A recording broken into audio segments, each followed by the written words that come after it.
Okay.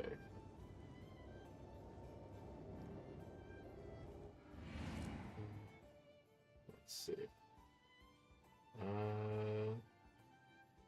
We live? I can't tell.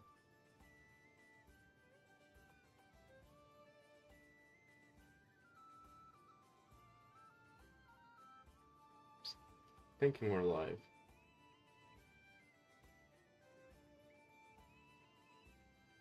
We're live. Okay. So, hello everyone. Update happened. New arc on quest. So, yeah.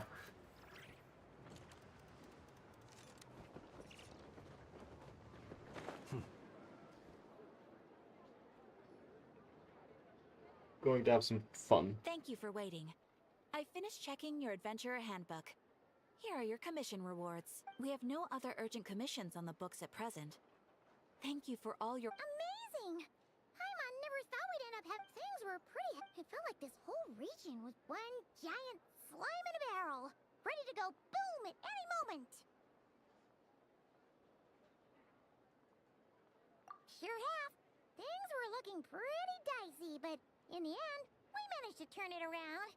Ah, yes. Are you two aware that the— Oh, yeah! Well, but wait. Why do you mention it, though?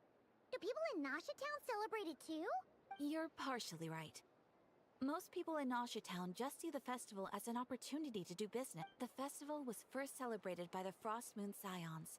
On this day, they would wear moon prayer blossoms, and they would also prepare food and handicrafts, and give them as Neat. gifts to others. Oh, sounds like fun! Great!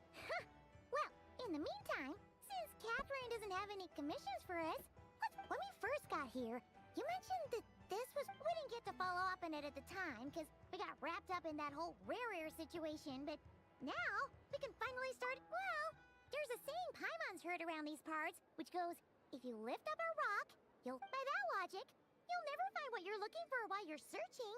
But the moment you stop look— Could be worth a try though, right? Anyway, Paimon suggests we focus on other—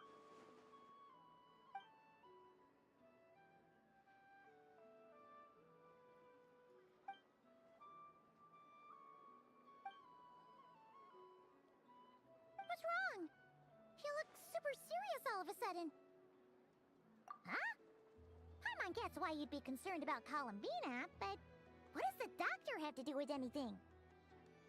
Oh, that's true. And now that you mention it, we're definitely overdue for a showdown with the Fatui. It is weird that he hasn't shown himself this whole time. What could he be up to? True. Paimon would much rather deal with Marionette anyway. Maybe it's the pressure of being a Fatuse? Especially as a Harbinger. Does she feel like she's gotta act tough to keep up appearance? But then, every time we headed out with Rarier, she always wound up having to repair Polonia, and that's gotta sting.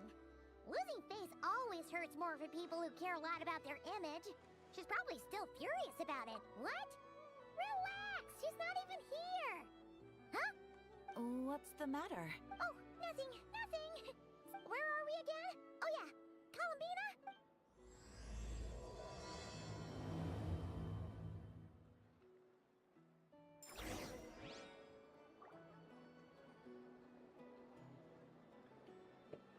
Right.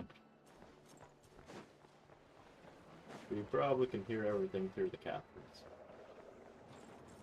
Where am I going?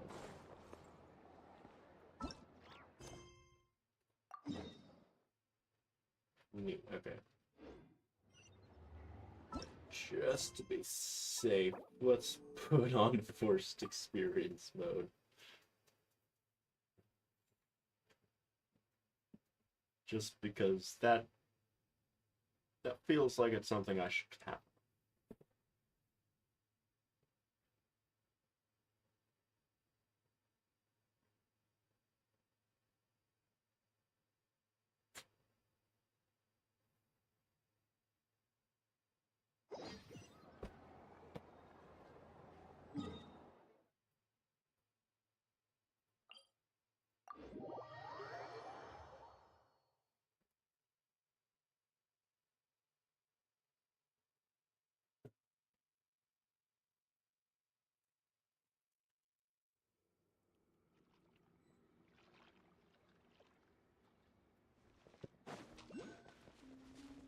Let's go see Columbina.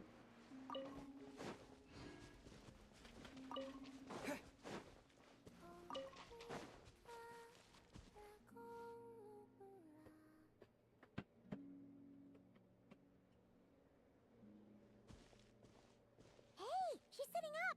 Is me sitting here a rare sight? No, we just thought you'd be resting. Perhaps I would have been, were it not for the sudden not that I consider it a disturbance. After all, would it not be a little unfriendly of me to lie down while... I didn't realize you put so much thought into little things like that.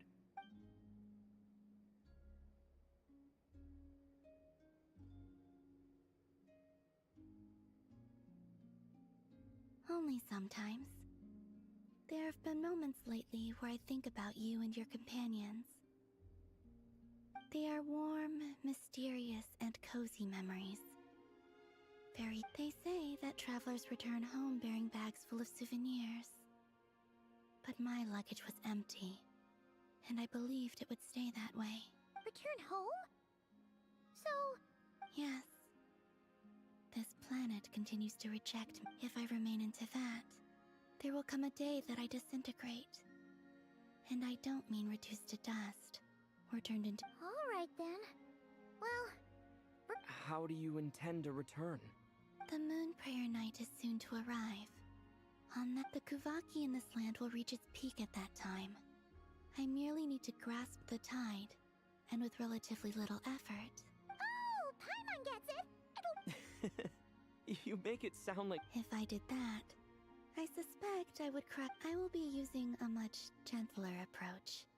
But I do like the analogy. It's fun. You see? She gets In the blink of an eye, the time has come to... It does feel that way, doesn't it?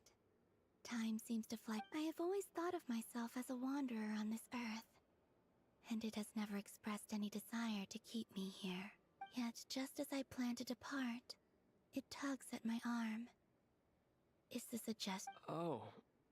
Were you hoping I can answer that? Yes. You are a traveler, so you must have a lot of experience in this area. Then, what I would say is... enjoy the moment. That's right! Don't overthink it! Happiness is happiness and joy is joy! The point is to enjoy it, not analyze it! I see. Then what I would say is, even though I am very tired right now... I can't tell from the tone of your voice. Oh, really? You... I'm just kidding. I could tell you were in a... A joke. Anyway, I assume you're here about you-know-what. Give me your hand. Actually, it's not that. There's... Oh. Then... Sure.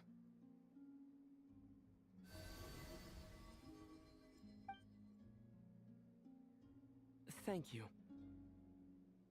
So, I've heard that in the Moon Prayer Nights of the past, since you helped so much in our fight against the Rehir of Solnari, I think I haven't asked everyone else for their opinions on this yet. But I've never joined a Moon Prayer Night before. Oh, don't worry about that! We take care of everything! Of course, there's no need to force it if you're not feeling strong enough. It's just, this kind of felt like a golden opportunity. But... they call me Kutar, and the Fatui have an arrest warrant out for me. I'll make it work. You have my word. Yeah, we got your back! Well, he does. Paimon's actually not too sure what he's planning. All right, if you're sure. I will not refuse your invitation. I suppose it wouldn't hurt to pack a few more sights from this world into my suitcase before finally learning what my homeland looks like. Oh, if you see Lauma, please tell her that my answer to the question she asked me is neither yes nor no. Rather, it is. There is no need. That was kinda cryptic, but sure.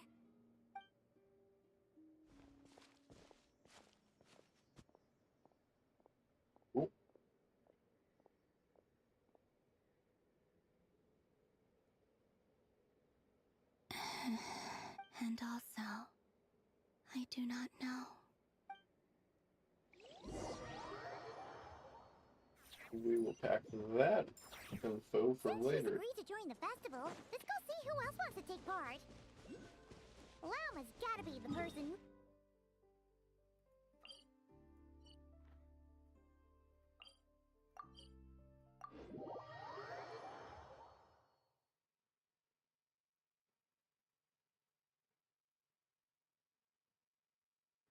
Also, what exactly is your plan to keep her safe? Not sure yet. I'll figure something out. What? Are you serious? What Llama plan? even gave you her There was never a plan. Huh? Varka? What are you doing here? Beats me. I had a bit too much to drink last night, and when I woke up, I was on Hisi Island. Mr. Varka is helping to oversee Nasha Town's preparations for Moon Prayer Night. He is here to go over some details regarding the decorations and custom cloth designs. Right, yeah, that too. What do you mean, that too? Yes, celebrating this festival is a long-held tradition here in Nodcry. On this day, the crescent moon at the top branches of the verdant crest turns into a full moon, and the moon prayer blossoms bloom with a special radiance. Our people take these to be blessed omens. It's an especially welcome event coming off the back of all that nasty business with Rare. Everyone got put through the ringer recently, and now they're looking to turn their fortunes around. The big shots in town all agree that a big, lively celebration is just what we need to rebuild people's faith in this place. No wonder Catherine said that people weren't so bothered about the religious element. That's right. It's become more of a local custom by this point. The celebrations have little to do with whether the religious stories behind this event are true or not. Even the Frost Moon Scions are eagerly awaiting the coming of Moon Prayer Night, despite now knowing that they're— That's fair. It's a bit like the lantern ride in Liyue. It's a chance for people to enjoy themselves, not debate the existence of the Adepti. Oh, one other thing. We just went to see Columbina. We went ahead and Wait, so... you mean... Then I suppose that she intends— Oh, yeah! It's kind of a complicated process, but basically, I understand. In truth, well, if Kuthar has decided to participate in the festival, yeah, exactly. She was saying how it could be risky for her to show her face in public. We were wondering if there was any way we could hide her. Unfortunately, the people who carved the statues did— Darn! We may have... Nah, don't sweat the small stuff. Huh? Are you... Not as such, no, but the most important thing with a festival... You can't go preparing for a festival with those long faces. You'll never convince anyone to enjoy themselves. The Mondstatter spirit is strong with this one. As it happens, let's start by making our appreciation for Kuthar the beating heart of the festive atmosphere. And who knows, once we get the ball rolling— Hey! Did you catch that? Llama said... I'm looking forward to the Moon Prayer Night already. We have a festival in Mondstadt called Windbloom, and you can always tell which couples are celebrating it for their first time by the smiles on their faces. And I have a feeling we'll get to see that same smile. Not quite the same, surely. Anyway, I'll take care of business in the city, but lastly, there's the final key element that brings the festival to life. Before you leave, let me show you something that we've been— Also, I have some further questions.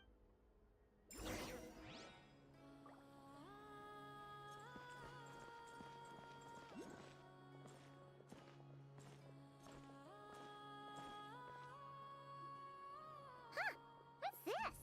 They sure look like they're having fun. I believe so. Kuhenki seem very skilled at playing drums like these, although I'm not sure. Maybe it's an innate talent? In their eyes, they're probably just playing with toys.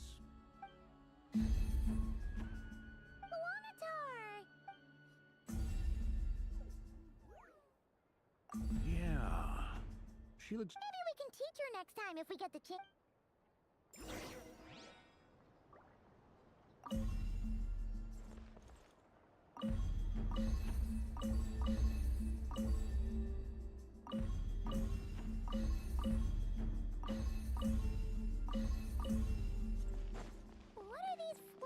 things?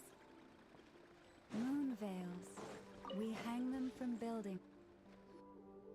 Everyone seems hard at work. They are preparing items for Moon Prayer Night. For instance, the sculpture being made over here. Mr. Varka and I were just finalizing the details of where it will be placed. Ah, there she is. I didn't know the finished article would be so large. Not to worry, though. All the necessary arrangements have been made. You have my thanks.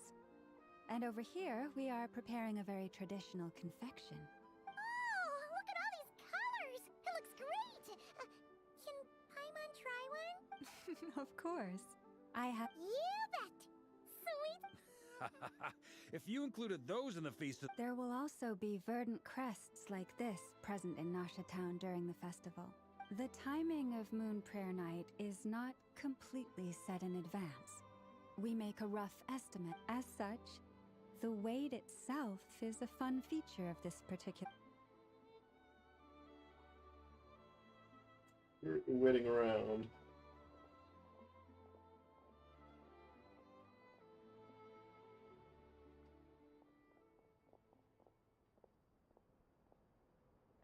Let's talk here.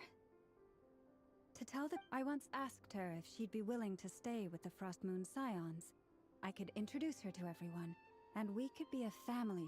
She did not answer, but she has not appeared here since. I took this to mean her answer was no.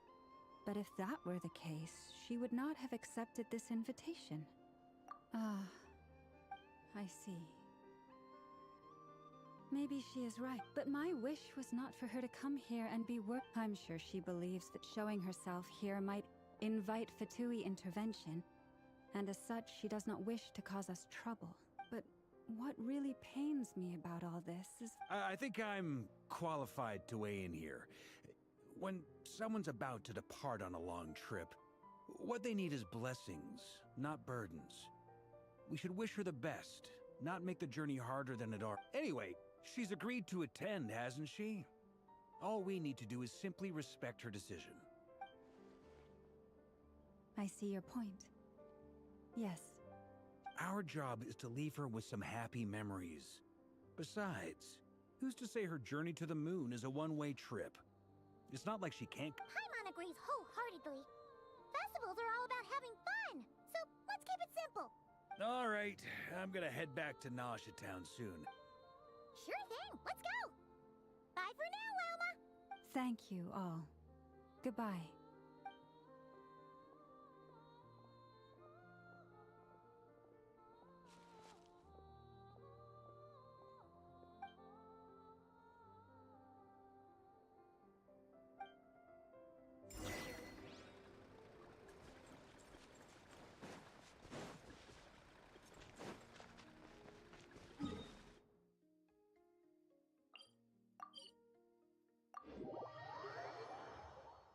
Honestly, I'm curious to see how all this works.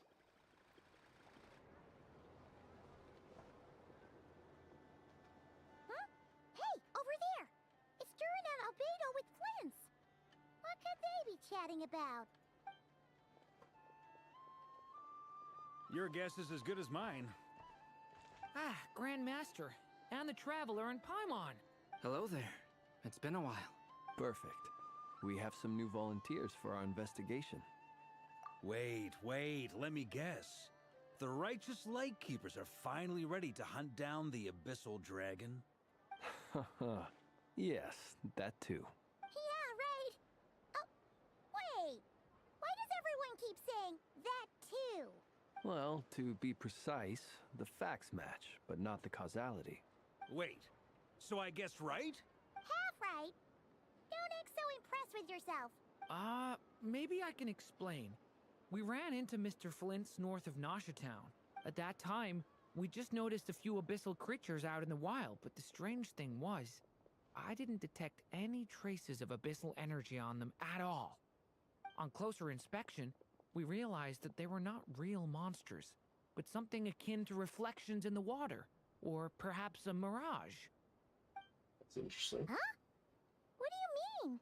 Like, you could see them, but not touch them? Exactly. It was very peculiar. They roared and tried to attack us, but we could not make any physical contact with them. I think I've heard of things like that happening in Notcry before, but I don't know much about it. Yes, it's a known phenomenon. Mirage-like illusions tend to appear in Nodcry in the run-up to Moonprayer Night. From a distance, they appear quite real. I myself thought that Misters Durin and Albedo were locked in battle with abyssal monsters when I first... But after sharing intel and investigating a little further, we can confirm that these illusions are harmless. There is no great cause for concern. Yet. All the Mirage stories I've heard are either animals, rocks, or small houses. Abyssal monsters, though? That's a first. It's a first for me, too. So I'm planning to look into it further just to be on the safe side. I intend to inspect a few more locations. What about you two? Any plans? Alice contacted me a few days ago. She'd like me and Durin, but we lost contact shortly after receiving the message. We don't know when the wind will blow. Yet when the wind blows, we will know. That, in a nutshell, describes how Alice operates. Yeah, that tracks. Okay. Well, I suggest we investigate this Mirage business in the meantime. It's piqued my curiosity, and I'm pretty sure I know someone who will already be 10 steps ahead of us. Well said. Right? Whatever's happening in Notcrack, let's go see what she knows. We can invite her and her...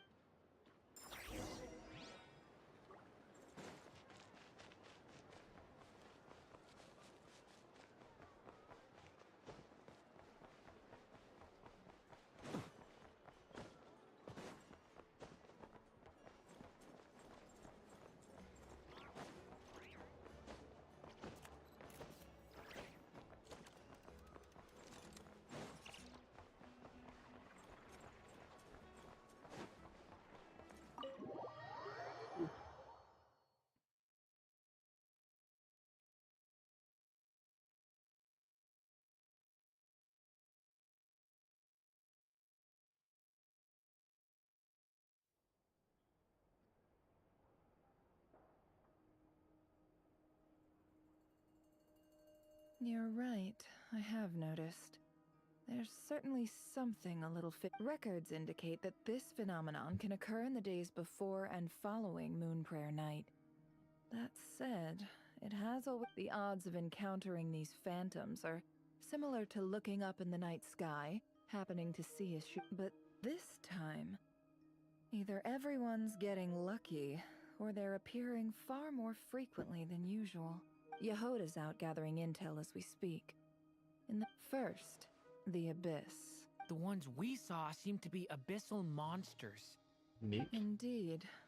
But we have identified one location where many more of them have made an appearance. Given the scale and nature of the phantoms, it's almost as if someone's last memories are coming to life. Or perhaps the memories of multiple people.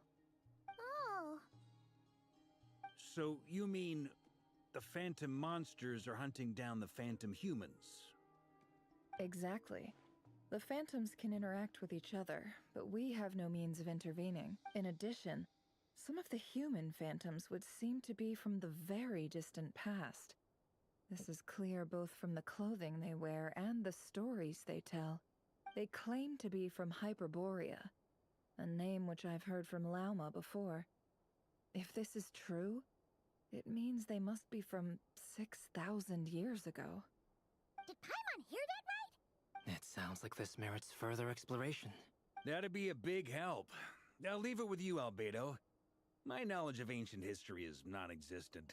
I used to doze off every time the pre-Knights Favonius era came up in class.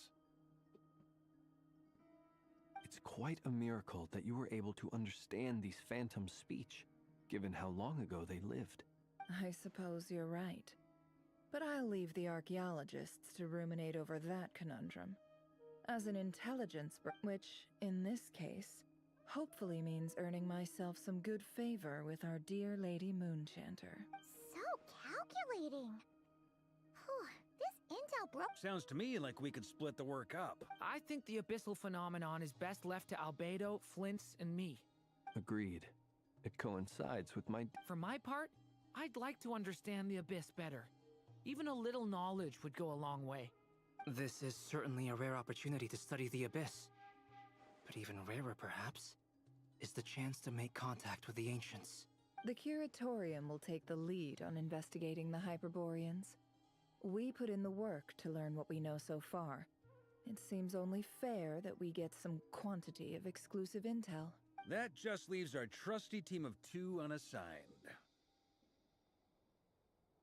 Since you became an honorary knight, of course. This was part of my grand plan all along. Ha ha! Oh yeah! By the way, we managed to convince Columbina to come to the Moon Prayer Night celebrations. Would you and Yehoda like to join too? She agreed to that?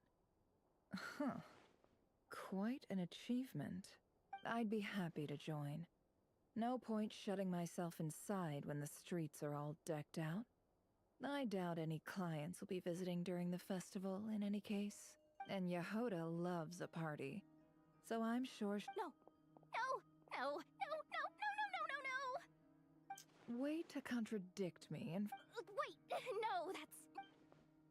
So many people...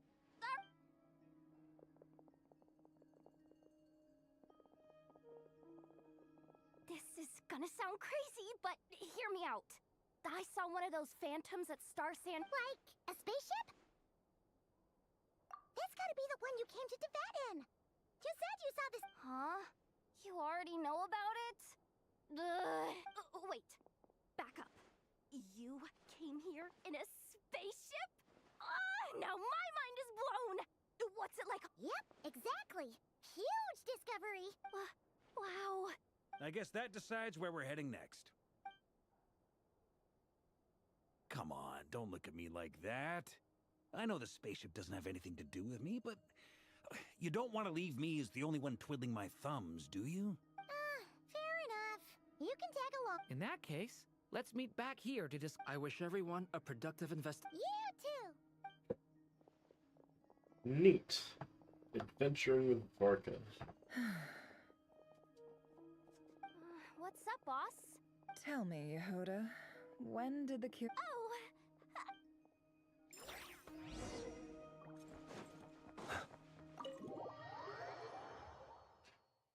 Don't worry, I'll come and do favors later once I go check out the intel myself.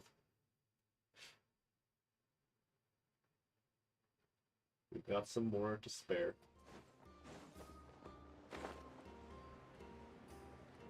Hold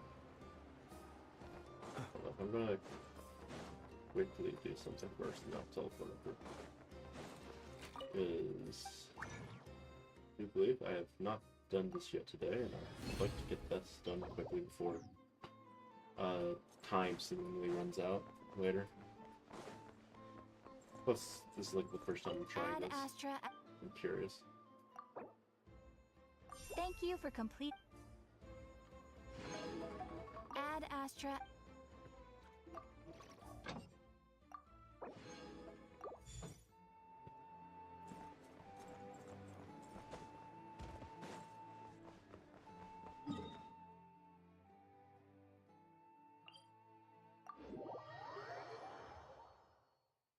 So when I teleport here, there will be a spaceship. A phantom spaceship. Yeah, there it is.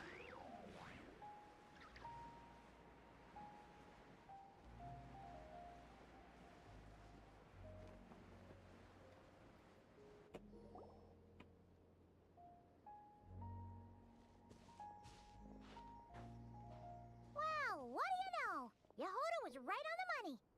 This phantom really... But that's so weird. Why would it show up here? Is it some kind of projection? Or a ghost? Like, maybe it no longer exists. But somehow it left an afterimage? Ah, you're already here. Miss Lauma, what a surprise. I was, until one of our people informed. No one's ever seen something quite like this before. Same here. Oh, so we heard that these things Unfortunately not. We have very limited information about them, since they can't be. The most we've been able to deduce is that these sightings appear to be connected to the increase in Kuvaki energy around the... Yeah, seems like that's all we can do. This is all... Allow me to lend you a hand.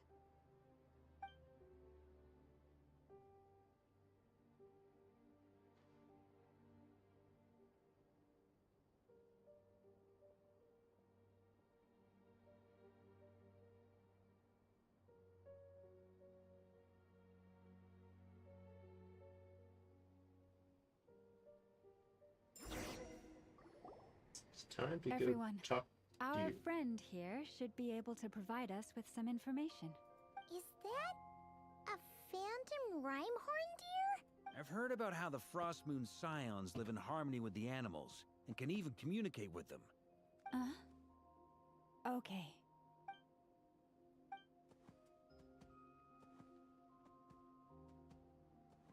Oh, it's leaving.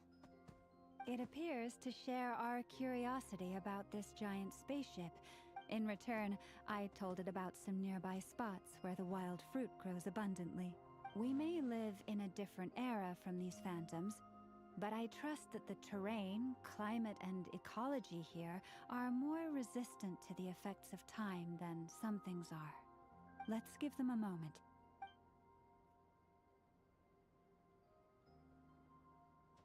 All back together? Must have been a lot. Indeed. Now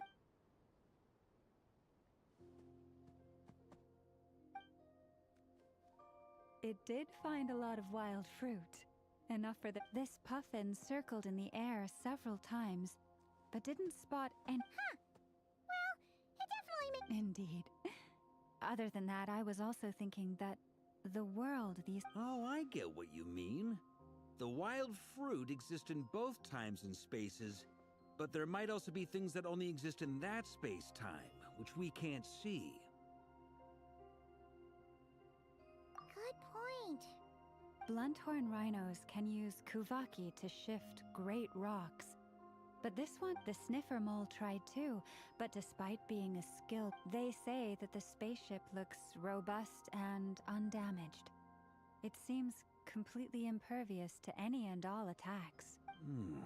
So, just like us humans, there was nothing they could do about this spaceship either. Yes. Still, we are grateful for all your efforts, dear friend. I've noticed some other human phantoms gathered nearby. Come on.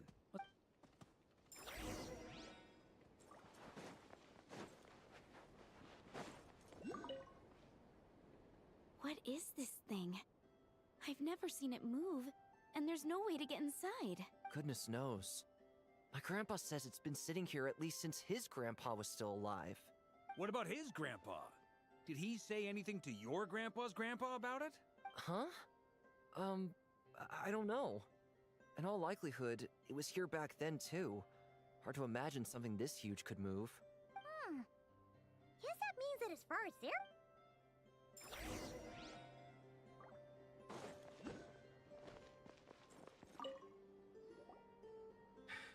Come on, brothers. If we can get even a small chunk off of this thing, it's gotta be worth a fortune. Today is the day we strike it rich. Huh? You mean Paimon? Yes, brother, I shall join you. Let's... We should go. What the? This thing is crazy tough. I can't... Sorry, brother. Looks like we'll have to seek our fortunes elsewhere. Enjoying yourself? I was just seeing if I could influence this phantom's perception by playing. But nope, no doubt. I'm sure we're all starting to build up an idea of what's going on. These phantoms are reenacting real historical events in Nodcry. It's almost like we're in some kind of interactive stage play. We can talk to the actors, but the plot is fixed, and we can't influence it. It makes sense. History is set in stone. The objective facts of the past cannot be changed. Paimon totally thought you were just goofing around earlier. Of course I was. Anyway, at this point, I think we're forced to conclude that although the Phantom spaceship is right there in front of us, we aren't going to learn much about it from these people.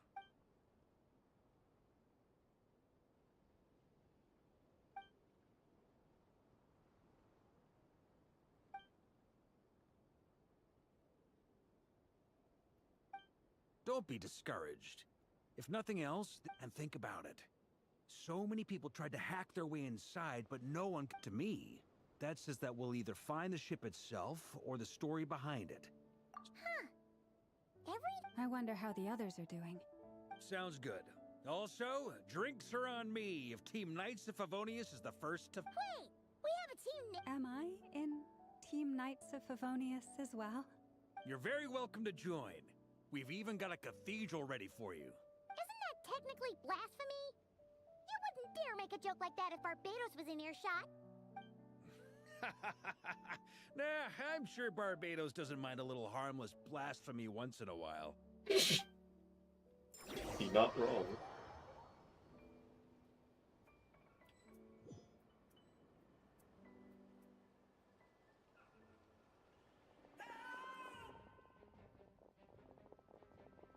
Oh, no!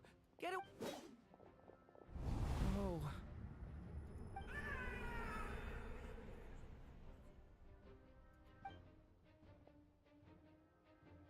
I know it's hard to stomach, Mr. Duran. But as I'm What? And try you have. I wasn't keeping count. I'm afraid this is the 39th failure so far. Or the 5th, if we're only counting this particular victim. There are no indications that these phantoms may be altered in any way. You seem to have calmed down a little. I'll make us a fire. You should rest and have some water. Feeling any better now, Mr. Duran? May I ask a few... Be my guest.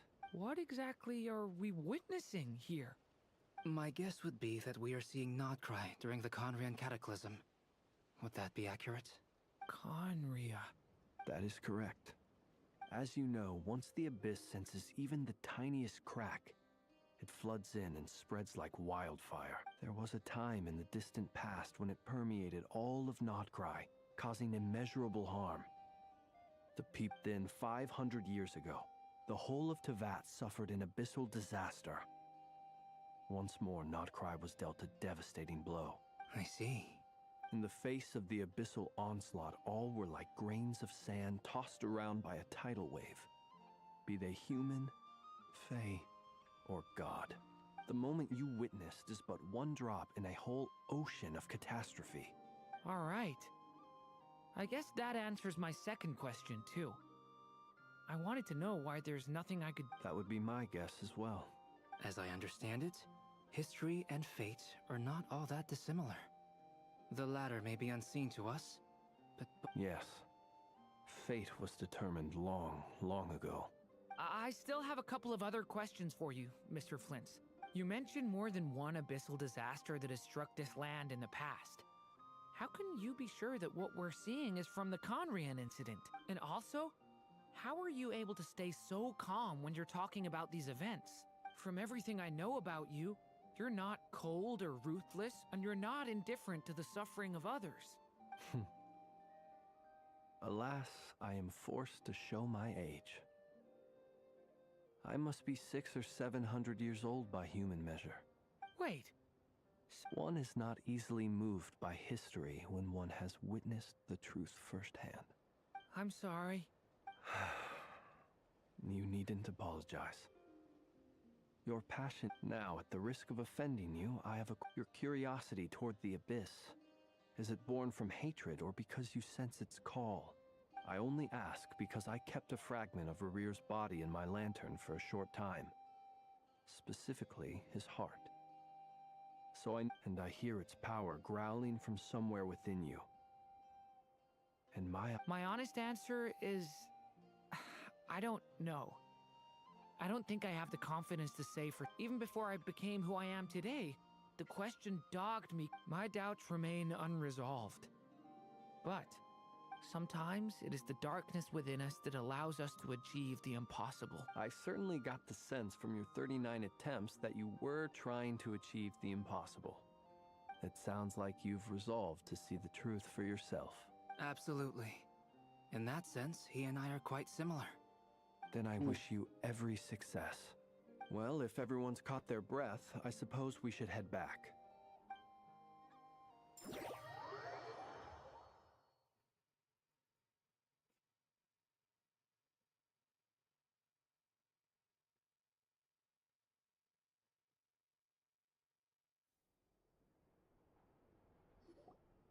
Incredibly, our separate investigations led us all to the same conclusion. Hooray for— Yeah, but we barely learned anything, though. I totally... And all this stuff about moons and... Hyperopia. What a load of baloney. Seems like people back... I understand your frustration. We found the same issue.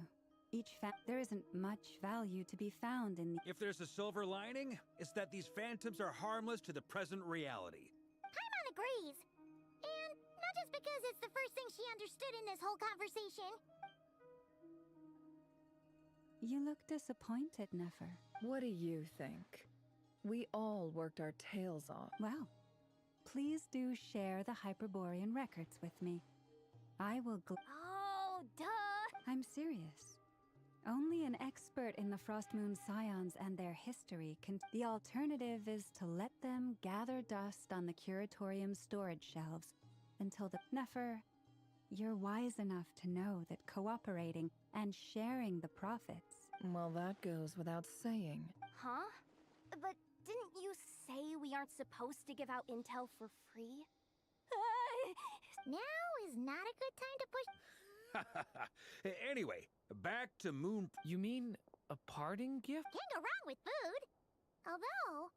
Perhaps a lantern would be a better choice. It might be dark up there. It could prove difficult to light a lantern on the moon. Magical stones might serve that purpose better.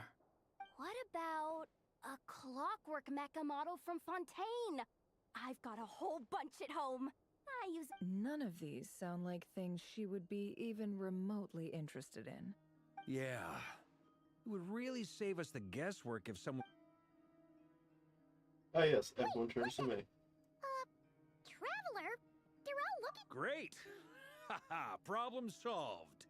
Now, I need to stop by Dory's. Then let's leave it there for now. We all have our own business to attend to. Time to go talk to Columbina. Is something the matter? I'm fine. But it's okay. This is something I have to work through. I'll be all right. Well, don't put too much pressure on yourself. If you ever feel like something's wrong, physically or mentally, we're here to talk. Come on. Stop treating me like a kid. Explain honor, remember.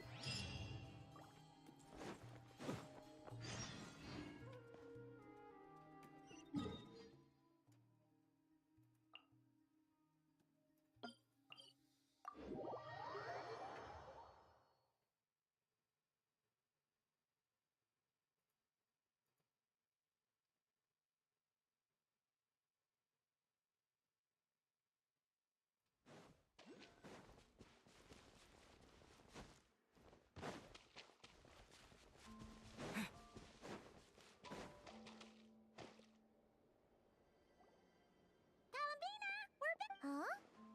She's not here. Weren't there a few Kuhenki here last time, too? Walkies? For Kuhenki? Oh, well.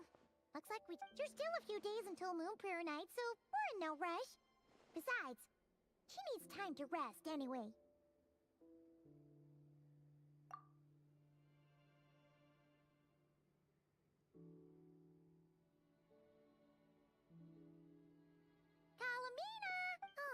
How strange, right? It's not like her to spend so much time outside. Especially, what about Luanatar? Luanatar... Hey! Sorry, didn't understand. But if you know... Yeah, that's even stranger. What about him? Oh, that's not good news. They change color when Columbina gets weaker, right? And they look... Good idea. She might know what's happening.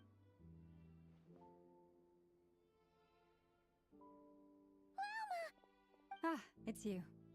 How is Kutar? Is she okay? No, she hasn't. I came here to... Based on past precedent, she must be very weak right now. Even getting up to... Not to mention that she doesn't do that at the best of times either. So yeah, this is super... No. Very few people are in the know about Kutar's whereabouts. Come on, let's go to Nasha Town. Makes sense.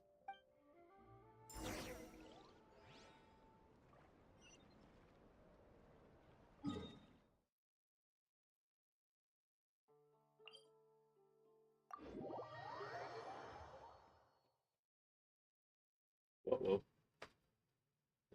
This isn't good.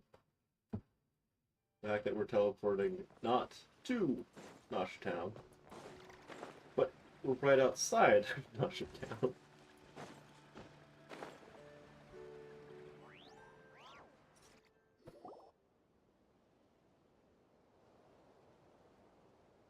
Wait a moment. Is it just Paimon or is... No, I don't. Whoa! Not sure. No, not that. The sniffer mole? That's the final boss? Surely not. Okay, the jig is up. I'll stop teasing you. Turn around. I'm right behind you. It seems I've managed to leave quite an indelible impression, even though you've never seen my face. Ah, nothing could make a great mage more pleased with herself.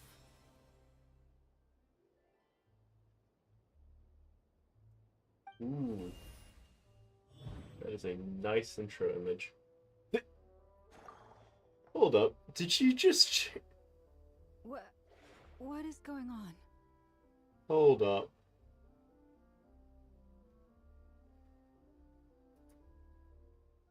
I need to quickly look back on this. Her intro. Because... So she can adjust the camera. She has her own thing. And she changed her name in the text box. Like, she specifically went I've heard that all the here nations in Teyvat have long and changed the wordy titles question that marks stun people speechless when they make their to entrance. Alice. She has the ability to literally affect the game. Unfortunately, none of them are affiliated with the Hexen Circle, and we ourselves keep a very low profile. The notorious name-dropping doesn't quite work for us. Still, I, for one, think I'm really quite amazing. She is breaking the fourth wall all over the place. So that didn't stop me from coming up with a title anyway. Alice? It's really you this time? Not a lantern or a Dodoko, but Alice in the flesh?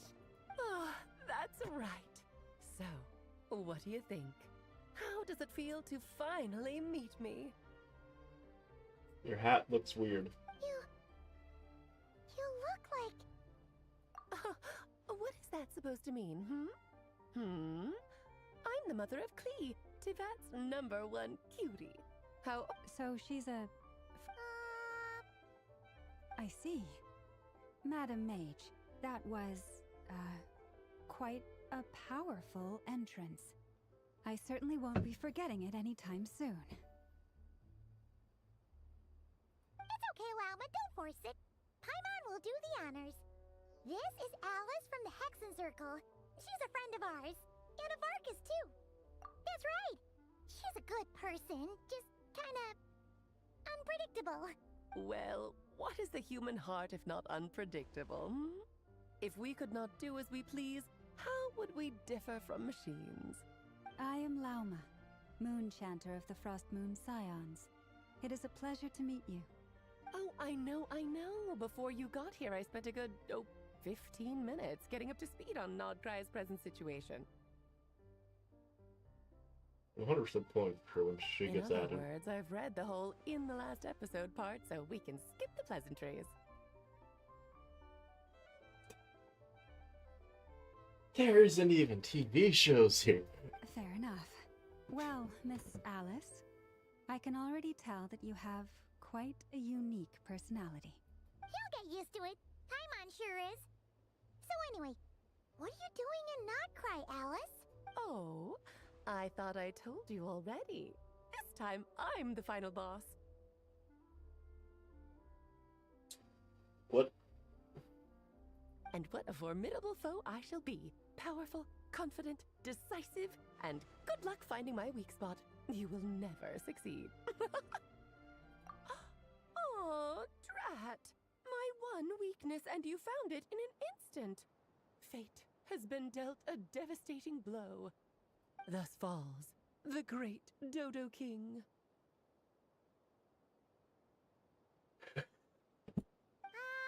Why are you playing along with this nonsense?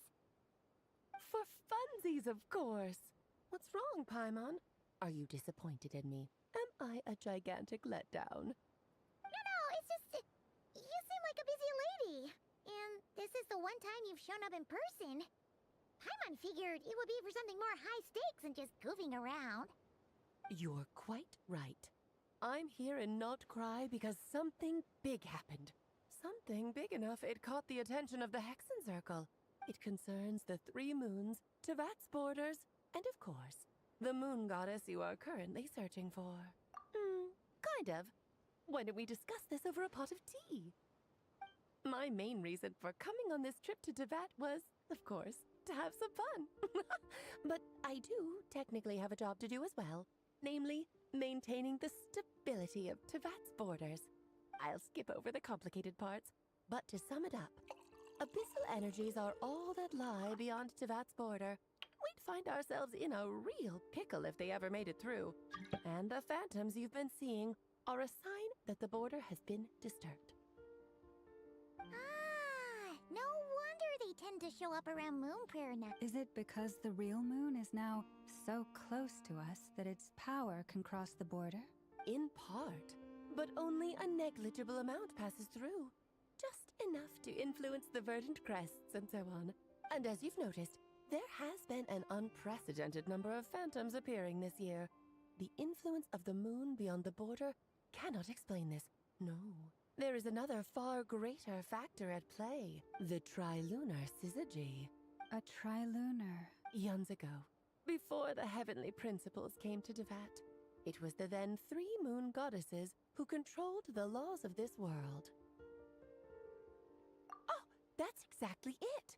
The 3 goddesses split these powers amongst themselves, promising never to consolidate them into one singular body. This was meant to keep the world stable. But, fast-forwarding to the present, the eternal moon's marrow is with you, while the iridescent moon's marrow, which should never have appeared in this world, has been retrieved. Add that to the presence of a moon goddess in the flesh and... the power of all 3 moons is gathered here in Notcry. There hasn't been an event like this since the War of Funerary Flame. And it's having a noticeable effect on Tevat's borders. Because I wish to give my darling daughter a peaceful, sunny environment to grow up in. Is that a good enough reason? Kinda sounds like you're dodging the question. Well, that's one reason anyway, and the most important one. The others are a little complicated to explain. For instance, cleaning up after dearest Miss R. Albedo could tell you more about that if you're curious. But right now, I have a more important question to ask you. I see. Nicole? Oh, so you remember. Yes, of course. That was the story about Fate, her area of expertise. But back to the story of our dear moon goddess. I'm afraid her intended method of returning to the moon is unlikely to work anymore. What does that mean? She may be missing, but she hasn't gone anywhere.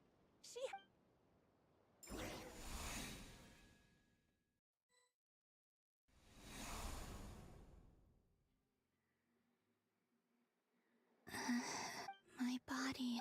Wait, no. It's... What's... happening to me?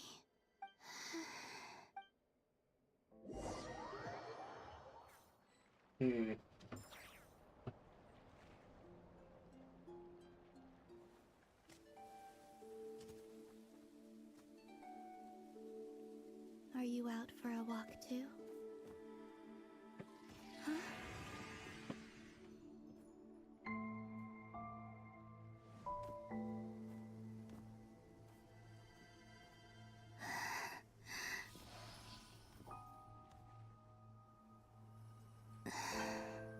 The day has come at last.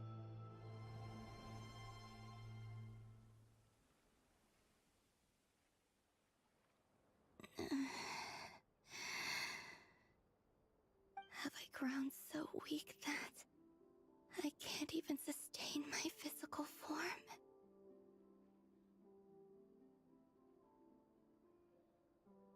But Moon Prayer Night is nearly here. I was so close to returning home.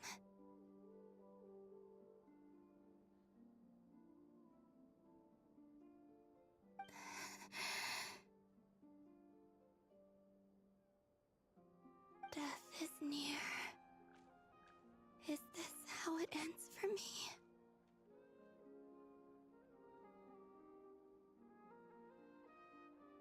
Will I return to the moon after I disappear? So far, at least, I still accept, but as my power wanes, I suppose I might take...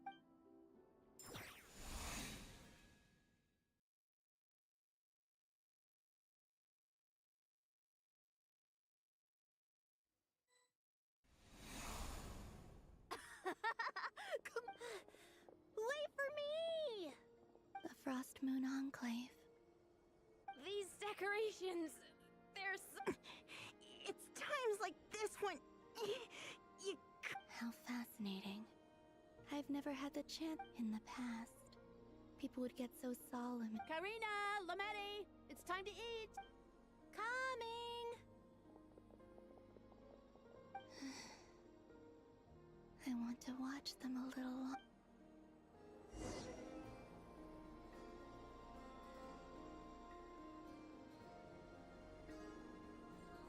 Interesting.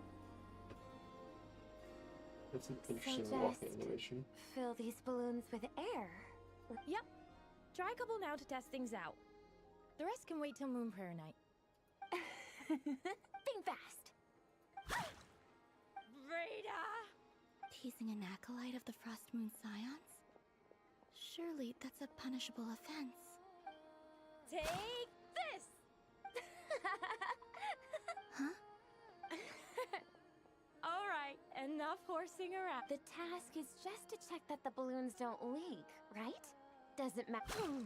Okay, you got me there. And you got... We won't use all of them. And as long as Lady Lauma's trusted acolyte doesn't snitch, this can... Oh, you menace. Then, think fast!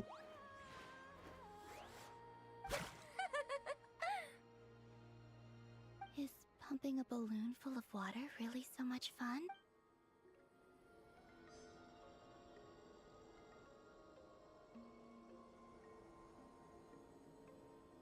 Look at this. Like, this is interesting.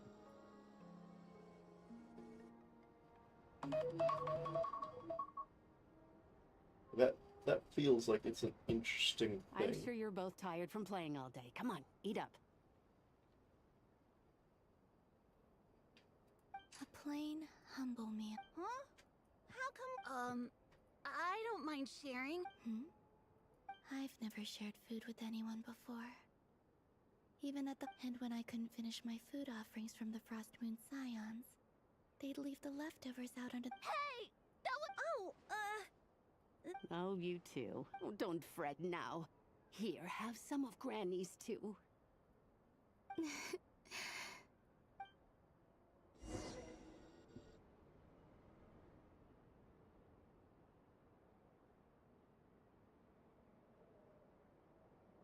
I'm seeing so much that I'd never usually get...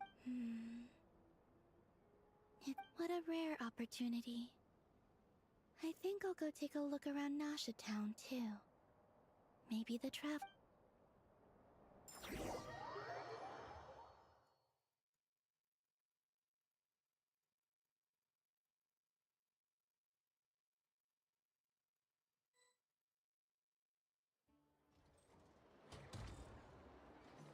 After the War of Funerary Flame, the Moon Goddesses were no longer recognized by Tevat. They lost the whole foundation for their existence. That's why the Moon Goddess's strength is fading. She cannot withstand the world's rejection of her. To be more pedantic about it, the Moon Goddesses did something to offend the heavenly principles, and that's why they were ousted. Something of a recurring theme in Tevat's history. theoretically, speaking so candidly should put me in their crosshairs too, but they can't tell me what to do. I'll say whatever I want. Anywho, the Moon Marrow energies were but a drop in the bucket for her, and that battle against the Ray Hair of Solnari only weakened her further. Fortunately, it happened close enough to Moon Prayer Night, when the Kuvaki concentration here is high. That's the only reason she managed to survive this long. What do you mean, fortunately? You said she did. Oh, what a headache. I thought this was all common knowledge. I guess I...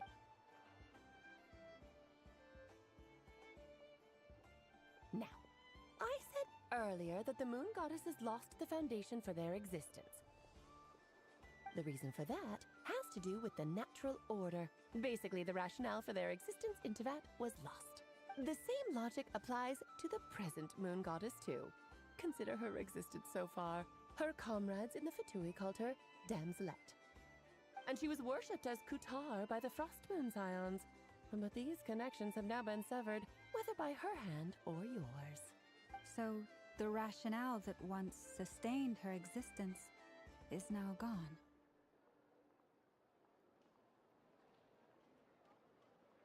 Wait, we did that to her? Oh, well, strictly speaking, yes. But let's not start pointing fingers, shall we? I'll only end up as the big bad villain, and that's not the kind of final boss I want to be.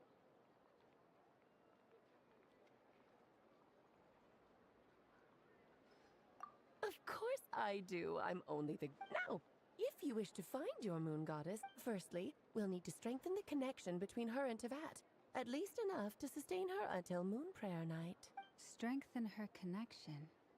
But... I'm afraid a bygone faith and a former home won't be of any help to her. Her name?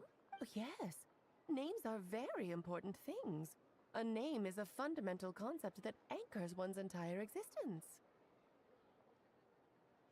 Then your first job is to find it. As a moon goddess, I'm sure she must have a name she identifies with.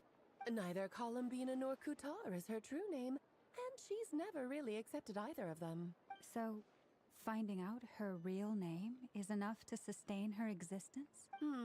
Yes, I know it sounds like a small step. The second problem is with her plan to use the moon marrows to return to the moon. Unfortunately, piercing through the false sky will take an enormous amount of power. Given her current condition, she won't be able to provide anywhere near enough power, even if she recovers her physical form. But no need to fret. Nicole's the expert in this field, and wait, mage and? That means we've got 2 Hexacircle mages on the case. Actually, this is more of a side quest for me. Like you said, I'm a busy lady, so I can't stay for too long. I'll have to return to Teyvat's border soon. That's the upside you get for looking out for my little Klee. Hopefully that will incentivize you to carry on keeping her company in the future. Anyway, jokes aside, you'd better get moving. It will take quite a miracle for them. Oh, I suppose I might as well tell you where Nicole is. Off you go now. Time to meet your new friend. Oh, yes, and a little suggestion. Don't forget to mind your heads. What? I wonder... You really are super busy. I most certainly am. There's so many children I have to keep tabs on just in Mondstadt. Durin, Albedo, Venti, Varka... Venti? Klee didn't make the list, huh? Of course not. Klee is my pride and joy. I'm glad you agree.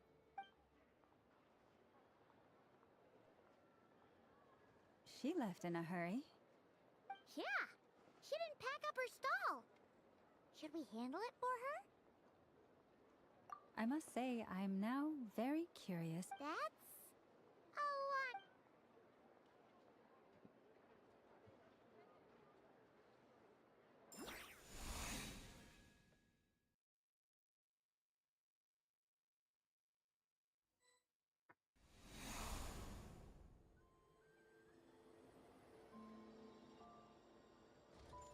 What a lively place.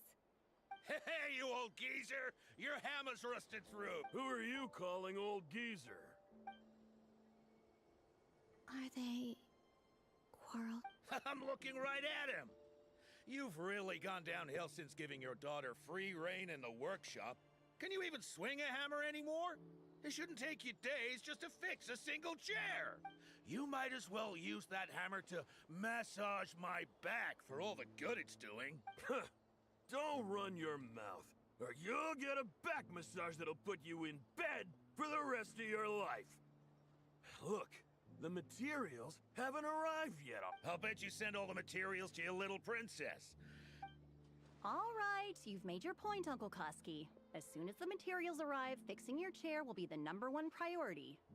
And Dad, if... See? Lolka knows what the score is. I guess they're... friends. Then again, it wouldn't be... Columbina! Sing outside my door in the middle of the night one more Oh... Centrone. So that was her way of trying to be... What a pity. I won't get the chance to see...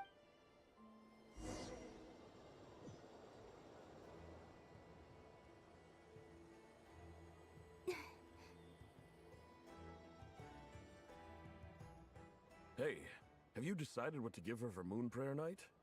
I sure have. She's gonna get the surprise of her life when she's least expecting it. Then I'll whip out the surprise of her life. Cool, I get the picture. You can spare me the gushy details. Ooh, looks like we have a... Hello there, ma'am. Would you like some Moon Prayer Night candy? Huh? Is he... talking to me? Can he see me? Here you go. Oh...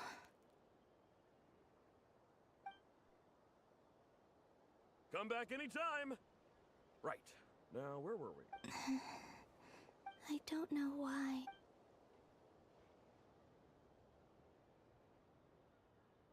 The most important thing right now is to find that mage. This name thing seems super important too. But where do we even... I'd better go pay the Fatui a visit.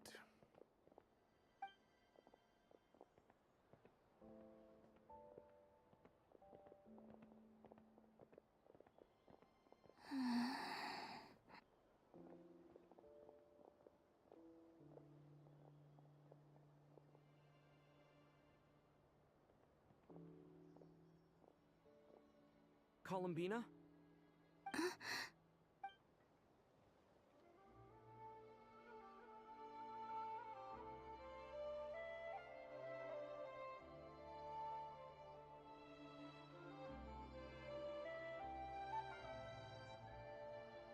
Traveler? Let's go! This is the...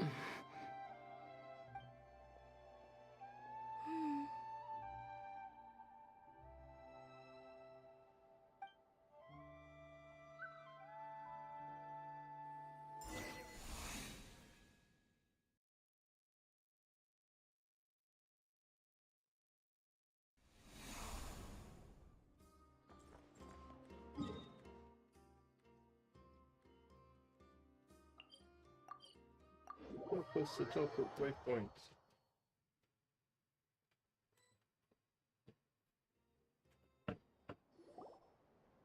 Where are they going? They mentioned a mage and... So, Mr. Varka, are you acquainted with this? Not really. We've never met, though she has come up in conversation. From what I've gathered, Alice kinda took Nicole under her wing. Taught her how to speak in a more ladylike fashion, that kind of thing. Huh. Hard to imagine Alice as an etiquette coach. Yeah. Alice is a larger-than-life personality, I'll give you that. If I remember correctly, being an interesting person is actually one of her main entry requirements. So... Hey! Don't go around making promises on Alice's... I wouldn't dare. I'm just trying to paint a picture of the Hexen Circle for you. Okay, sure. Anyway, since none of us have ever met Nicole, how are we supposed to find her? We can't just go up to every woman in sight and ask, "Hey, are you Nicole?" Maybe something she's wearing will give it away? Wait a minute. Alice never said Nicole was... Oh, true. That would be... this young lady, then?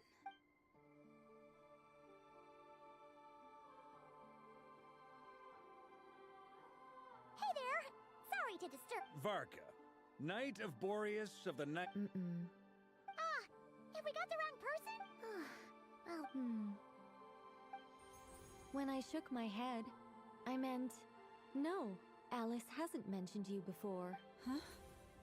My apologies. For certain reasons, I am unable to speak. This is the only way I can communicate with you. It might take some getting used to, but I hope you can understand. Hey, it's fine.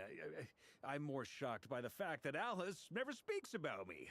As for you two, we have crossed paths twice before, but it... it's really you!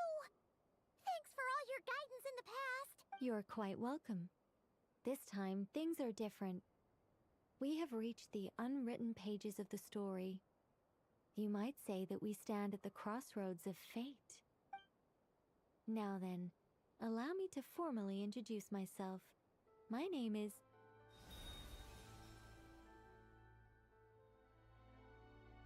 No, no, no! Stop! Alice! I can't believe it! I had a whole speech prepared. I'd agonized over every single word. She always picks the worst moments to ruin other people's So plans. this is, in fact, Alice's doing. I'm so sorry about that. Alice took the liberty of devising some bespoke self-introduction magic for each member of the Hexen Circle. But I could have sworn I deleted all of the triggering conditions for it. How did it bypass everything? This is a very different side of Nicole than what we're used to. Is she not used to face-to-face interactions? Don't worry about it. We've seen that introduction magic once already, so it wasn't too much of a shock. Please go on, Miss Nicole. We'd love to hear what you have to say, or, well, communicate. Huh? Are they talking to this lady? But... Will you all promise to forget that horrendously embarrassing introduction? Sorry? Embarrassing? When? Yes, my name is Nicole, and I am one of a very few angels who have retained both their preferred form and their power. The Traveler and Paimon should be no strangers to this concept. There is another of our kind in Natlan. They call her the Lord of the Night. Alright! Paimon remember... Yes. Well, I have retained more of my power than she. It's because I don't have a long-term duty to fulfill. To be more specific, no. We'll be here all day if I get into the specific. That's right. Is that something you can... Yes, I do know a way. It began with the Hyperboreans, who lived after the War of Funerary Flame. Or maybe not. It shouldn't be an issue. I'll fill in the gaps for you when we have more time. Anyway, the Hyperboreans were humans I once aided.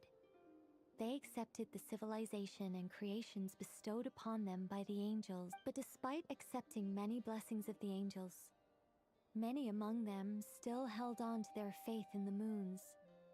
They were reluctant even after the War of Funerary Flame. They sought to contact the moon goddesses beyond the sky and receive their guidance. But all three had passed away by that point. This mage has a unique method of communicating. Is she talking about the moons? Yes, but they did not know. And so, still they prayed for the moon goddess's mercy. After building titanic structures that consumed vast amounts of Kuvaki, at last they glimpsed the moons and heard their voices. But of course, they were gravely disappointed. For it is. Humanity was in a very sorry state at that time. The angels who had once aided them were gone, and the War of Funerary Flames had left them homeless and destitute. Just a second, I gotta ask. How relevant is all this history to the task at hand? Well, I mean, it's... Okay, it's been a while since I've had the chance to speak inside someone's head. As soon as I got started, I lost control. What I'm trying to say is... Right, yes, that's it. The fact that they bypassed the false sky and saw the true moons implies, which means With enough Kuvaki and a sufficiently stable connect. Okay. So, Oh, is something wrong? I just didn't expect you to summarize it so well. It turns out I could have said. No, please, it's fine. This is invaluable. Oh, really? Well, in that case, I suppose I could backtrack. Whoa, whoa, whoa, time out. Let's summarize what we've got first. The Hyperboreans were the last ones to use this method, right? So luckily, we have the moon marrow of both the eternal and iridescent moons, so we're all good for Kuvaki. Which means the key issue we need to focus on is finding the place. Am I right so far?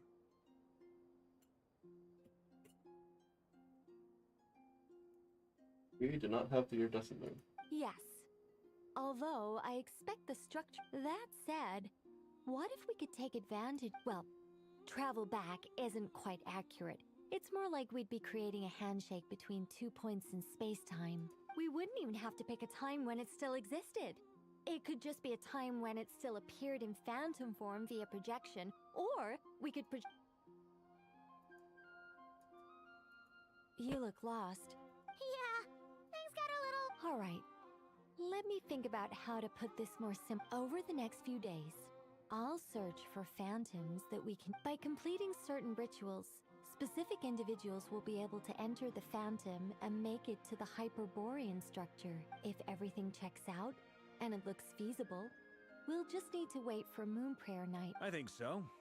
For now, we'll just... Yes. Basically. Great. Counting on you. In the meantime... My name? Excuse me, Miss... Go on, Miss Nicole. This conversation was a little all over the place. I am Lauma of... Ah, I did wonder. I noticed that you listened very intently when If you'd be interested, I'd love to Also, if you were serious about making a record, it would be too risky to simply write down the raw details as is. I would suggest some tweaks. Maybe rewrite the Anyway, we can cross that bridge when we come to it. So... She seems friendly. It's so nice to find someone who's actually willing to listen. I've been dying for a chance to finally go through all this systematically from start to finish. Any longer and I'd probably start forgetting it. Now Paimon gets why Alice told us to mind our heads. Ha ha ha ha, what did I tell you? Now then, the next order of business is, where do we start looking? Maybe the rest of what Nicole has to say Once I've heard her out, I'll summarize the salient. I'm also inclined to review our other documents. Yes, our faith was first, but many of the more factually accurate records are from after Kutar's birth. Sounds like we're gonna follow Columbina's journey through In that case, we'll start by heading to the... Sounds like a plan. Take this with you. I'll see about getting in touch with the Fatui. It'll probably just be Arlecchino and Sandroni again. Thank you, Mr. Vark. Don't mention it. I should follow them. Just...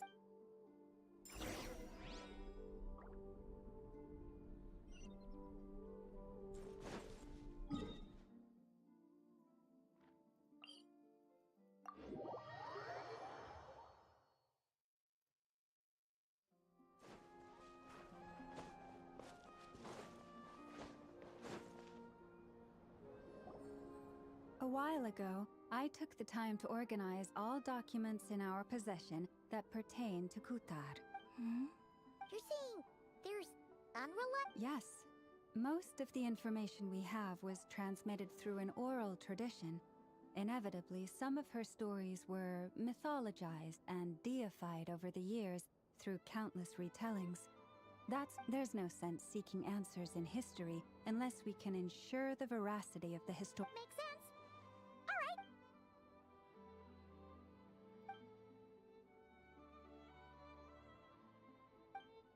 right. Almost all these records refer to Kutar instead of Columbina. Although neither of those... What we can gather from these records is that the Frostmoon Scions worshipped her as a god, placing impossible expectations upon her. I cannot fault them for their earnest faith, but I imagine that none of it resonated with Columbina. It wouldn't surprise me if, even back then, she had already begun to reject the name Kutar and everything it represented. Lama speaks the truth. When I heard them call upon Kutar with hope and expectation in their voices.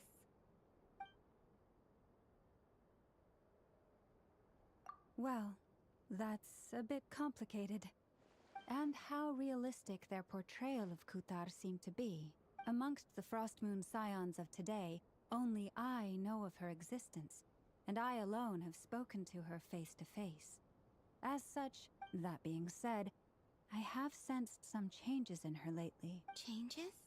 Oh, seems like this is getting us nowhere. Sure. Give me...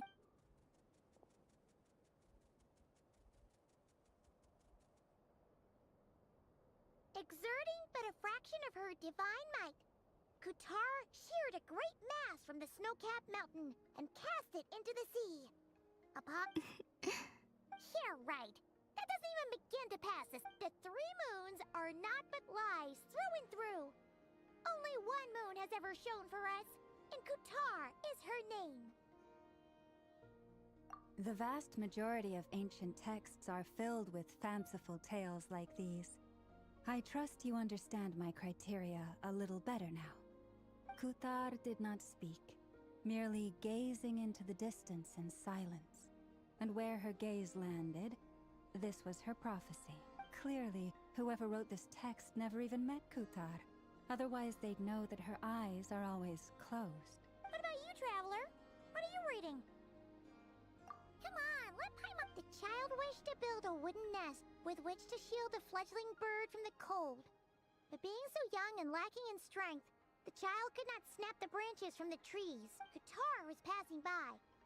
Upon seeing the child, she summoned forth a Kuhenki. I remember that. Not knowing the meaning of Kutar's divine intervention, the child dared not to respond, and that the Moon Chanter declared the event a miracle and took the nest as a relic, placing it on high for all to see. The child was named as one favored by the goddess, and was greatly yet no further miracles were bestowed, and this matter was forgotten. Huh. Any thoughts after reading that? Yeah. Albina probably just wanted to join the kid in making nests. Ah. I'd originally considered this a fabrication, but now that I think about it, it does seem... She didn't know how other people would interpret her actions. She was probably... Yes. Oh.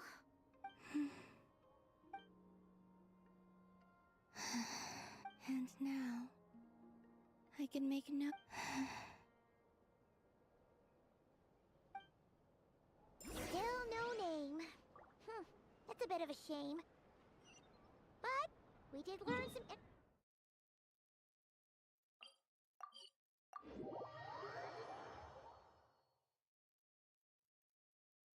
Barca said he was gonna set up a meeting with Arlecchino and Sandrone, right? Let's go back to Nasha Town and see how he's doing.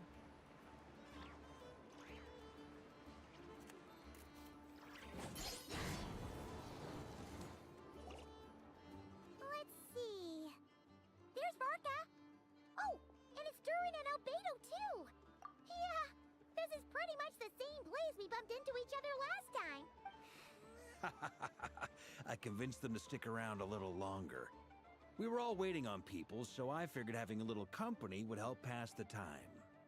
Ah, so you've been waiting for us? Sure does. Now you're back, we can go meet up with them together. How'd your investigation of the Frost Moon Enclave go? Awesome.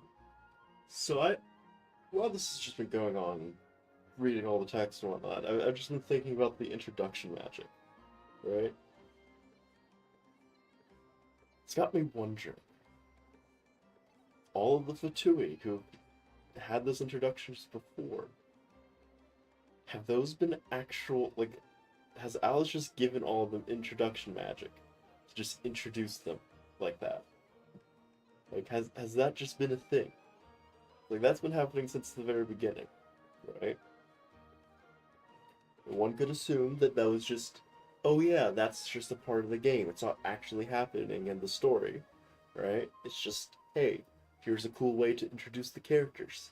But now that both Alice and Nicole have just been like, oh yeah, no, this has just been a thing. Who gave them the introduction magic? How have they been doing this? Why have they been doing this? Like, was this something that's just been happening? But apart from that, it went pretty well. Aha, just as well that I didn't tag along then. I'm sure our moon goddess wouldn't want every man and his dog knowing all about her private life.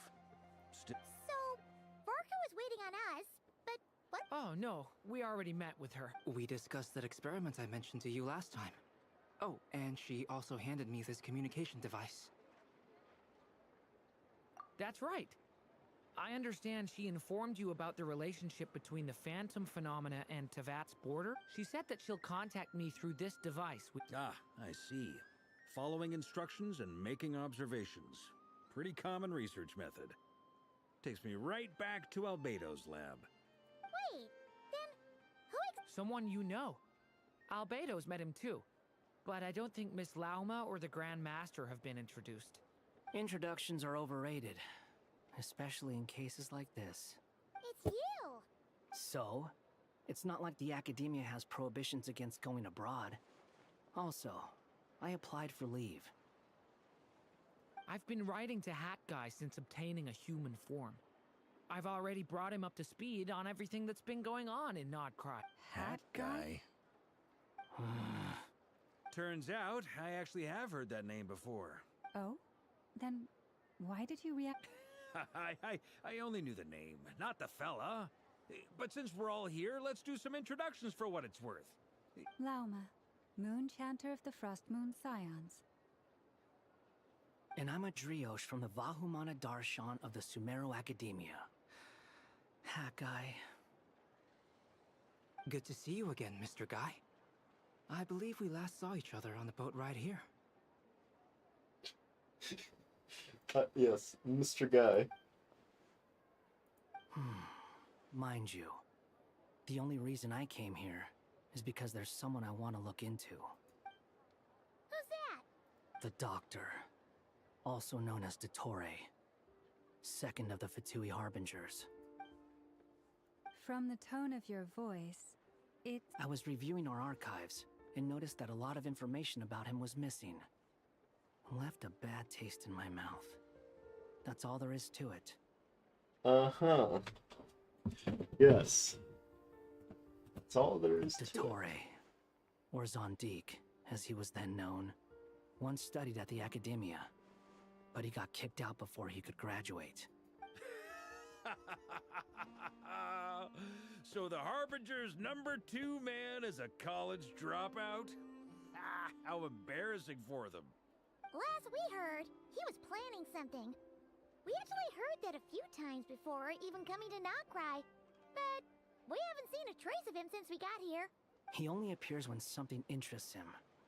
For all we know, he might have left already. But the fact he did something here at all is worth noting. It'll fill a couple extra lines in his file. Why does it sound less like a file you're writing and more like a criminal record? Anyway, we were just about to meet 2 of the other Harbingers. Want to come along? You might learn a thing or two about him there. Sure. Even though they're Harbingers, well, they're... The Frost Moon Scions' relations with the Fatui remain tense. In that case, we'll continue assisting Miss Alice with her experiments. Good stuff. Everyone's having a fruitful time. All right, we better get going. I'll lead the way.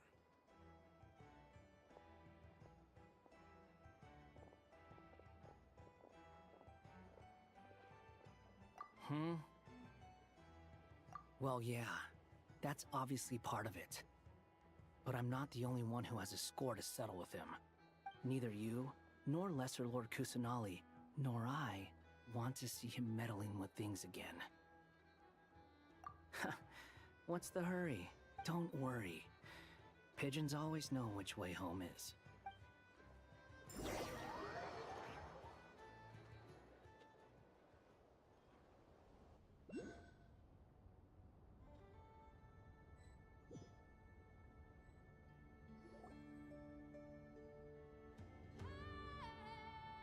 You made it.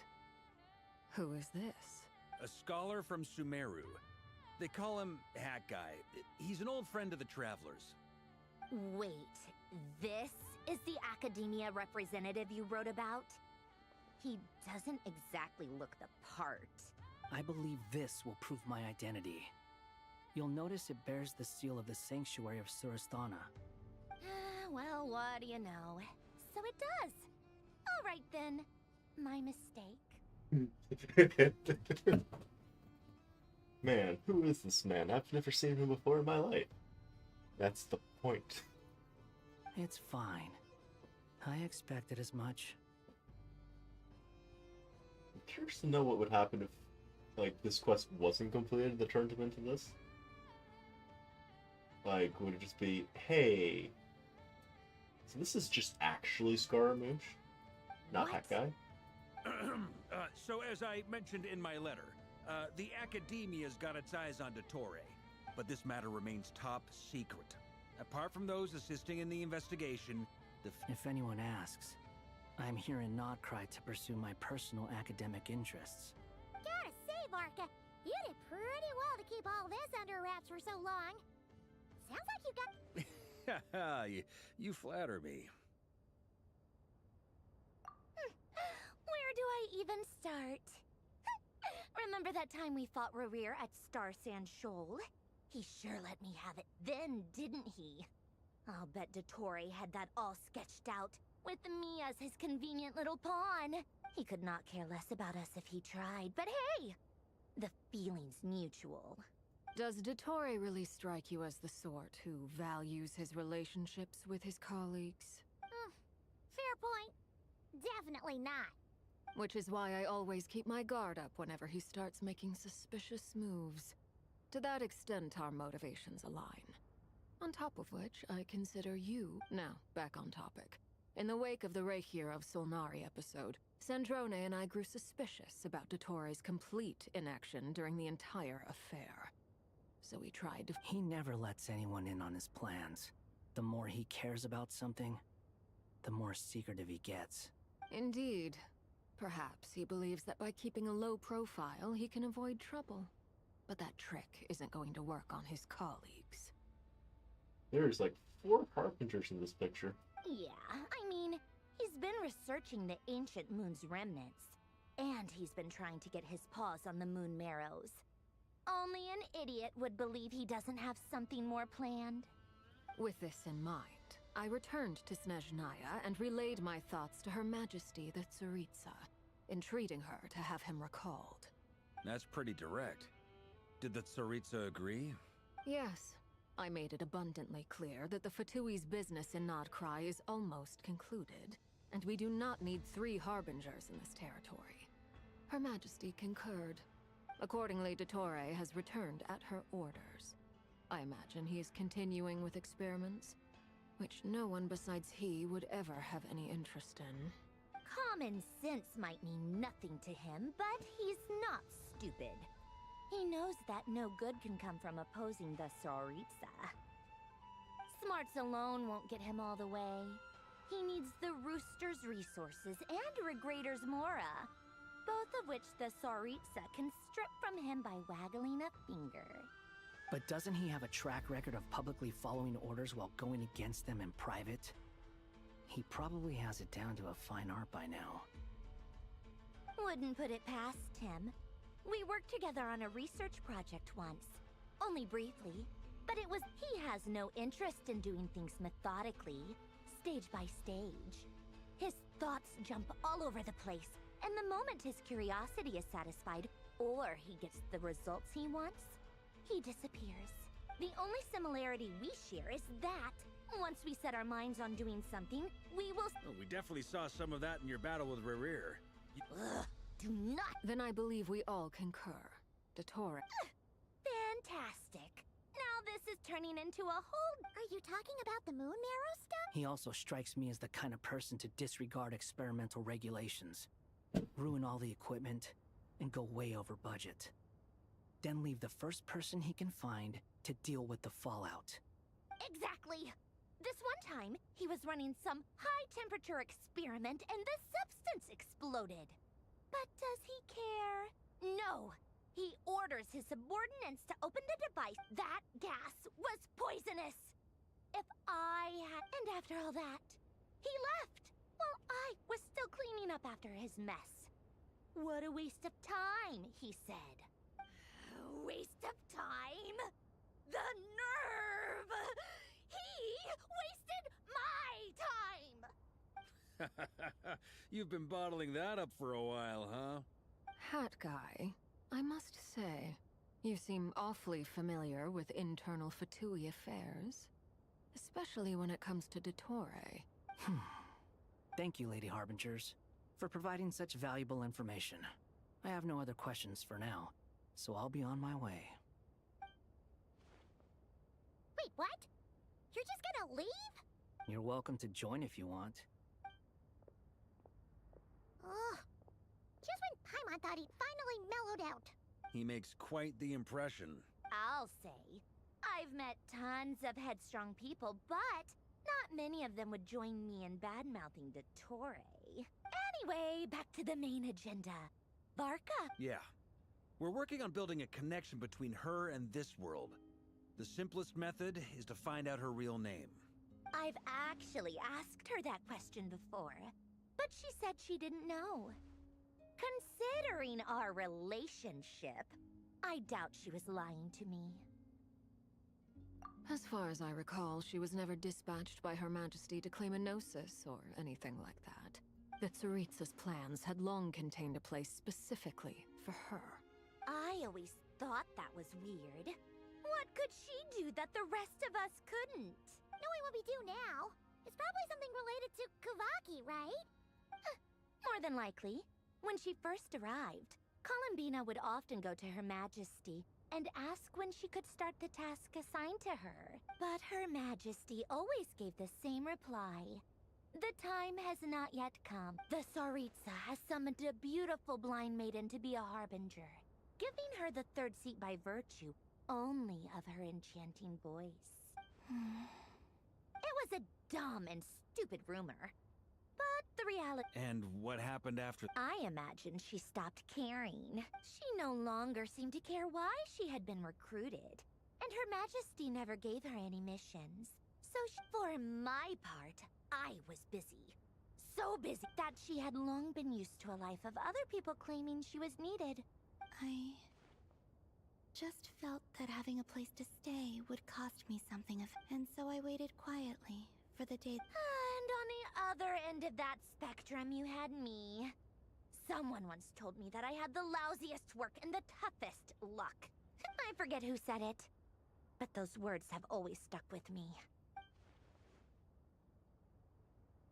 But you've done your job exceptionally well all this time. Because at heart, you are a conscientious person. What is it? Something come to mind?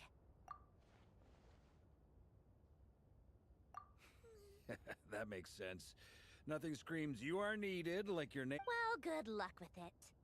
But if you ask me, I'm just so used to it now. After all the arguments we've had. Nor I. Santrone.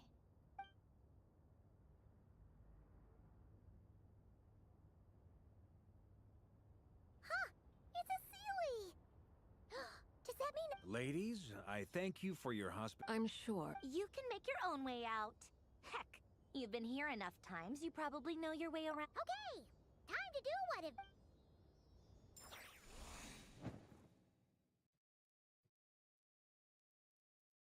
Ooh, darn.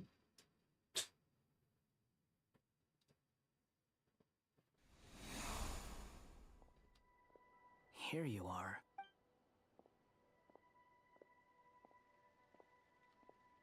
Oh, Hat Guy. How come you're back so soon? Did things go all right with the Fatui? Fine. Dottore's been summoned home by the Tsaritsa. Couldn't get much more than that. How about you? Any... Unfortunately, we've tried everything. Different phantoms, different locations, different points in history. Abyssal monsters roaming the land. People crying out in despair. with no hope of... Every time I see it, I can't help but think. Is this what it was like in Mondstadt when Dragonspine Durin attacked? And if I fail in the task I've been given... That's just meaningless speculation. When we encountered similar phenomena previously, I tried to interfere with those illusions, using sounds and lights to guide them. However, we could not change their fates. At most, we were able to extend their existences. The events of the past are like fate that has been written into Irminsul.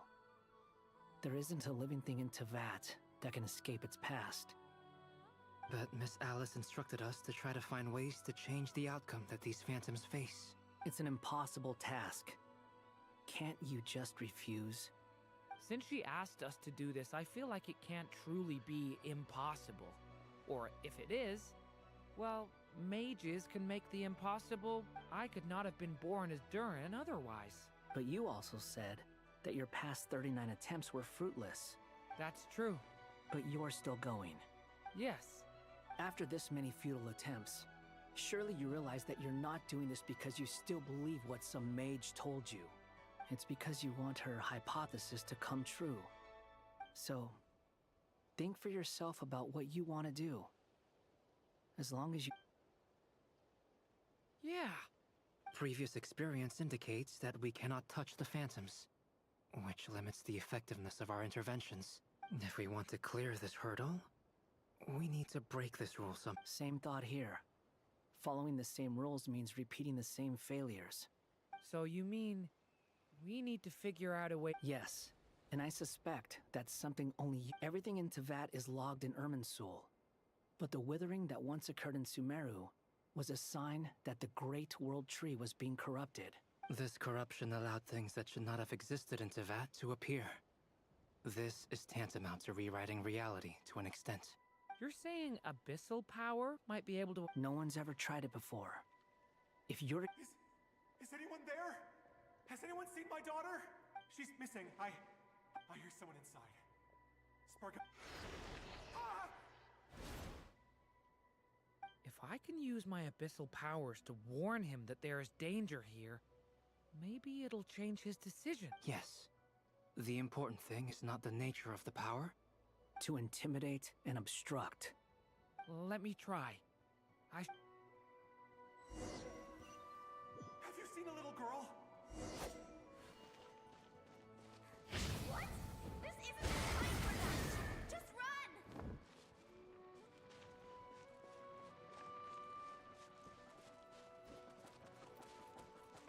I hear someone inside. Spargata? Were you in there?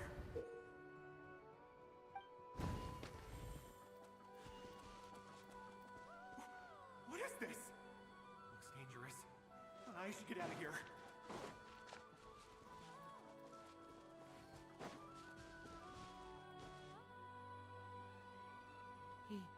Don't celebrate too soon.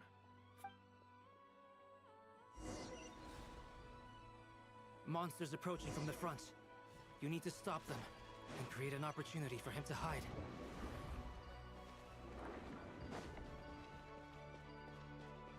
No! There's monsters ahead!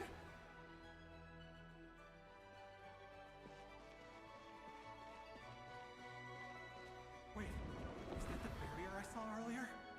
Why is it appearing now? It's as if someone's controlling it. The monsters are gone. Is it...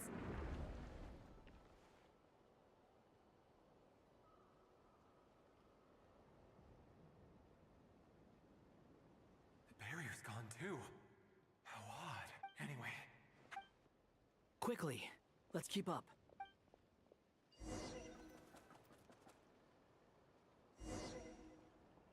Wait, there was someone else here?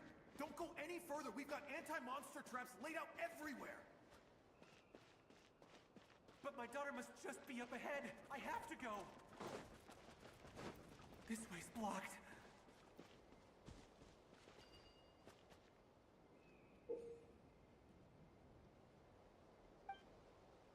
We might be able to use the explosives over there, but we need to take care not to hurt him. I'll use the barrier to keep him at a safe distance.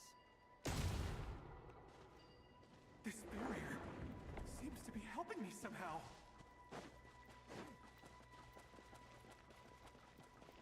Hey, hey, wake up! Oh, no good. Gotta keep moving ahead.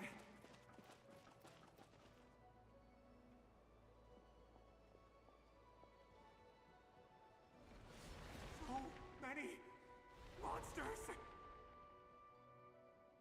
There's still a chance, Durin.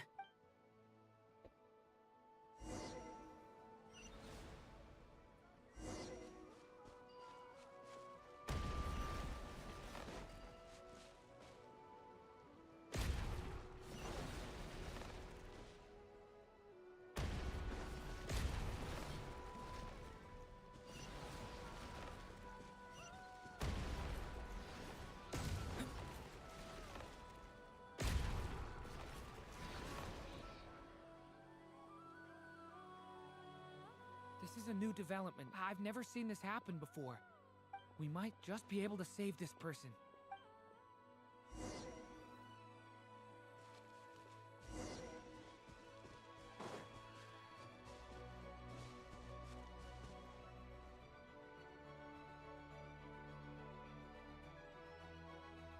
Hello there. Have you seen my daughter? Get out while you still can, you fool. But I can't just leave her here. Sorry. Okay, if I do find her, I'll get her to shelter and... Don't bother. What's that noise? No, if he goes inside, he'll be walking into a trap. Let's try...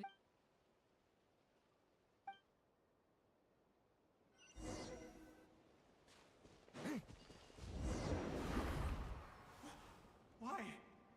How will I know where Spargana's gone like this? You know what?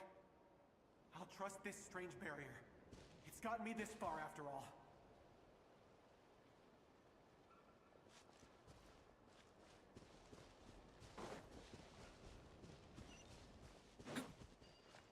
What? Spargana, are you there?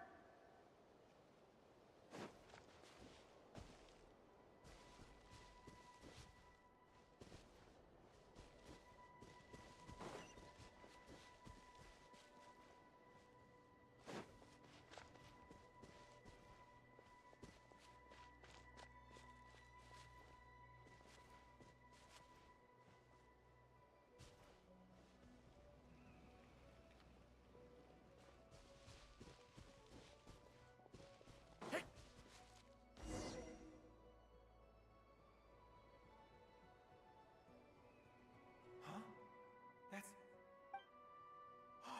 Thank you. Yes, it's one of hers for sure. That's her name. Durin, just like last time. Use the explosives.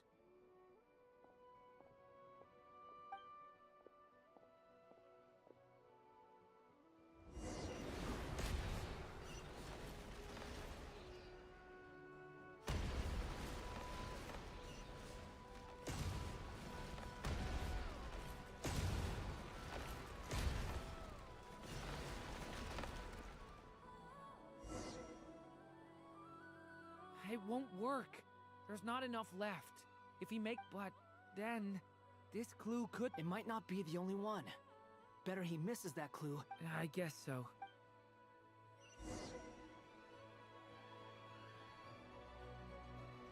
Stop him, Durin. We can't let him get any further in. That's my daughter's book! I've searched and searched and searched. I no longer have anywhere else.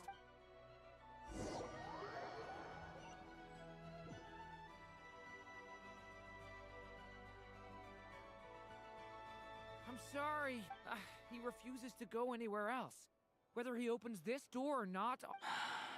Albedo? Hat guy?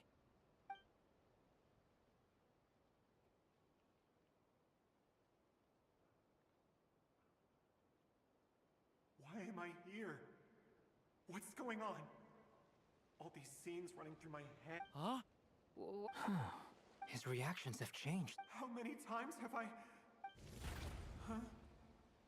You can see it? I feel like I always could, but You were the ones guiding me. I haven't done anything yet, but those monsters, I won't find my daughter. No. Yes, even so. We're trying to find a way. You've not seen my daughter either. It seems she really isn't here. I'm sorry. I'm just tired. Maybe this is... How long do I have left? Experience says 15 to 20 minutes. 15 to 20. Thank you for all your help. Let's rest a while. Now's not the time for you to start. It's not pity.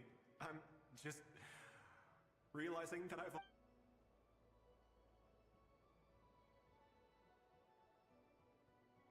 You say you're from Mondstadt, yes? The place with... And you're from Sumeru, where they've built... Yes. It seems you've never heard. Those names are unknown to me, I'm afraid. Yes.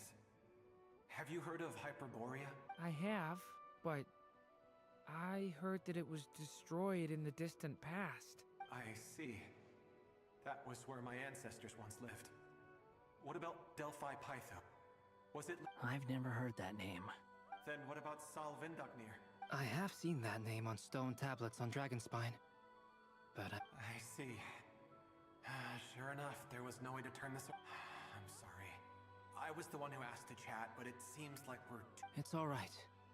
We did hear... From how you speak of your lives, things must... They are. Mondstadt is a place of freedom and happiness. We have festivals a few times a year. Everyone gets together to drink, sing, and be merry. Sumeru is a lot more uptight. Not really the kind of place where you can relax. But if all you want in life is to seek knowledge... That's wonderful. In other words, after this all-devouring black tide passed, humanity did not merely avoid extinction, but I mean, I can see you all right now. That must mean That's true. Well, time's almost up. Let's part. The chances are slim, I know, but I'd like to spend these last few... May we meet again. Well, or not.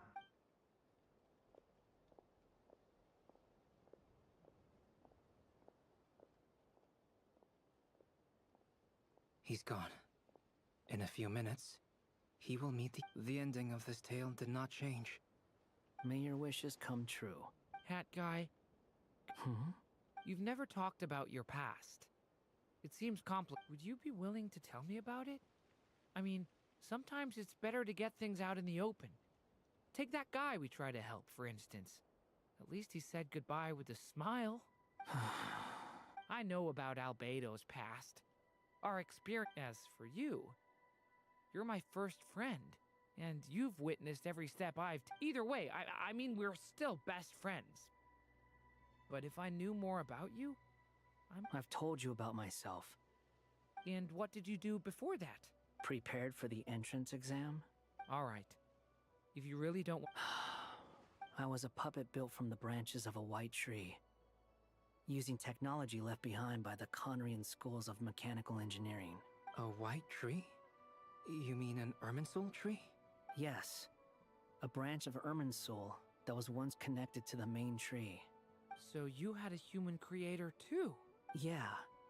But my creator abandoned me after deciding that I was a failure. After that...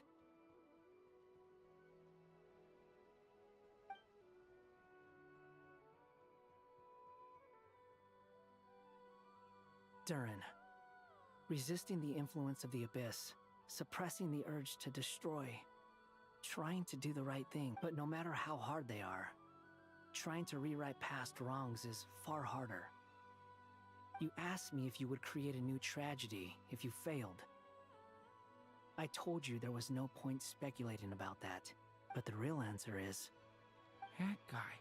But at least you've got people here to help steer you away from the wrong path. So, just keep aiming towards the light. I will. I promise. All right. Break time's over. Hello? Durin speaking. Hello, friends, it's me. What have you been up to, I'm detecting some unmistakable fluctuations here at the border. The amplitude isn't particularly high, but they're completely different signals from the ones before. And the scale is comparable to those I've detected previously. Alice, We were unable to save that person. However, he appears to have retained a portion of the memories gained through that cycle, and was able to hold a conversation with us. I see. Well, that is rather odd indeed. It definitely merits further attention. Could I trouble you to keep trying the same approach? I need to gather some more data. I should probably have Nicole come and check this out.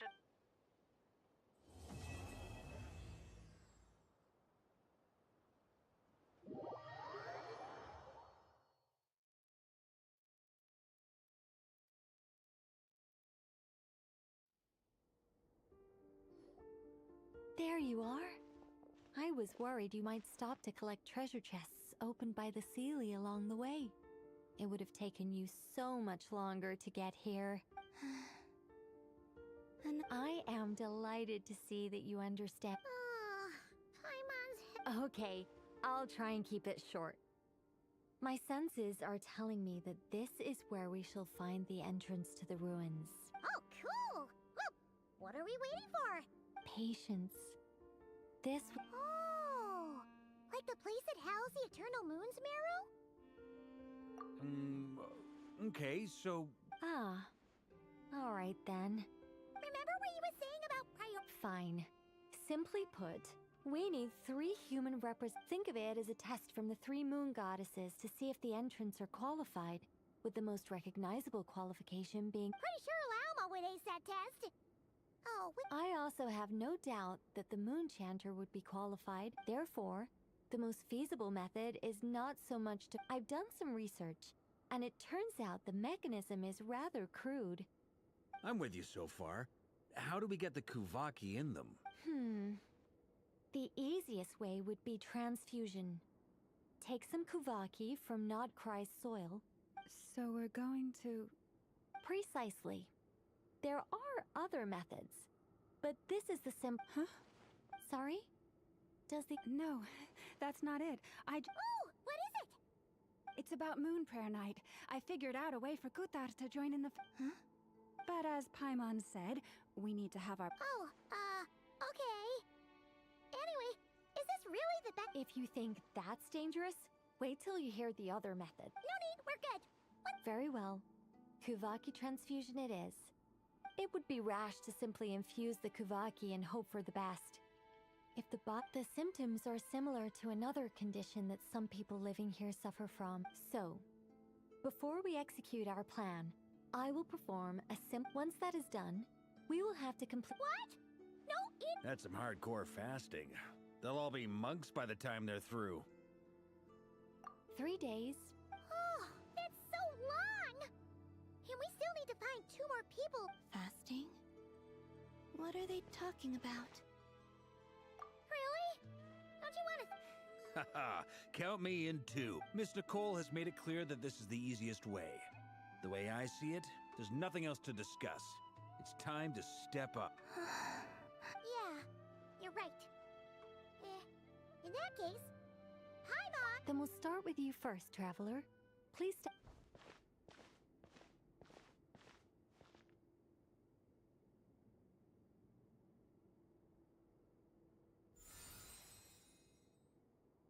How's it going? Do you feel anything? How about now?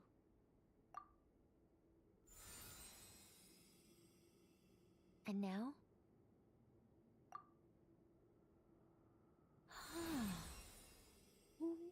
What about now?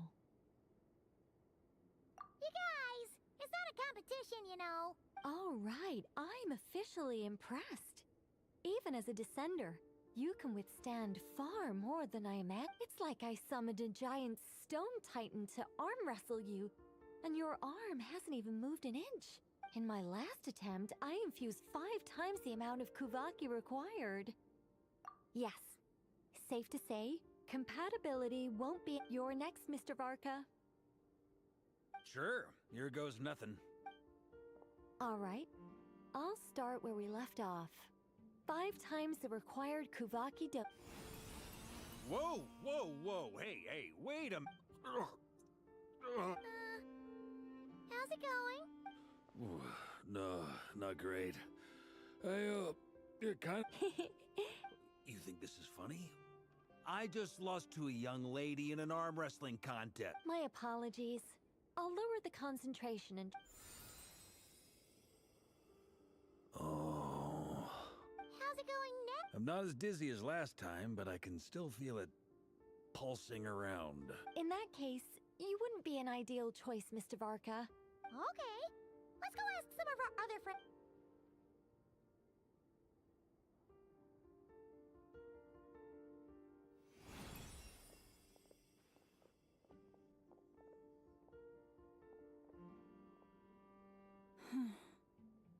No surprises here, Miss Moonchanter.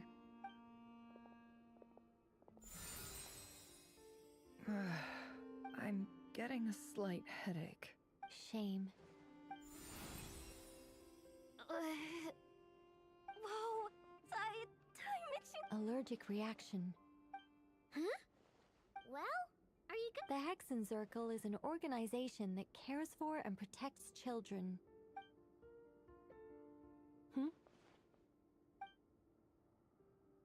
Is something the matter? The candidates have to be human. I guess that rules me out too. Huh. Everyone except the Moonchanter got beaten. Guess I don't... Perhaps I could ask for volunteers I'll see about talking to some trusted... In fact, I think we had some former Frostmoon Scions. Can you give me the scientific explanation for how the test works? Then we can just zip through Nashita. No. Wow! How about I contact the Knights of Favonia's garrison in the Wave Chaser plane? Strange. She mentioned that the world has rejected her. And when we fought the Rahier of Solnari, it's... Also, Paimon's not sure revered is the right word for how... Gratitude, certainly. It's basic reciprocity. Yeah. Even though she looked... A review of the relevant data. Yep, you bet. They really think so? I'm super surprised that Columbina isn't her actual name, though. I think... I know, right? Unfortunately, that's not a... Columbina. That was the code name the But is that really all there is to it? Is there anyone left who will still call?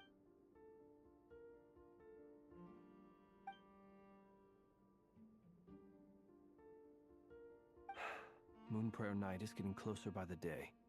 Then allow me to try. Huh? What are you... You contacted your friends via the Adventurers Guild. Sandrone has... Since I have the... Arlecchino. When can we begin?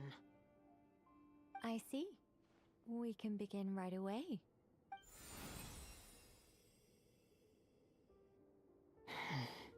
How was it? Did you feel... Not at all. Then it seems we shan't need to look for additional candidates after all. Great! Cool. All right, like Paimon said, the rest of us... Then, my job is to take care of the caretakers. I will ensure everyone receives food and accommodation. I'm ready as well.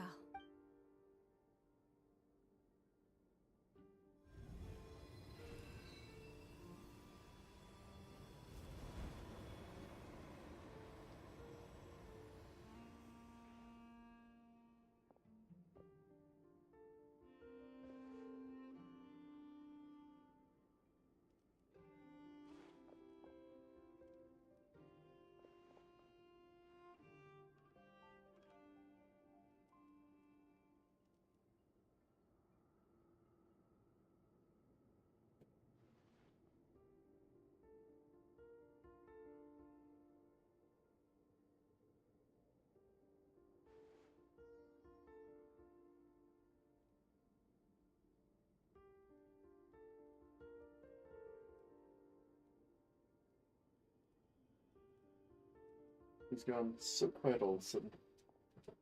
The work is done. The sacred scroll shut. The stars grow dim, the people silent. The white sun sets, the silver moon rises. O path to the temple, appear now before us.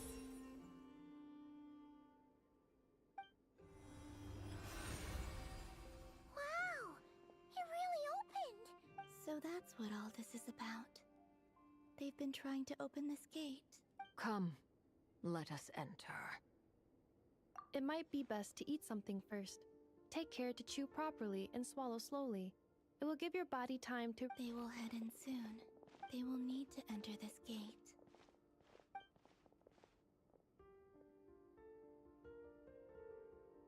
Huh? I cannot pass the... It has been 3 days. Can I really?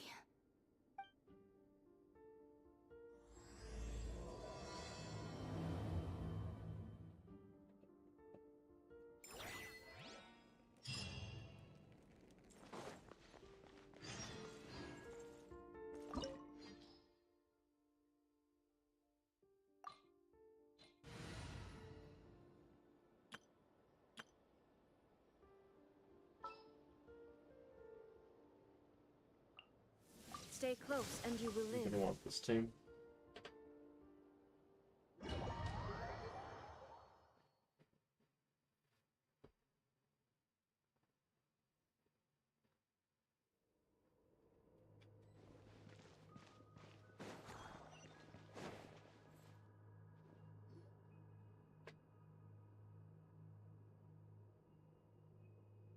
Are these people... Judging by their clothes, they That could mean they have some clues about the moon goddess's name, right?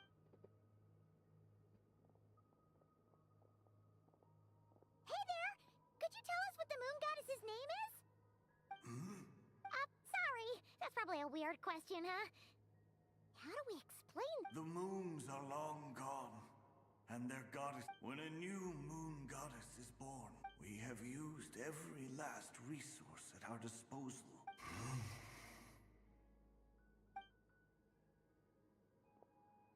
Were the people of the past all this devout? Surely the new moon goddess he speaks of must... Alas, Kuthar's birth came long after the age in which he lived. But, maybe if we... True. Keep an eye out. We should be able to tell which era they're from by the clothes they wear. Yeah! You've been pretty talkative this whole time. Oh, nothing. When the Hyperboreans speak of moon goddesses, they mean the 3 from truly ancient times. I can't imagine they would know anything about our current moon goddess. There once was a time when the moon goddesses blessed them greatly and protected them from harm. So, when the war between the gods and dragons plunged the world into chaos, it seems they looked once more to the moons for help, praying for a new goddess to be born.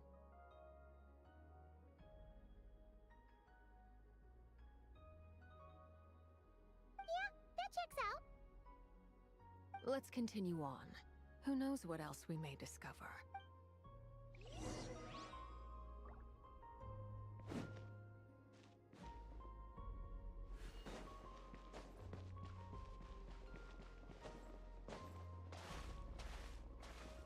There's a door blocking this path. Not a problem. Try this.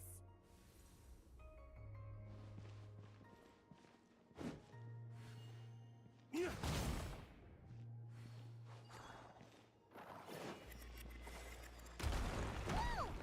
How did that door suddenly collapse?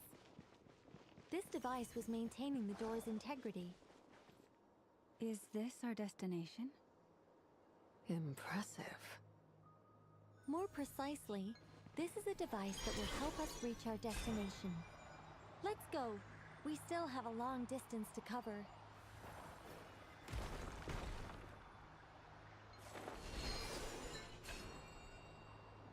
This looks like, I think what the name of it is.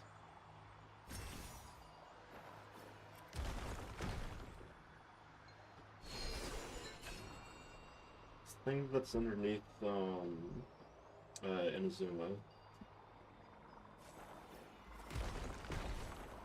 Very similar vibes like Conrio.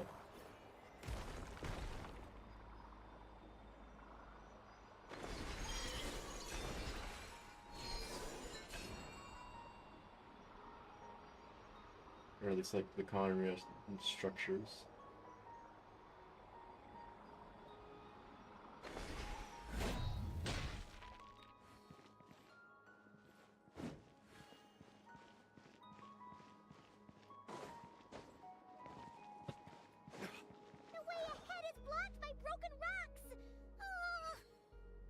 Let's try that device again.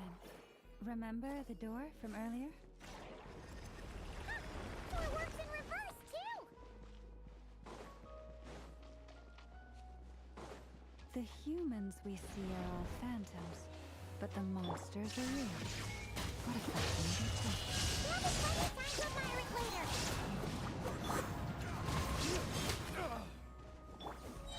Fallen leaves, adorn my night!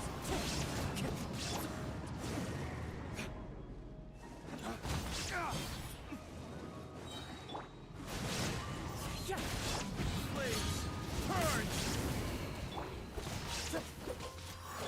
Hold the line!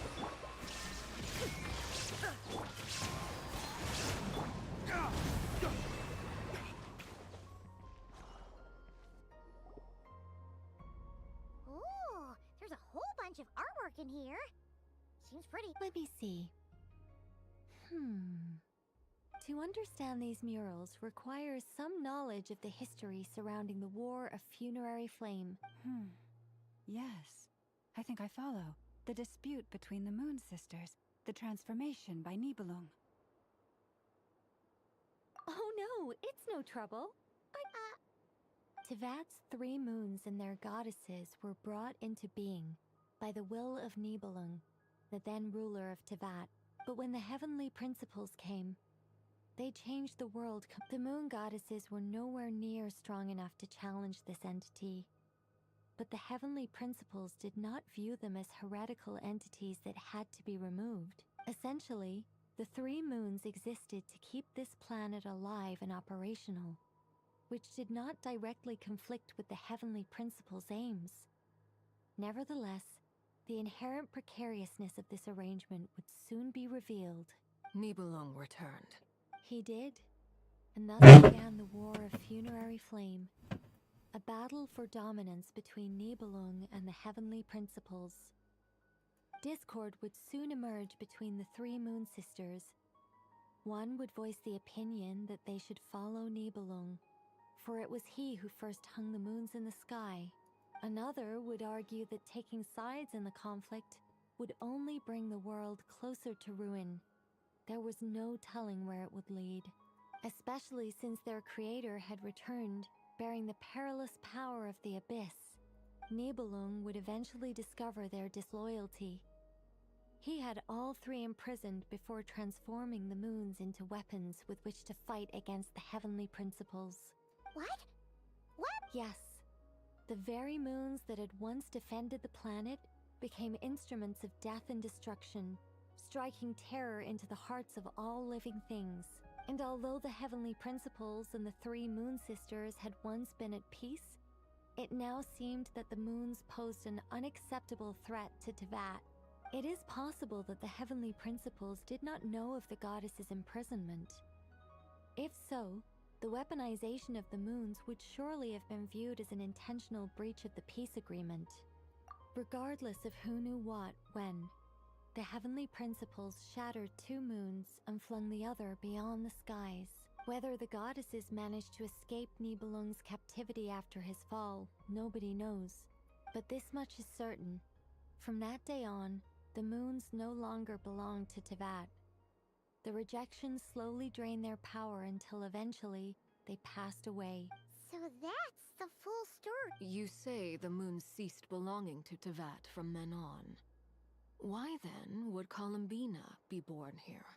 That is perhaps due to the lingering connection between the Frost Moon, which was not shattered, and this world.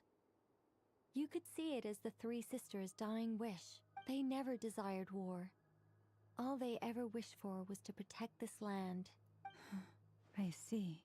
If the final fate of the 3 goddesses is as you say, then Columbina faces the same grave danger. Our investigation has yet to bear fruit. Yeah, you're right!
have the feeling that pretty soon, right? You know, Genshin it goes and there's like their whole drip marketing thing. We're finally here. They're waiting to just be like, okay, finish the quest up first, Indeed. right? I was Find a the little name. worried about that at first, Then we'll announce but the as we name got along closer, with drip I marketing. sensed That that the probably is the Kavaki next within chapter. it flows on it. The only issue is how to activate it. It's looking a little worse for wear. What about the cores from some of the other devices we've seen? Can we repair it using those? In all likelihood, yes. I imagine that would have been the hyperbo-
Walk up, then jump down.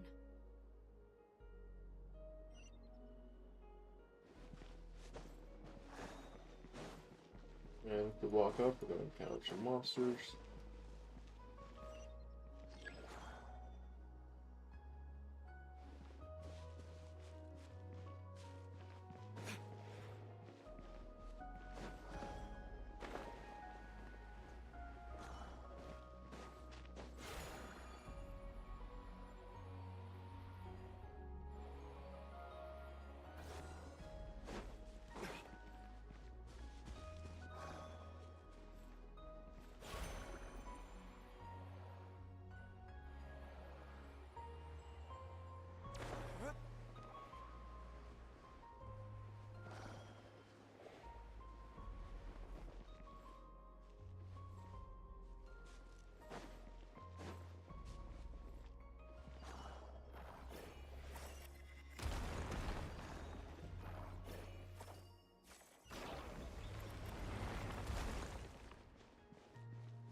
The device is up and running.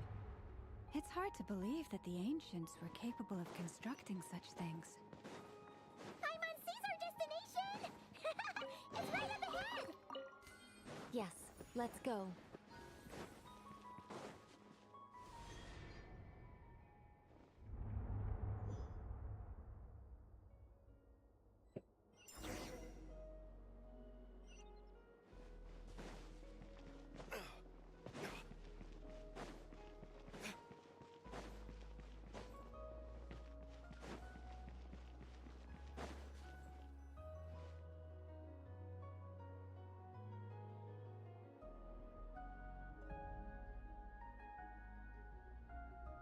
This is where the people of Hyperborea communicated with the moons. We need only place the moon marrow upon this platform on Moon Prayer Night, and we shall be able to open up, the assumption being, of course, that we can find her first. That's right. You want to know if it's safe there, don't you? And yet, she has no choice but to return. That's not the only issue here. This is the end of the and despite looking at historical artwork and talking to people from Hyperborean times. If it's not too much trouble. Oh, sure. What she said. Then your first job is to find it. As a moon goddess, I'm sure she must have a name she identifies with. Neither Columbina nor Kutar is her true name, and she's never really accepted either of them. Is it not also possible that she has never had a true name? That would be a hard pill to swallow. No one knows how she came into being, and she certainly doesn't have parents in any. Does that mean there's no way to get Columbina back? Huh? Wait, why all this pessimism? Was it the way I phrased this question? Well, just because she's never had a real. What? Think about what Alice said again. She never once said that you'd have to find a new name, did she? Are you saying what I think you're saying? Yes. Names are anchors that connect us to the world. It's like... yes. Traveler, when you first arrived in Teyvat, do you think you would have turned around if someone behind you shouted, "Hey, Tumaini"? But what about now? I understand what you mean. Life is a long journey. Even the friends and when people call you by different names, what matter? And of course, whether that resonates with you. Lumine. So, close your eyes and picture the moon goddess. Columbina. Columbina. My mom would call her Columbina too. She has long forsaken everything that Kutar represents. I think... Well, it sounds to me like you found your answer. Are you sure?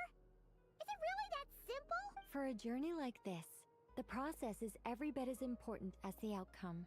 Had you not searched far and wide, rejecting every other... Oh, it all makes sense. Are you suggesting that Mage knew from the start that Columbina... I can't say for sure, but I can definitely... Llama! Your antlers! You should hurry. The festive moon has begun to rise. Do not worry, for when you called the name Columbina just now, I could... The power within what? Yes. So... This is so annoying. I really... But... Deep breaths, Nicole. Okay then. Anyway, you all... Then it is agreed. By the name Columbina. Then we'll throw her the best moon paradise. And at last,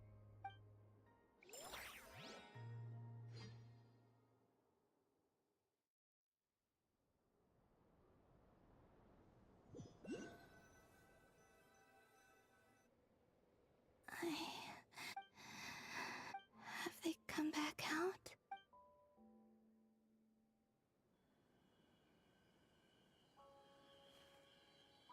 They didn't make it.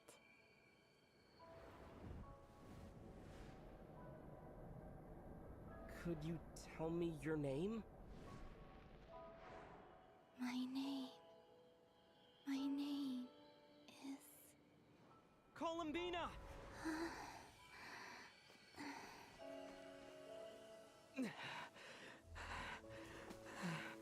Columbina! Are you here? Columbina! That's the name you gave when we first met. And it's what I've called you ever since. Columbina.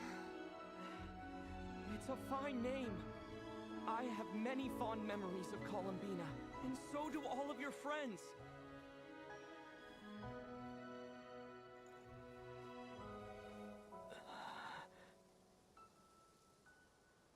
If you like this name...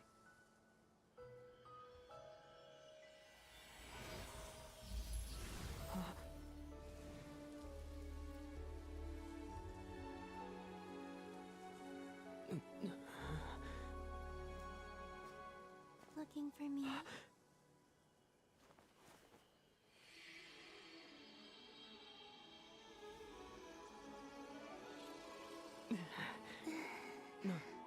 I like it.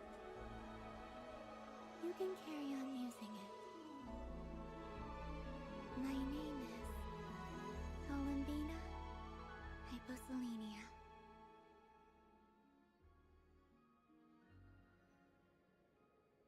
Columbina Hyposelenia. That's a wonderful name. I never thought that Columbina would become my real name. But after I met you and my other friends, the things that this name stood for slowly began to change. It went from being a Fatui code name to something my friends call me.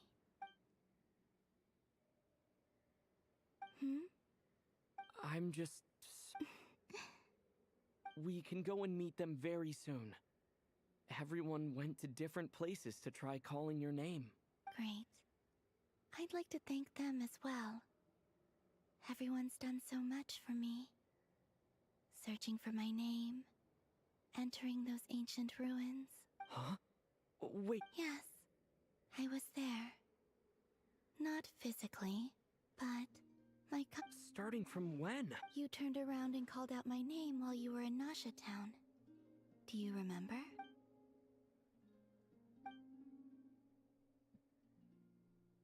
Let's go.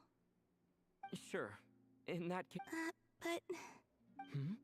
Before that... Sure.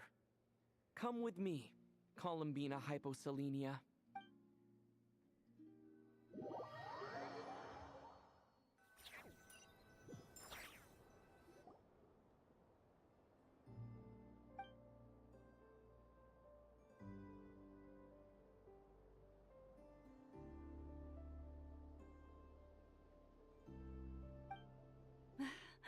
Columbina.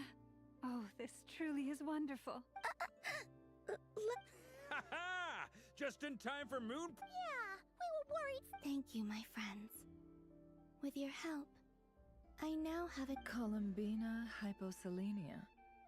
Where's the... That's right. It means... Born beneath the moon. Yes. And by extension, it can also mean born beneath this world. A fine name. Now, as much as it pains me to interrupt this beautiful reunion, I feel obliged to remind you that the Moon Prayer Night celebrations in Nasha Town don't you want to enjoy the festivities? There's so much to see and do. Nicole? So you're Miss Nicole. Thank you for helping us. And you're quite welcome. Guiding lost people to hidden treasure is what we Seelie do. And if you ask me, spiritual treasures are far more precious than material ones. Chests are all well and good. Anyway, I had to go help Alice. It seems like she ran into some trouble. That's why. But don't worry. We're with you in spirit. We'll be celebrating right along with you. Keep an eye out for the Hexen Circle's festive stalls in Nasha Town. I think you'll like what we came up with. Alice said she even managed to rope B in this time. The Frost Moon Scions have also prepared various... On that note, Nefer... It's all in hand. Yeah. Wonderful. In that case... Huh? Come on, Columbina. It...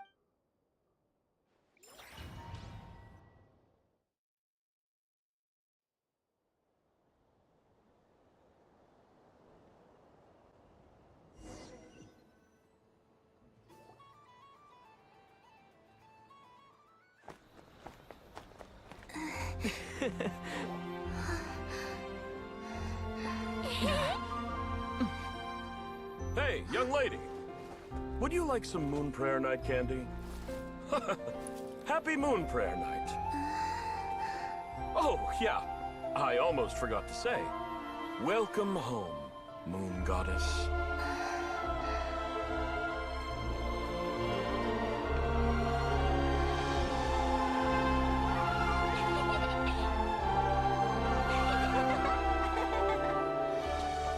Welcome home, Moon Goddess. Welcome home, Moon Goddess. Welcome home, Moon Turning Nashatown into her home is a festive gift. A rather brilliant idea. Perhaps this is what Nodcry, Columbina's home, should have been like all along.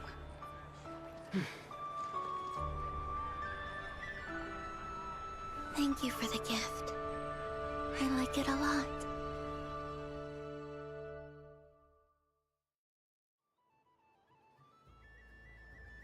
This feels like the surprise of my life. I do. I never am. If you're happy, we're happy. Quite a strategy you came up with. Hide the tree in the forest. It's not your usual style, Lauma. Is there something about Moon Prayer Night that enhances what's in your head as well as the antlers on top? Apparently so. It even inspired a perennial penny pincher to use their resources for a greater cause.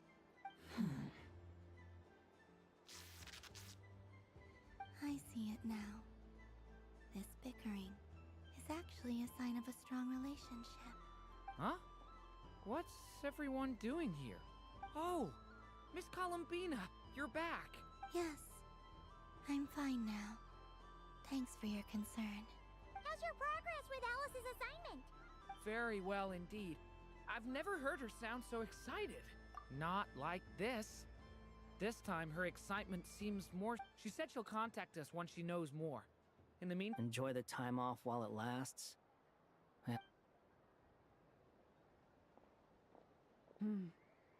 I should go. I still have a few things to attend. And I think I'll take a look around. With any... Hold up a second. I believe he made a beeline for the flagship the moment he entered Nashatown. That's Mondstadters for you. They know what they want when festivals roll around. Goodbye for now, Columbina. I will. Well, in that case, don't just stand there. Get up. Oh, also, take this map with...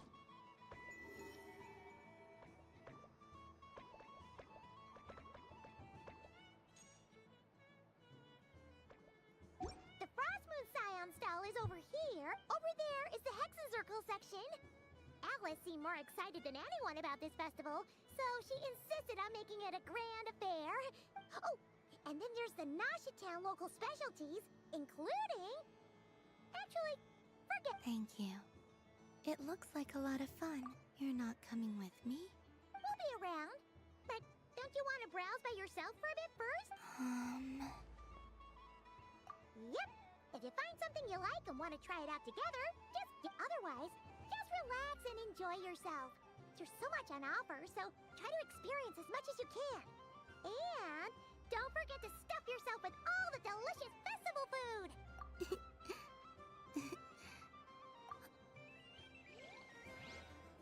Where should I go first? This must be the mage's stall. It feels like I've entered a fairy tale. How lovely. What's this? Should I give it a try?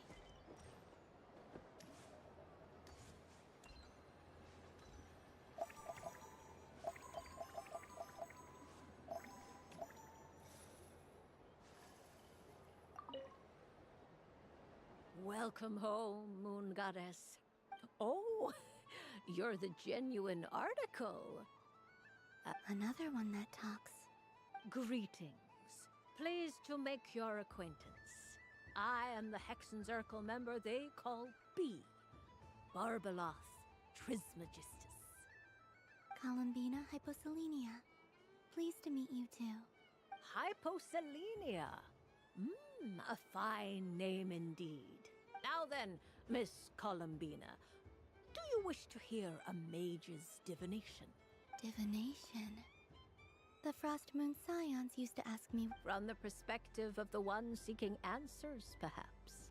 As you look to your journey ahead, if you seek to understand the unknown, resolve your doubts, and soothe the confusion in your heart, divination could be for you. The unknowns on my journey. Of course, if one wishes to peer into fate, then hydromancy is the more precise option. But that is a complex affair, and to relegate that majestic art to the status of a festive amusement would seem somewhat uncouth. Besides, it is sometimes better to not know fate with great certainty. Hence, I shall use the suitably festive Lunar Arcana to tell your fortune instead. It is more popular with the youth in any case. Lunar Arcana. Indeed. Unlike hydromancy, this will only display possibilities and trends. People like to think of themselves as creatures of agency and free will. Peering too far and too clearly into the future is detrimental to both body and soul. I'd like to give it a try. Of course you may. Before we begin, Let's stick to general. Very well. Now, try to relax. Cast your mind upon the things you have experienced and the things you are soon to experience. I will shuffle the deck. Would you like to cut the cards yourself? You do it. No problem. Now then, to make things easier for the Seeker, that is to say, you.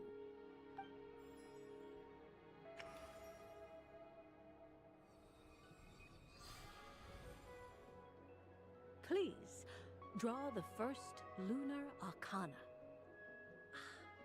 This represents destiny and is the foundation for the divination as a whole. Now, draw your second card. This will stand for the past, the sum of all your experiences that have come before. And now the third Arcana. This is the present, your interpretation. Finally, the last card. This shall speak of the future, which... Oh. Fascinating. I've never encountered this before in my role as a diviner. Something has exerted an... What do you make of this, Miss Columbina? Of course, if you wish, you can choose to deny the validity of this card and draw the... No. A bold decision. I must say I'm looking... Well then, let us flip the Lunar Arcana in sequence and see what emerges. Sure. First, destiny. No surprises here. The card that represents yours is the moon. The moon. Indeed. The moon can represent the truth at some times, but deception at others. False peace, destructive calamity, and the world-changing power that lies within.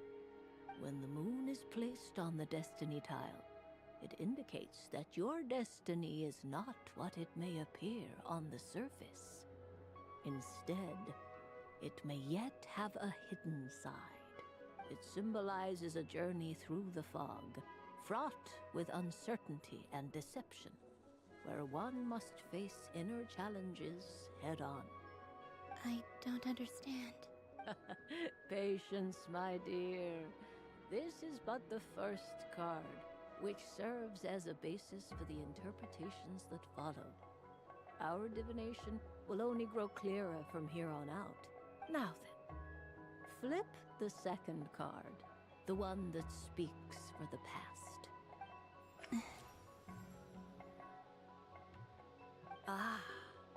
The Hermit, but inverted. Inverted? Yes. The Hermit symbolizes solitude, introspection, and the pursuit of truth. When inverted, it represents isolation, truth out of reach, and a path that leads one astray. Combined with the moon as one's destiny, the Hermit inverted represents a choice you made to stand alone in the past. It was a choice made not out of fear or arrogance, but for reasons that others could not perceive. You fumbled through the darkness without a guide, but you did not find your way. Rather, you went astray. More than once, it would seem. Is this about how I became Kutar despite not wishing to become a god?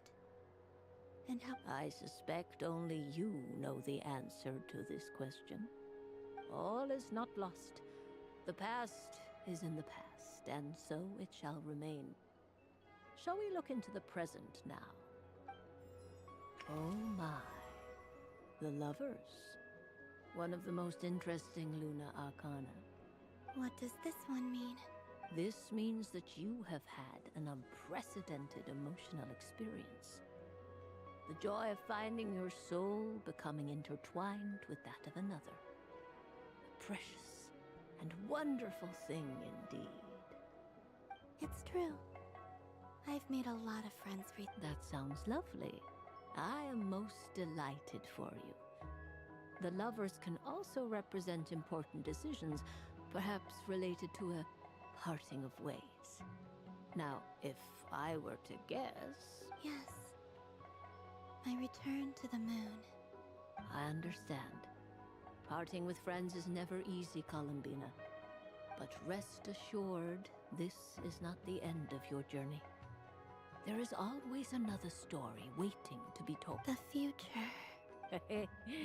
Well now, it's finally... I'm ready. Very well. Flip this... Oh. That's the, isn't it? Miss Barbeloth? What is it? This card is death. That doesn't sound very good. It depends on how we interpret it. It is true that it can represent an agonizing death, a complete and utter end, but at the same time, it can also represent rebirth. Do not forget that your destiny card is the moon. That lends your future many different potential meanings. If death spells the end, is it unavoidable? As I have said, divination can only display general trends. It is a rough guide, but it does not show predetermined outcomes. Allow me to summarize it for you. In the past, you may have lost your way, but now you have gained new connections and new strength. You now face an important decision, one that may bring about a great change in what is yet to be. This change might, in turn, be the end of all things, or their beginning. But remember, everything is subject to change because of the moon present in your destiny. You must see the truth clearly and face your innermost thoughts. The truth. Thank you, Miss Barbeloth. Don't mention it. Some people dislike divinations, for fear of glimpsing an ending to their story that they wish was not so. But I can see that you're different.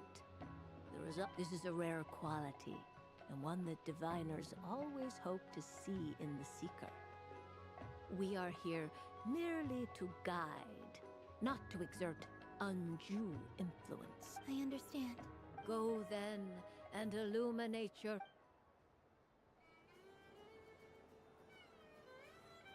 Neat.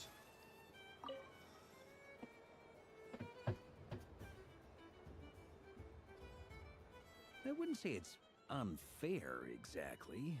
I mean, your voice goes right into people's heads. How would you explain that to the kids? You can't just explain it away as magic. Is something the matter? Ah, Miss Columbina! No Impeccable timing. Stick around for a second, Miss Columbina. I need your input on something. This self-proclaimed Knight of Justice has yet to give me a satisfactory answer. I, for one, would like to hear your verdict on the matter. Hey, now, I left the flagship just to help you out, Miss Nicole. What's going on? So Alice and I are both using long-range remote control spells that work on similar principles, allowing us to attend this festive fair in Dodeco form. Sorry, let me backtrack a little. While similar, there are some key differences. Alice, being a great mage, wanted her Dodeco to reflect something of her own charm and mystique. So she adjusted the way its tail moves when it spins around. An entirely gratuitous move, in my opinion. I hardly see how anyone is going to notice that. If anything, I'd say that anyone who stares intently enough at a Dodeco's tail to notice such a small detail is someone we ought to be highly concerned about. I only say this to emphasize that my question has nothing to do with tails. Now that we're clear on that, why is Alice's Dodeco permitted to interact directly with the children celebrating Moon Prayer Night, while mine is not? Your voice speaks directly into people's minds. See? Exactly what I said. Miss Nicole?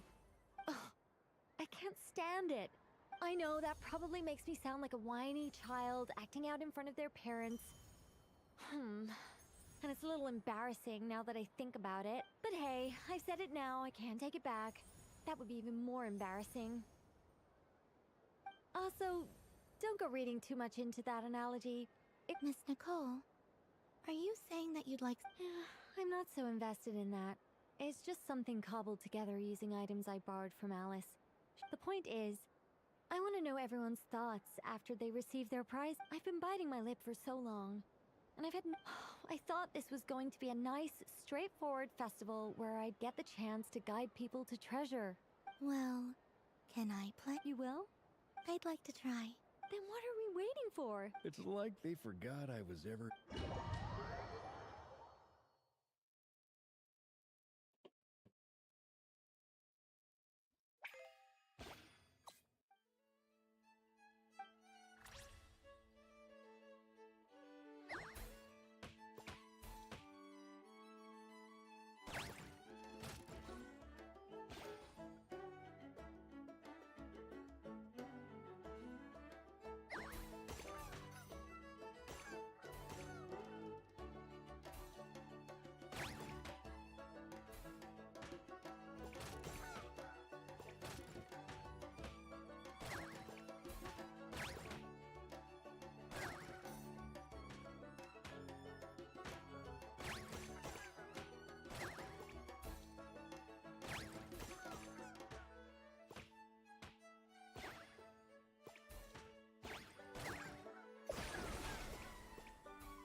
Congratulations, Miss Columbina. With your fate? Well, something to that effect. If you'd prefer something more poetic, you could even go with the challenge. All my hopes are now resting on the... Can I open... Stop teasing me. Please, I'm begging. Wow. What a lovely sculpture. You have my sincere... Thank you for sharing your precious... Don't mention it. You've all done much to help.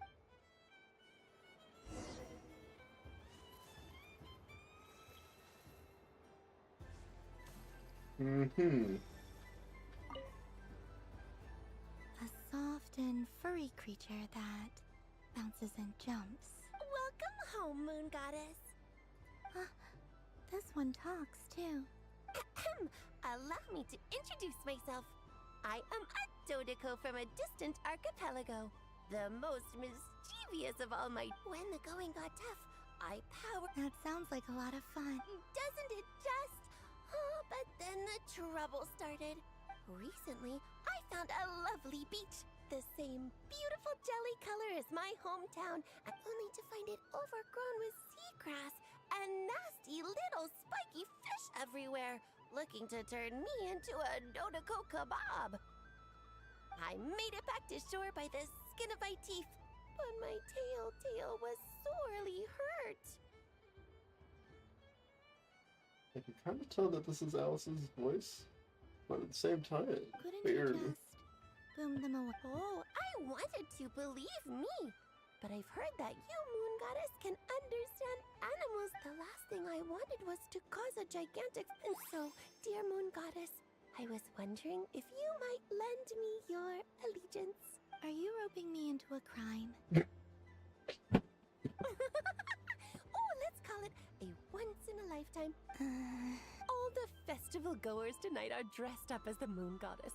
But there's nothing to say that the Moon Goddess can't disguise herself as a Dodoko, is there? Besides, this is your home. I'm afraid I'm not well acquainted with Dodokos, Madam Mage.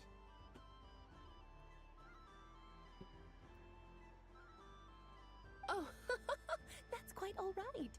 We Dodokos are innocent, happy creatures with a free-spirited nature. Many, like myself, are mischievous troublemakers. Others are lazy souls who like nothing better than to lie down on a nice rock and take a nap.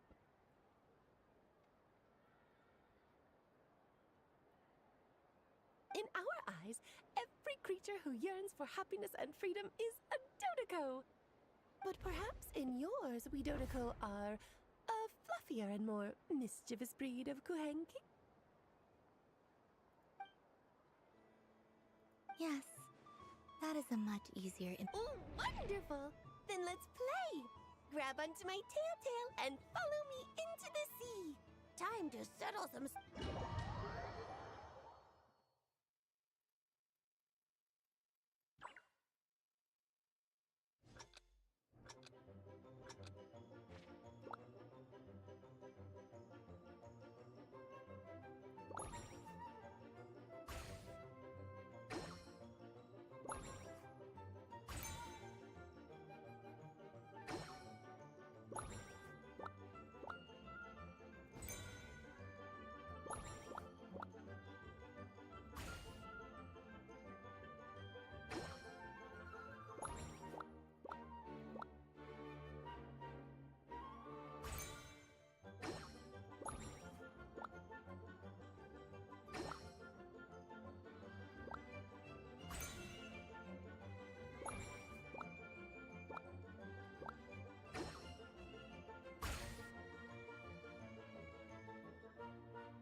Now they're putting some of, like, the old games that they,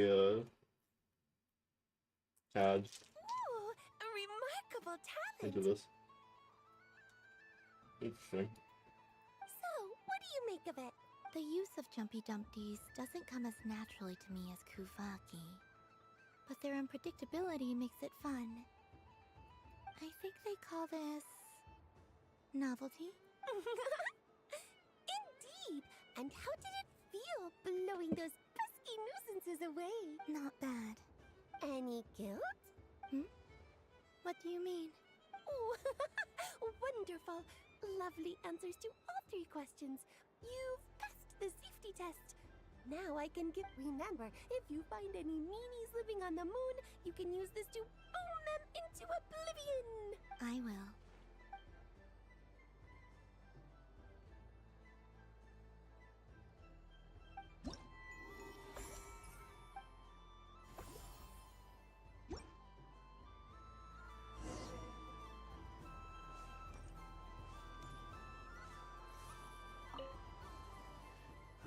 Huh? Albedo? This sketch is for you, Oh, a gift for me. The North Wind left in the lurch.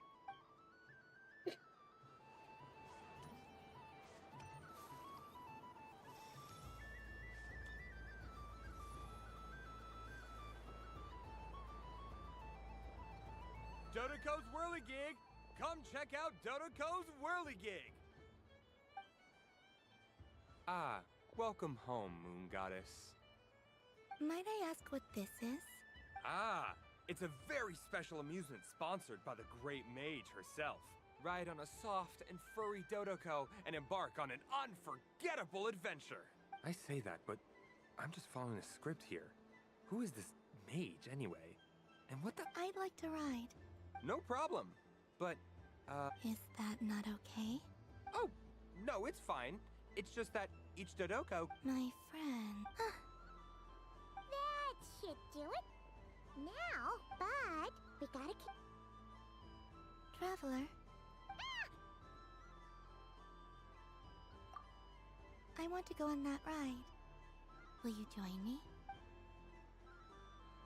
Let's go then. Don't worry. Paimon will do the rounds. All right. Please take your seats. For safety reasons, you mustn't try to leave the ride before it comes to a complete stop. All right, you're all set. I wish you both a wonderful journey.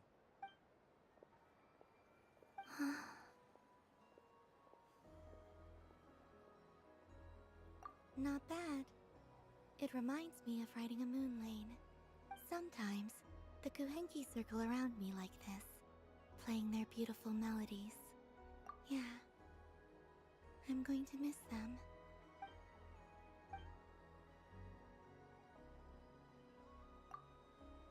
It does. I've felt scared in the past, too. But this is a little different. You know something? I got to see a lot of fascinating things during my disappearance. I saw how the Frost Moon Scions act around their families. So different than how they used to act in my presence. It made me curious at first. Why do people act so sincere when they're worshipping gods, but save their truest, warmest feelings for each other? Slowly, I came to realize that it's because they trust one another. They know, I know. What I fear now is the end. I fear losing all this the very night I have gained it. Thank you for this conversation. Don't worry. This fear I have, and the unknown that awaits me, I just want you to remember this version of me. The real me. Dear passengers, Dodoco's awesome adventure has come to a close. Please leave in an orderly fashion. Don't want the journey— Don't worry, you two. There's always another adventure.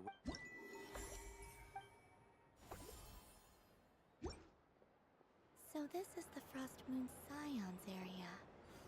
It feels very familiar. But everyone looks much happier than usual.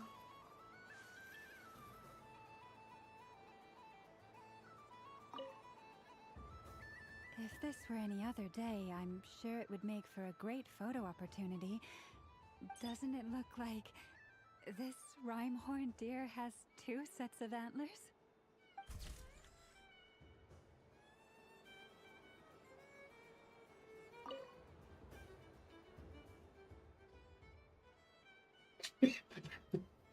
Ice is an option.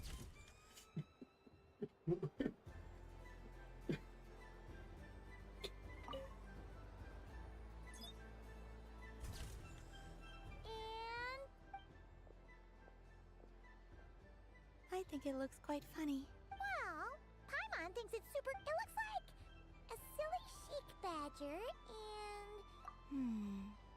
Maybe I'll stand. It looks like we've attracted the attention of quite a few animals.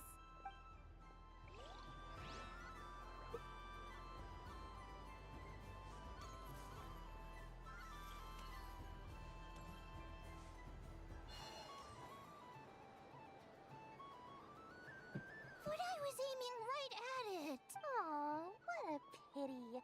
I saw it with my own eyes. You were so... That's not true. It dodged out of the way right as I was about to snag it. I'm sorry? You heard me. This paper frog can move. Dear, oh dear, what are you saying? How could a paper frog move? Unless even if I, the mere humble merchant that I am, knew such magic, surely I would not use it on a paper frog. I'd sooner give Mora legs, so it could walk right into my purse. My dear, dear customer, why not just think about how much experience you have under your belt now? Darn. I used up all my coin. Take your time, but don't take too long. This event is Moon Prayer Night only. Miss it, and you'll have to... next customer, please. Welcome. Hello. Whoa, whoa. What's this? Dory? Why, hello there, Miss Columbina. Would you like to play my ring toss game? How much for a round? Oh, first time's free. Not a single Mora. But with your sharp eye, sharp skills, I'm sure you'll win all the prizes in one fell swoop. That was an obvious enough hint for them.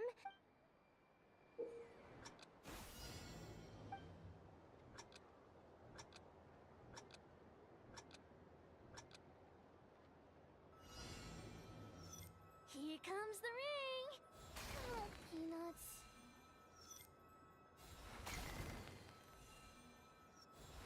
Change tracks. Roselle, should we move or not? Just a tiny bit. All right, but oh, sugar plums, not the clock hands.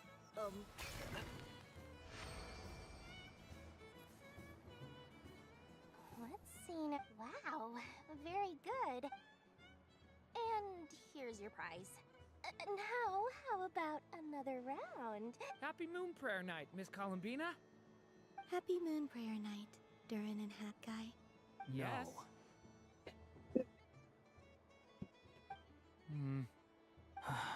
You said we were just coming here. I did, but then I recognized a few more. Do my eyes deceive me? It's our little dragon. Someone's pop. Well now, since you came all this way, what? He'll have a go. It's only one free try per customer. You can't give your try to him. I'm aware. How has Elder Almond been lately? He's in great shape. He goes for a run in the forest every morning to stay fit and healthy. He tried to go boat racing with Firecracker a while back, but he couldn't even make it onto the Lotus Leaf. Firecracker was in fits of laughter. How about you, little dragon? Can you still fly? Yes, I can. But you've become less chatty. Has growing up been tough on you? We call that maturity. You know, the thing people sing about.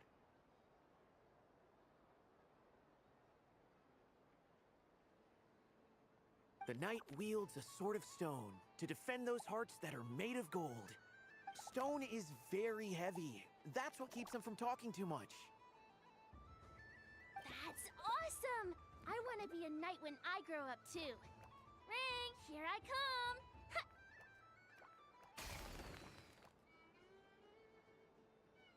Oh, the hat-wearing man. I never thought I'd see you again. You seem more determined than when I saw you last on the train. If you say so. Oh, I do say so.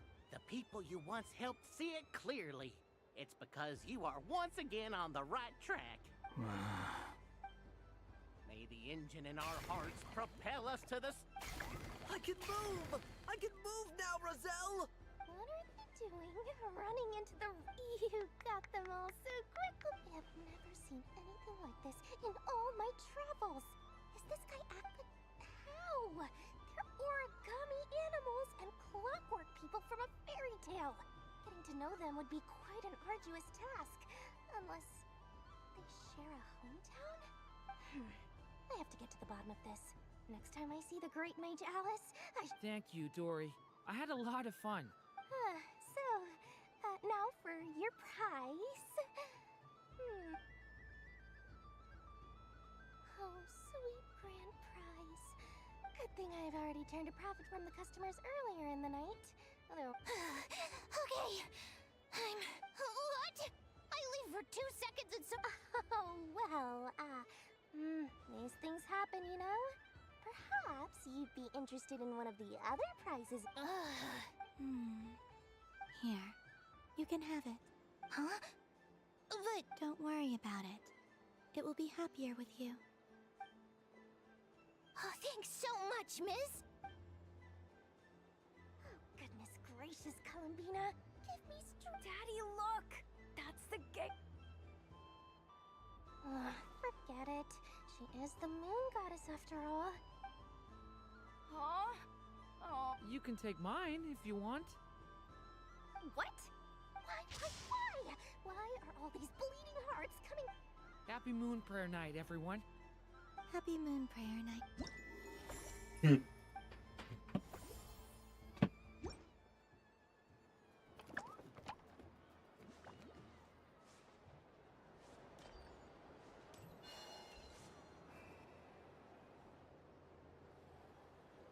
Wow.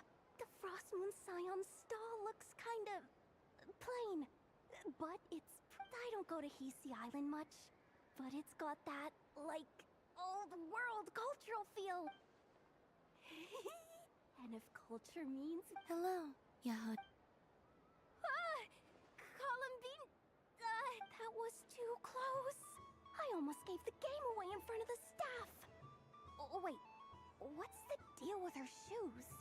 They don't make a sound when she walks. Do you like balloons too? Balloons? What's so fun about balloons? I'm not a kid anymore. Yes. The animals seem very curious about these strange flying objects. I recently learned a fun new game you can play with balloons. A new game? Hello.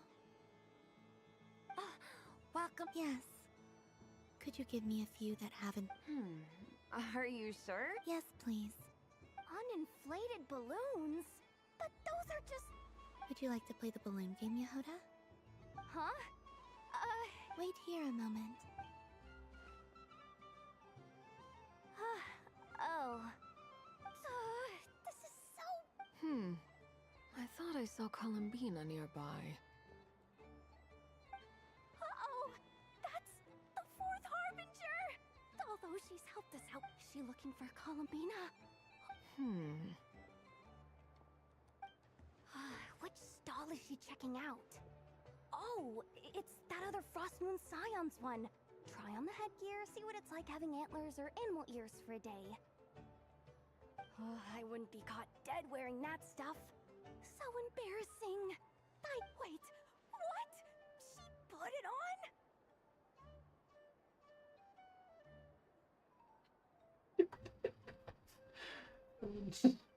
How peculiar. This would take some getting used to.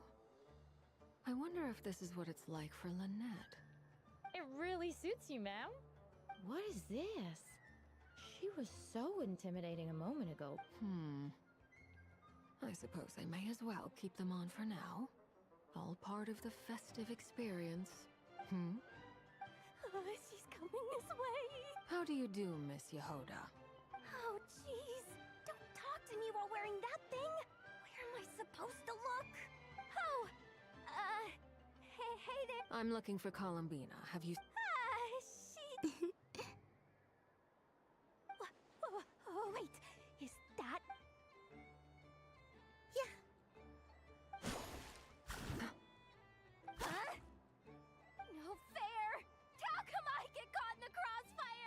An ambush from the rear? Is this a declaration of war, Columbina? Would you like to play too, Arlecchino? Seriously? Are they gonna start Gladly. That said, I believe there is another who would like to join. Boss! Boss Nev! Thank goodness! Hello there. I'd like 10... What? Miss Moon Goddess. I hope you're prepared to pay... Welcome to the game, Nefer. Just to be clear, let's keep this a fair fight, okay? No strange power. Naturally. Don't just stay... Huh? Do I... Of course. Don't forget, the Curatorium has a reputation to uphold. The Curatorium versus the Baturi Harbingers. I knew something like this was gonna happen.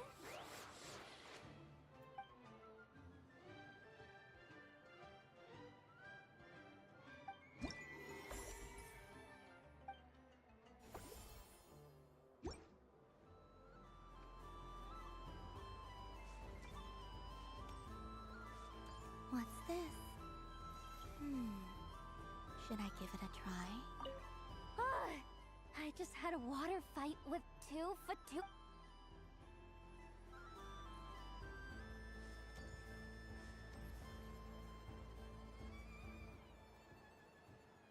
I wish for a never-ending...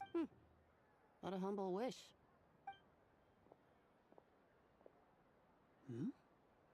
Is that Llama the...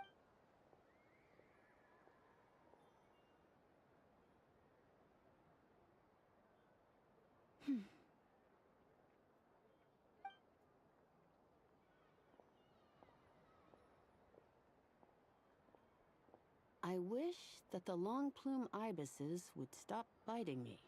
Oh dear, poor Llama. All right. I'll write that one down for you. I got it. While everyone else is celebrating Moon Prayer Night. I don't mind. It's rewarding work. My antlers are at their heaviest tonight, and the Kuvaki waves are especially strong.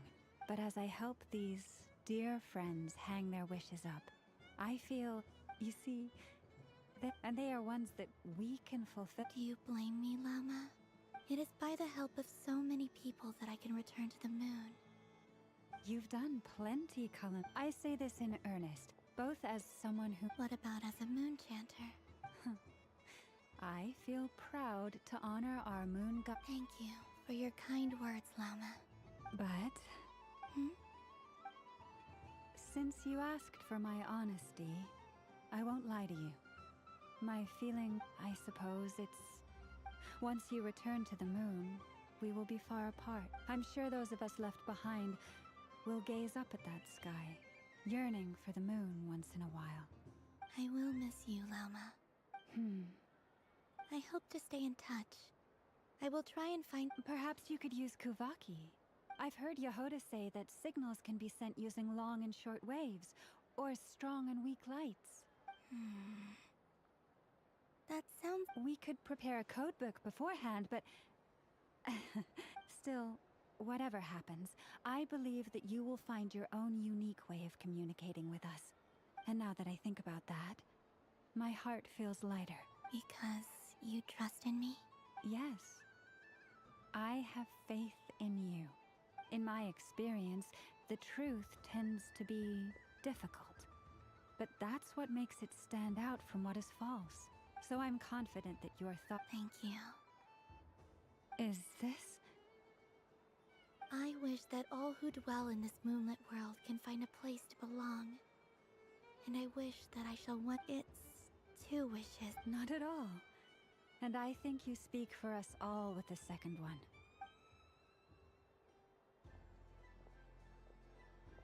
I shall continue to pray until the day that all...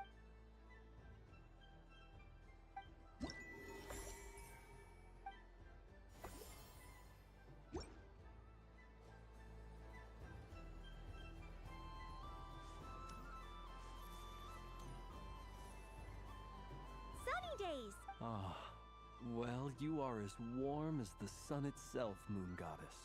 Very well. I believe your spirit animal has to be this most adorable chic badger. Wow! Thank you, Mr. Talking Magic Lamp! Have a very happy festival, Moon Goddess. Flint? That's you, isn't it? It's our little secret, my dear traveler in Paimon. Okay, sure, but... Everyone celebrates in their own way. After gazing into the abyss and spending time around gravestones all year, what better way to relax than to see sunny smiles on the faces of the living? Besides that, I like to think of myself as a fair judge of character. I dare say matching personalities to confection suits me rather well. That's not what Paimon was talking about! Aren't you afraid that you're... Should I be? There is all manner of magic in the air this Moon Prayer night, thanks to the work of the great mages. I see Miss Columbina is hiding in plain sight. Why should I not do the same? Why miss this rare opportunity to enjoy a special evening in my true form? Fair enough. You got a point there. People who don't know you will probably think you're just a talking lantern. Well, now that we see eye to eye. Ah, well, Oh, this is... Yeah! We just met Barca, and he said that having everyone draw their own section was kind of boring.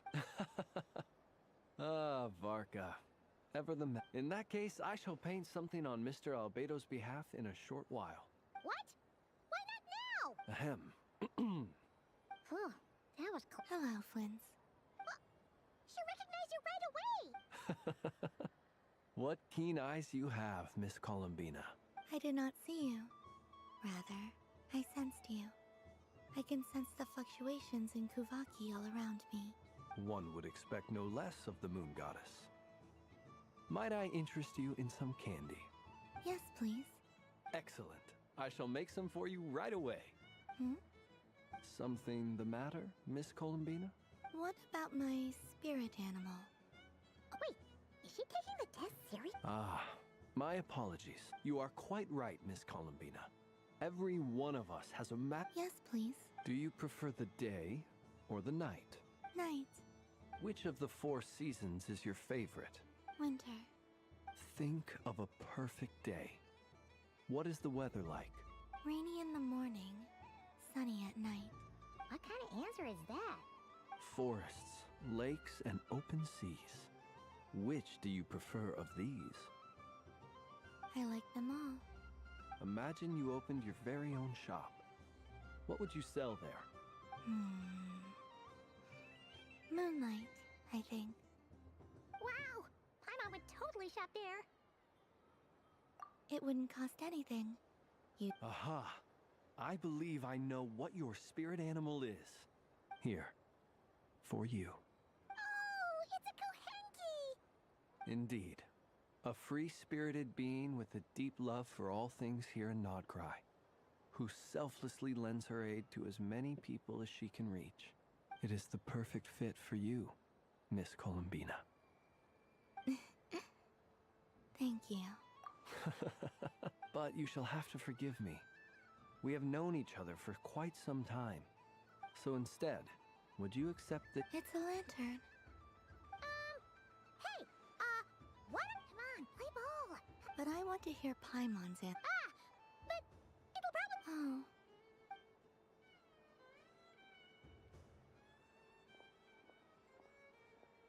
Phew. Nice excuse, Lady Paimon. Yeah, no thanks to you. It's sweet. Is that Lockaberry? This way, this way! It's the candy-selling lantern! I'm coming! Of course. Traveler, maybe we can share? Yes. I found out recently that people share their food sometimes, so I'd like to try it.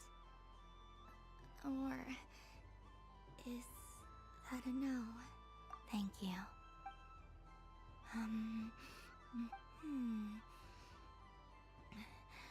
Yours is a little more sour than mine. Here, you try it. Oh well, don't mind. Amazing. What? My sugar sculpture has shrunk. Yet my heart, I will remember this feeling. Sure.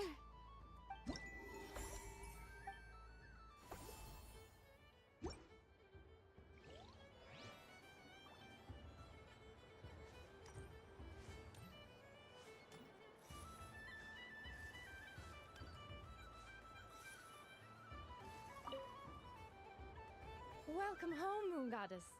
Would you like to try on some I always hear Llama saying how heavy her antlers are.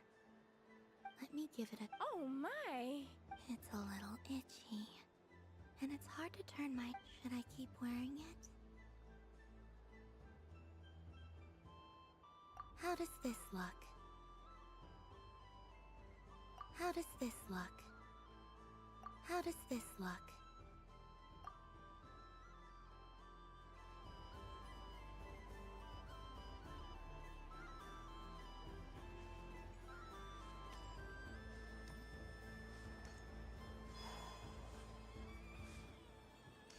There are so many attractions here. Since I rarely get out. Moon Prayer Candy! Candy? To share? Welcome home, Moon Goddess. Sure. I knew you would. Now, I'm not sure. is this for yourself or... A gift for my friends. Ah, I see. In that case, Do you have nocturnal blossom flavor? Huh. I've seen couples give those as gifts before, but... No? Okay. You did Hey, now that's a creative idea! I've never tried it before. While we're at it, you got me.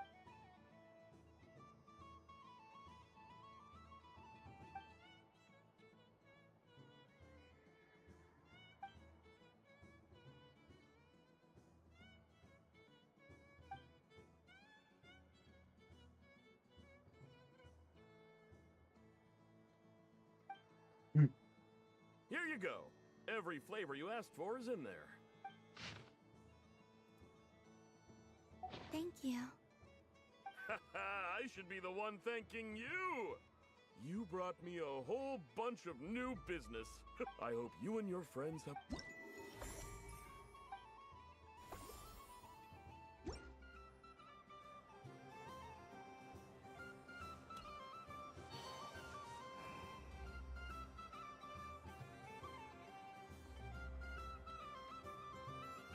Well, look who it is.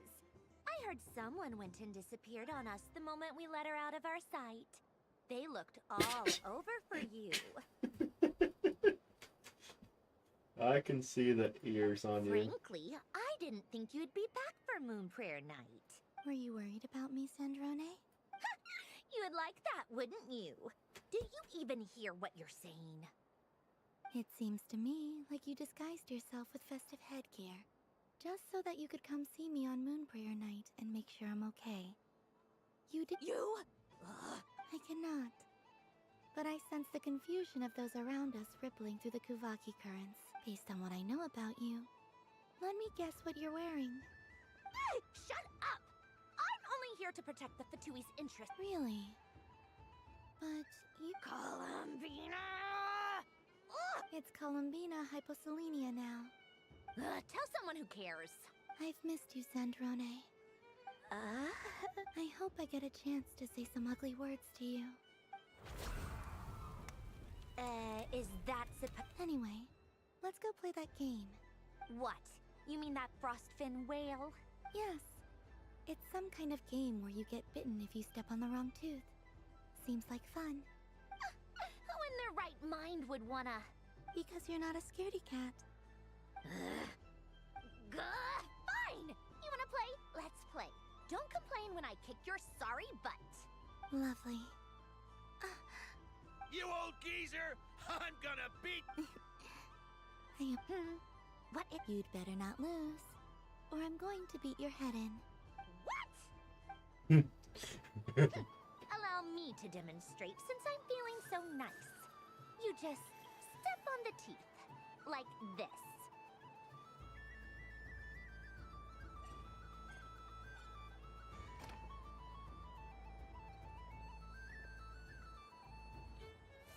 Which should I pick? I'm getting a bad feeling from this one. Sensing Kuvak, your turn, Sandrone.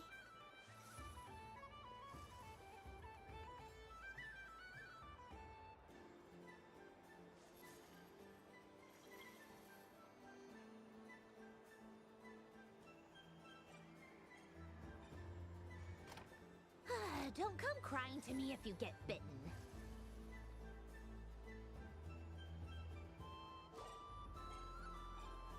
There are less and less teeth remaining.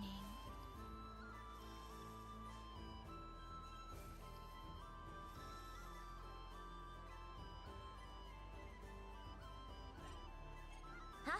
What's that noise?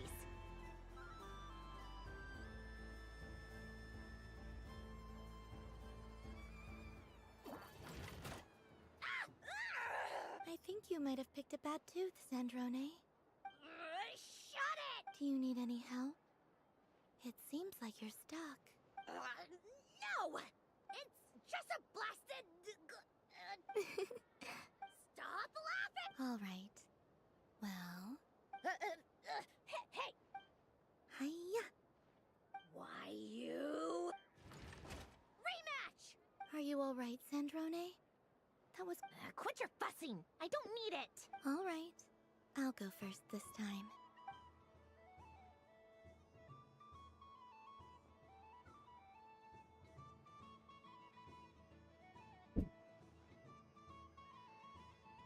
I see it now.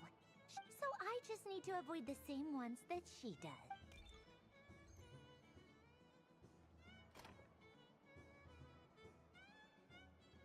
This one... She avoided that one then? Now I've got... All right!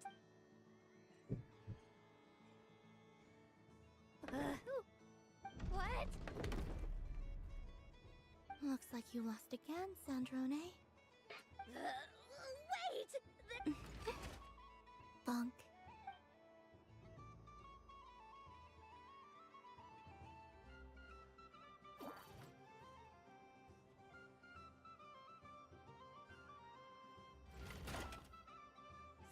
Stupid game! Are you all right, Sandrone? Oh, Should I let you bonk me on the head as well? Forget it! Come on, bonk away. It can be your consolation prize. I told you! Gah, you've always been so annoying. Singing right outside my door and inviting yourself to my tea parties, going AWOL. Of all my days with the Fatui, the times I spent with you, Arlecchino, and Rosaline, they were my favorite. Sorry.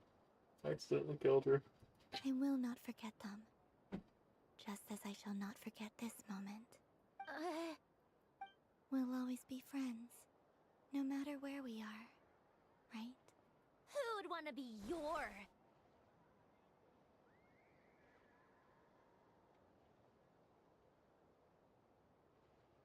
I'll miss you, Sandrone.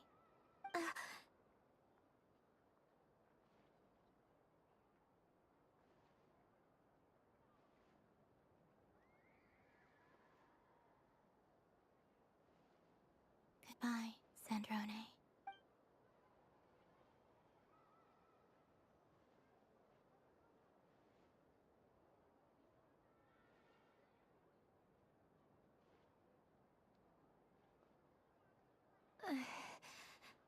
I'll...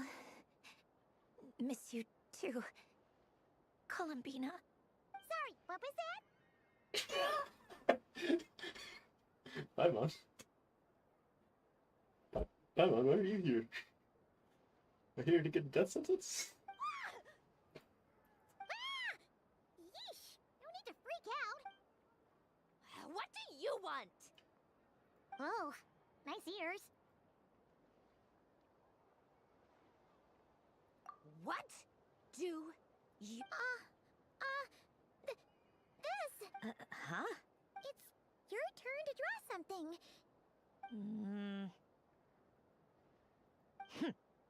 Doesn't know how lucky she is. Sorry? Nothing. I'm done. Take it. Oh, that was... And one more thing. Last time we spoke, you mentioned you were interested in the Narcissan Kreuz Ordo's research. Remember? There were too many. What are you talking about?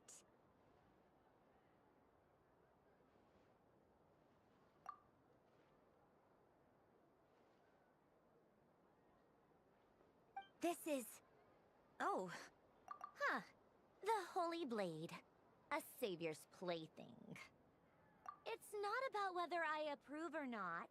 These people, they would sacrifice themselves for the sake of the world. That is something I would never choose to do. Still, I didn't know they had any... If I'd have thought to bring a camera, I'd have... What?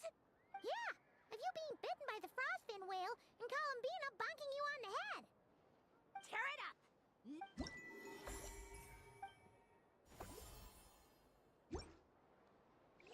This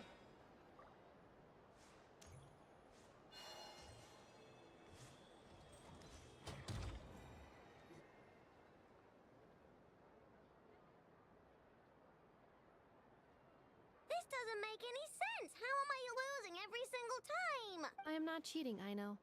Uh-oh, sounds like Inepa's turning into a big baloney bot. I think it's time for... Moon Goddess. Help me. Miss Columbina, Aino is attempting to cheat. What the... I'm not the cheater. You're the cheater. How did...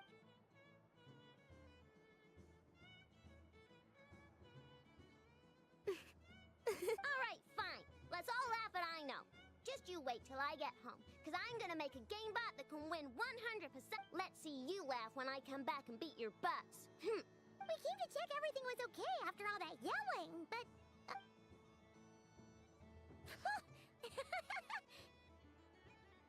Whatever it is, it sounds like cheating is allowed. Kuhenki concentration. Each player starts with differently colored Kuhenki. Each round, they draw one Kuhenki from their opponent. When a player has two Kuhenki of the same color, they make a pair and can be discarded. Any that can't form a pair must be... The round ends when a player can't form any more Kuhenki pairs, and that player gets a sticker.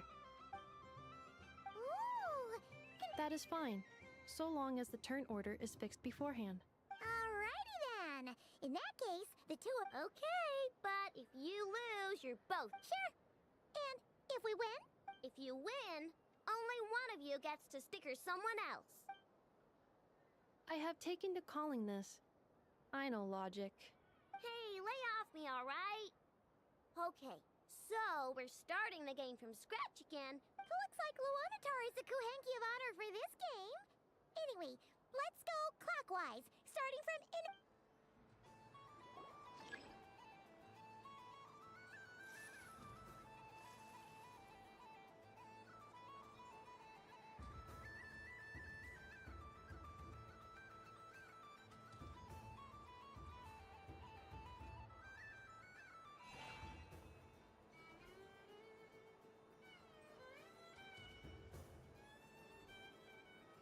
Nice! That's a pair!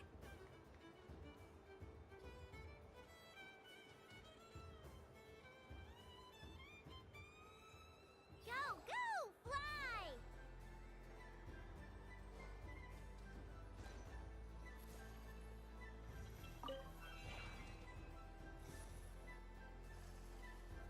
Go on.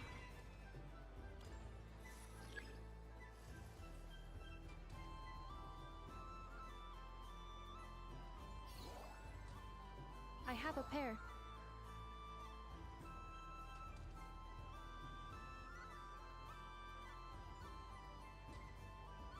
Uh-oh! We gotta pick up the pace!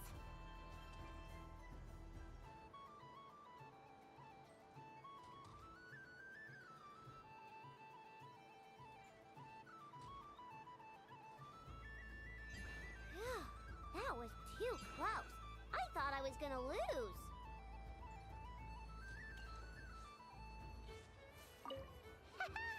Let's see who's gonna be the unlucky one.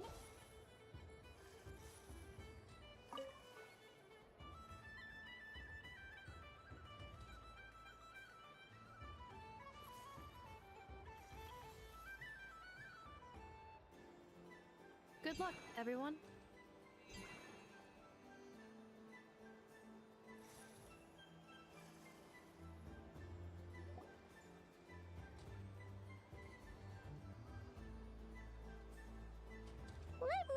a good one. You're looking very pleased with yourself there. What happened? I won. Duh.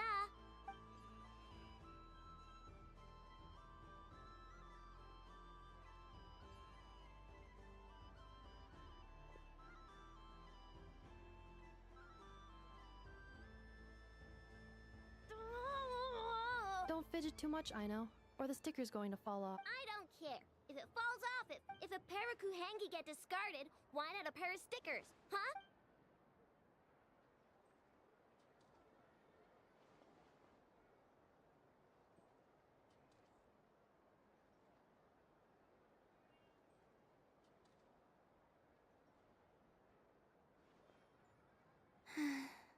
I've lost.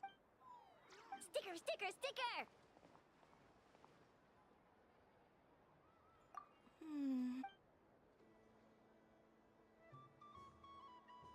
Cute! You think so? Shame. What did Luanatar She said it looks so cute that she wants me to lose a few more rounds.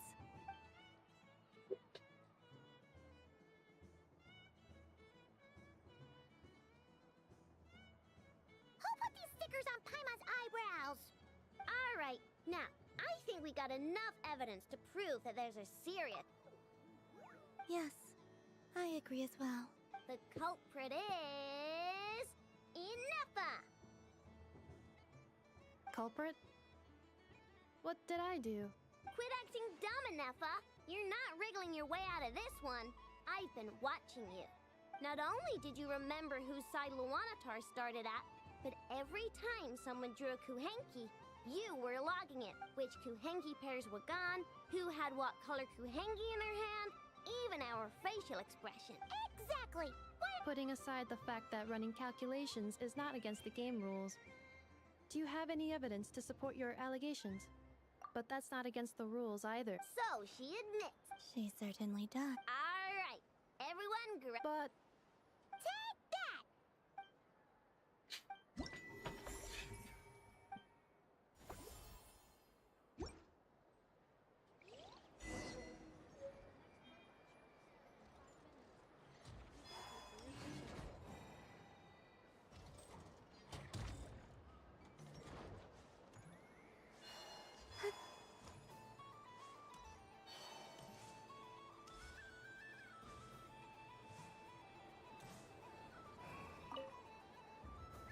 Traveler,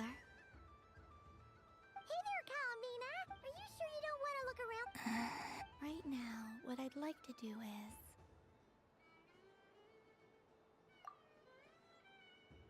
Oh! Candy for us? Whoa! What about you, Traveler? How does yours taste? Oh, sounds good! Yes, I... Hey, gotcha! Sure! This one, and here we go! One purple... It's so sweet.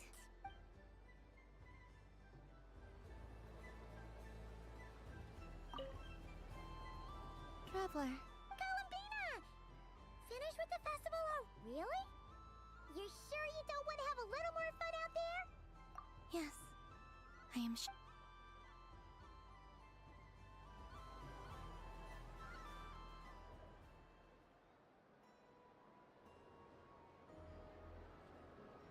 This was the most fun I've ever had on a moon prayer night.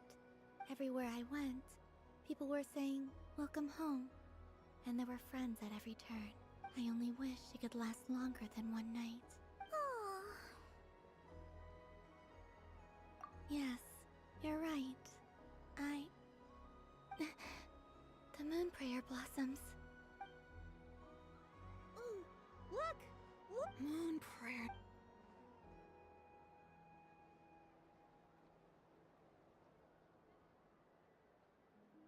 The moon.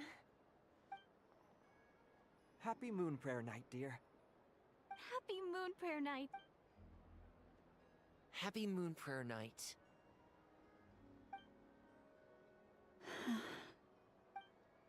Aww.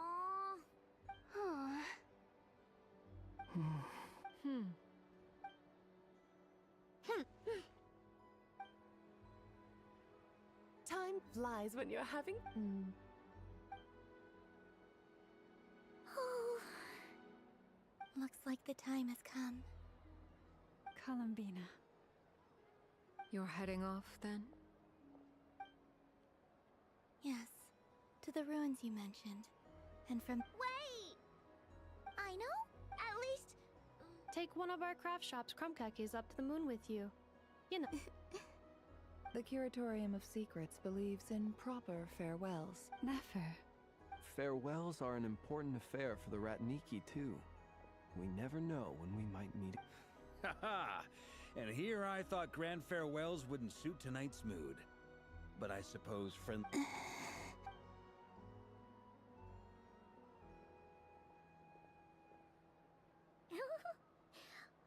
made a little something. Ta-da! What is it? A Moonprayer Night greeting card. With drawings by all of your friends.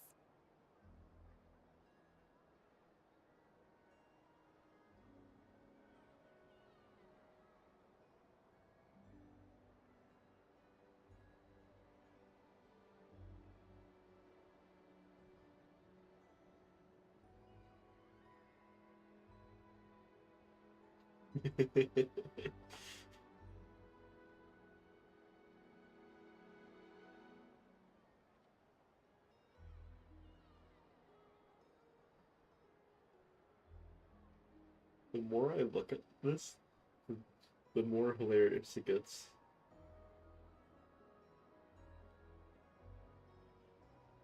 Hold up. I think what I'm going to do real quick.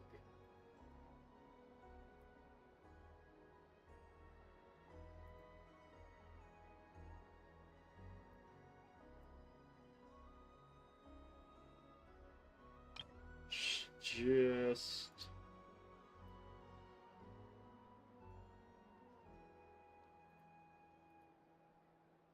quickly save a screenshot of this. Like,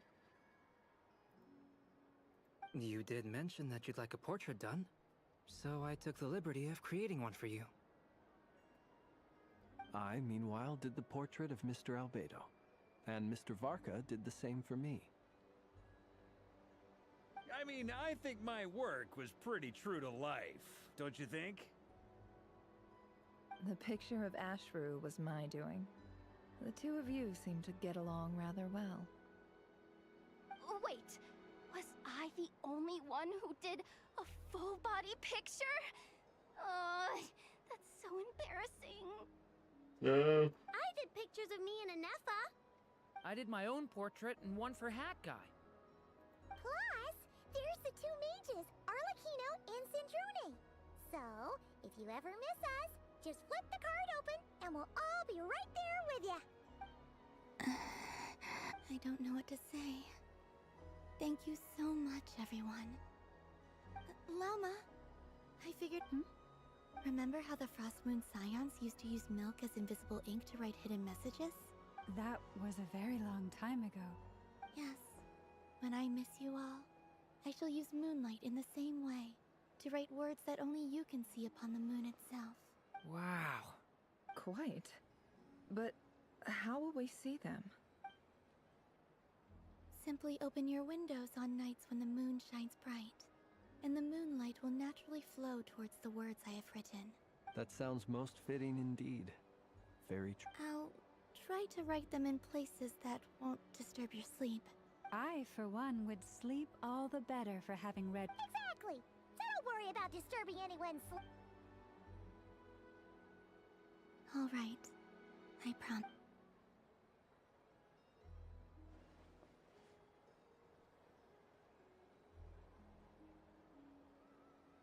In that case, I'm ready. Very well.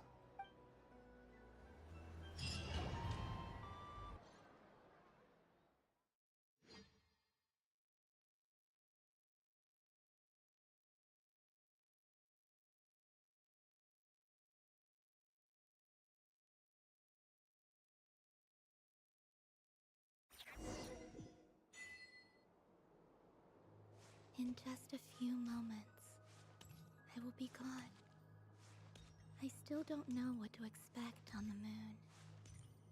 Will I really be able to send messages to my friends? The Kuhenki, the animals of Not Cry. I'll never get to see them again. I wonder where I'll be when the next...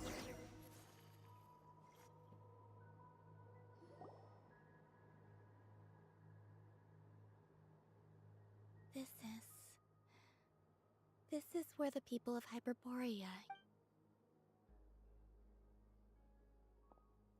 Eternal moon, frost moon, iridescent moon. The gate to the moons shall open. Moon marrow preparations are complete. Only the final step remains. I'm sure Nasha Town is livelier than ever at this... Yeah. It's a shame you couldn't be... It's fine. I'm more than happy with this. My last piece of luggage. My only...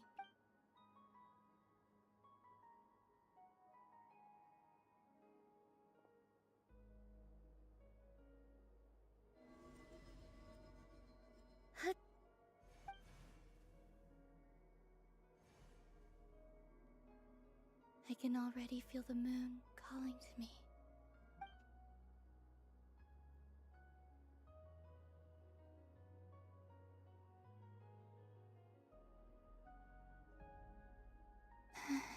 Your home lies on the far side of this light. From now on, we will... Columbina, Yes? be sure to come back and see us when you get the chance.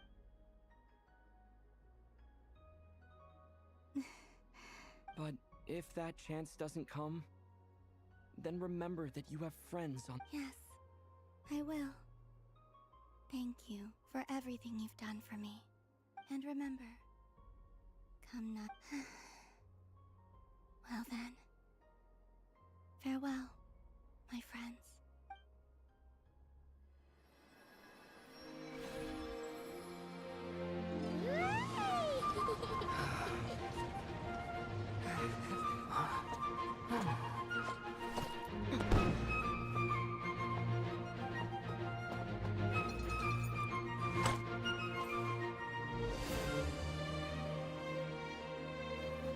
Thank you. This was my happiest night in Tevat. Farewell, Columbina.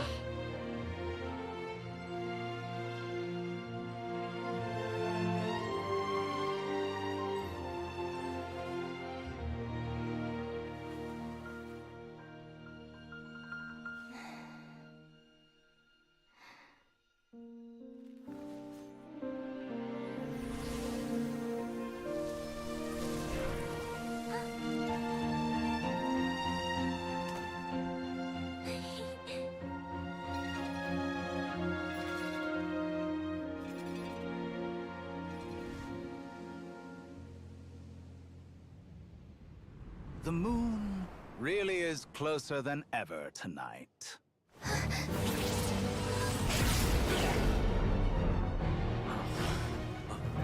Of course. Columbina. All 3 moons in one place. Time for one final experiment. Reason, life, death, time and space. They all believed I would fail.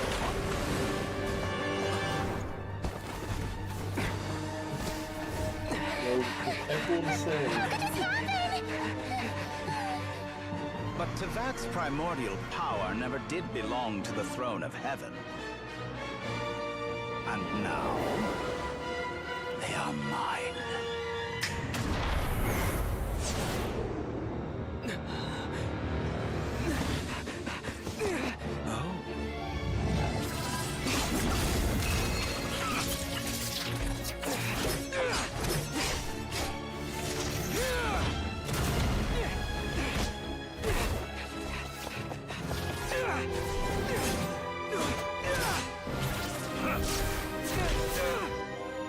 No, as long as I'm here. The Doctor is free to wield the 3 moons' power.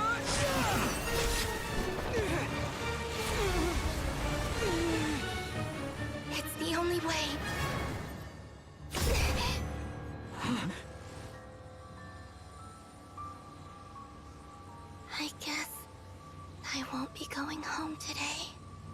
Columbina! No!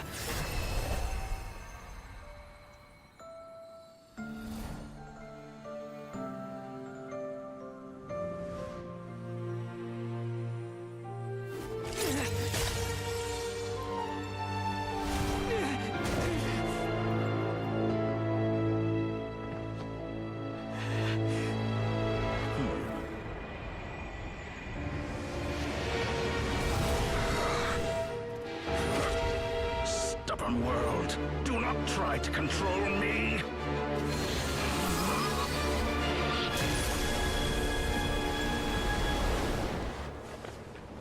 Columbina.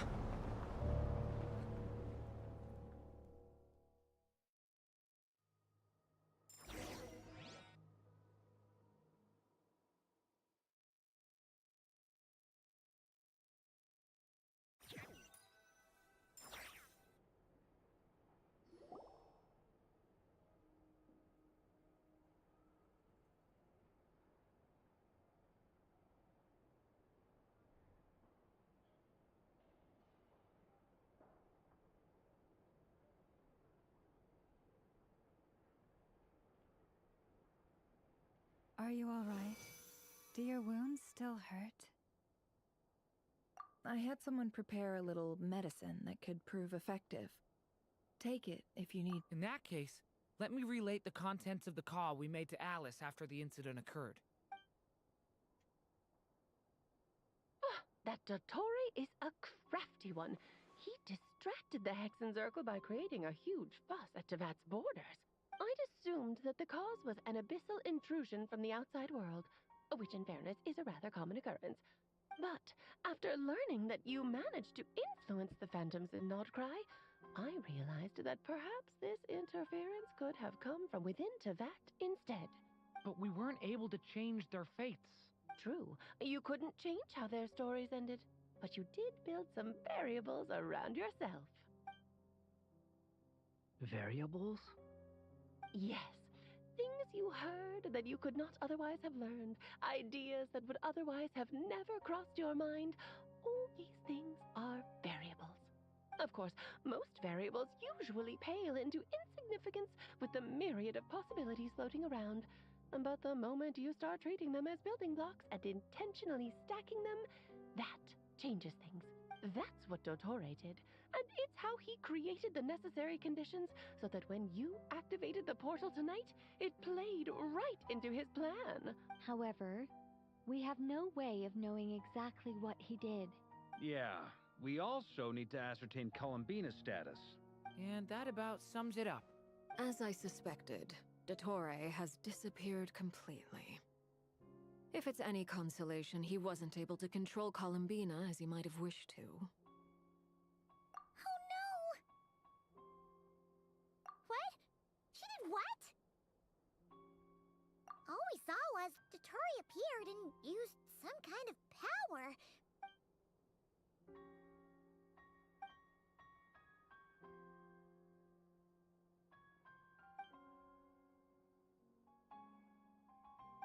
So, Columbina intentionally opened the Moon Gate and escaped into the same mysterious world as Rerir and Thalindus. Sounds like bad news.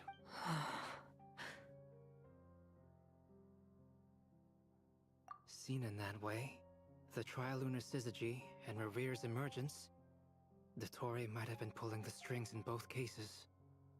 According to Miss Alice, he is attempting to transcend his destiny and finish an experiment that only a god might complete. An utter lunatic. Wait a sec, where's Hat Guy? Seems like he'd want to be here for this. He took off with the Dodo communication device after we spoke to Alice. He said he had a hunch. The look on his face was terrifying.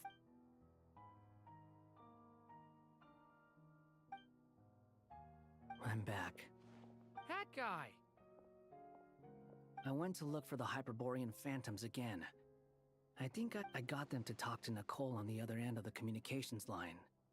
Turns out, the history they describe is different from how Nicole remembers it. Really? But how? Because the phantoms are the ones who are deceived. They speak of a savior who who appeared in their history. One who never should have existed. This savior promised to create a new moon within the false sky, and even bring back their moon goddesses. Foolishly, they believed in him, and told him everything he wanted to know about the moons. It's obvious that this was Dottoro's doing. Now you mention it, the first time we entered the Hyperborean ruins, we heard the phantoms discussing their history, and I remember Nicole commenting that something... But Dottori shouldn't have been able to get in there in the first place! He didn't. Nicole said that this was an anomalous state triggered by disruptions in the causal connections between phantoms from the same era. The variables that Dottori put in place were substantial enough that they even affected phantoms that he never met. So it's not that their memories were unclear. They'd been tampered with. That's exactly the possibility Dottori was trying to manufacture. He turned these variables into knowledge and engineered the situation so all that knowledge would fall into his hands. Then, he harnessed that knowledge on Moon Prayer Night to truly create a false moon. How is that even possible? To be precise, he exploited a weakness in the way the spell works. The spell senses Kuvaki to detect the moon's location. So, as long as the false moon more strongly resembled the moon than the frost moon beyond the skies, the gate would teleport Columbina to the false moon's location. In other words, to Dottori's side. Once he had her under control, the teleportation spell remained active, and he manipulated her. At that moment, the moon marrows disappeared right before our eyes. It was already too late, even as we were leaving the ruins. By then, Dottore had already amassed the power of all 3 moons. So, where does that leave? I'd certainly like to know what Her Majesty thinks, now that the concerns I expressed to her have come to pass. But we cannot simply sit and in any case, it is not the Fatui Harbinger Damselette who sees us as her friends, if, even in such extreme circumstances, Her Majesty will not lift the prohibition on Harbingers drawing steel against one another, then I will do as my heart demands. I will fight as Peruware instead. Oh, Arlecchino! Time is short, so I'll make the Whew.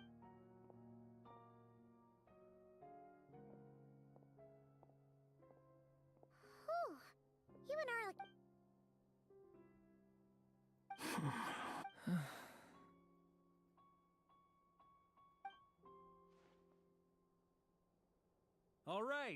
All right. Lose those dejected looks for a moment and let me get a word in. It looks bad, I won't lie. So Dottori's pulled some real dirty tricks to gain the upper hand. And yeah, it's to the point where even the mages say that his variables have affected destiny. I'm not so sure though. Many have told me that Tevat's destiny is fixed, and that does appear to be the case. Well, what makes Dottori so sure he'll be the exception? And since he was able to stack these variables up, who's to say we can't do the same? You of all people should not be discouraged, traveler from afar. This isn't over yet. And you're not alone in that. Everyone here does, whether they've spoken thus far or not. But none of us are the type to sit back and wait for the sun to shine again. It's exactly how a knight should roll. If they knock you down, you get back up and get back in it. Don't forget— Mark is right! This is fucked! Dottori's already way overdue a buck. That's what I'm talking about! How's everyone else feeling? I'll use Kuvaki to investigate Columbina's where— Leave the intel gathering to me.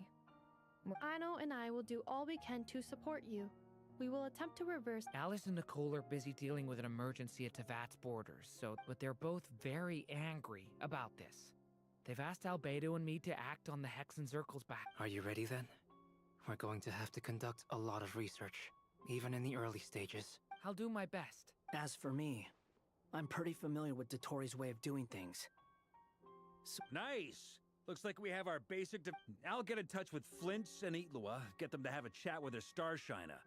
It couldn't hurt to bring the Lightkeepers up. At the same time, I'll pass on instructions to the Knights present in Nodcry to assist the Lightkeepers and other organizations in ensuring this— Yeah! That's it then. Good.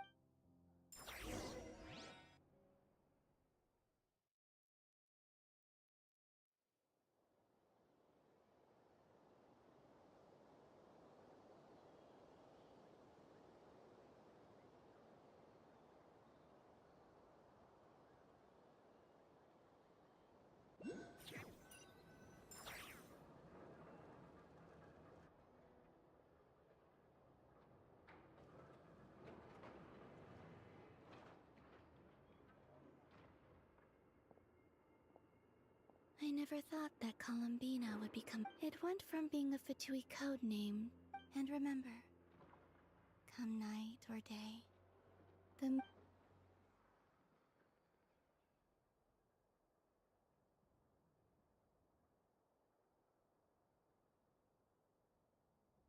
First spin, yeah, there it is.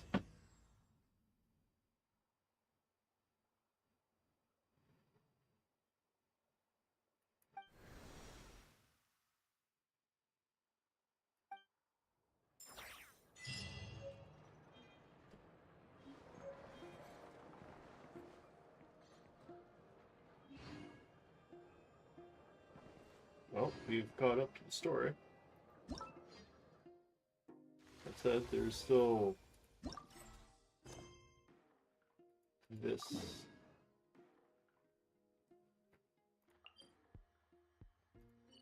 Of which we will be doing. Time for Witch's Swarm work. Which I do, like, I've been looking at some of these. It's like, this is neat. I like buffs. I like these buffs. We'll get more buffs.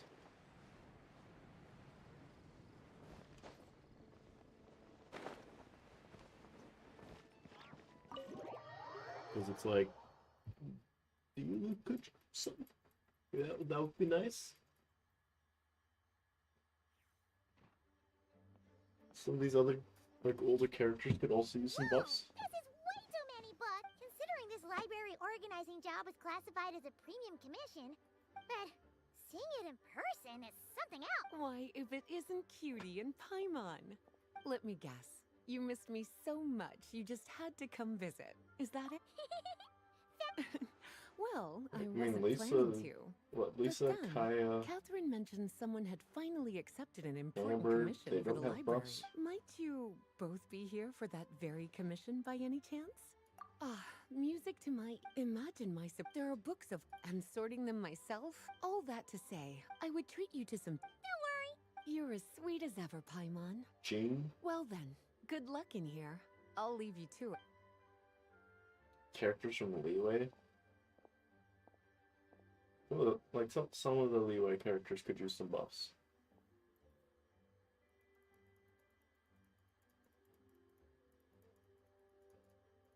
Finally! What even are some... And what's this one? The Little Witch's Dictionary? Huh. That title's kind of suspicious. Huh. Well, what...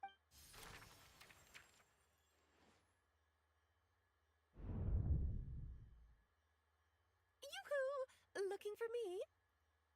Alice? You must not have noticed, Paimon. I wasn't the one who barged in at all. When you... What? Ugh. Have you ever read the storybook, The Little Witch and the Undying Fire, by any chance? Splendid! That makes things easier to explain.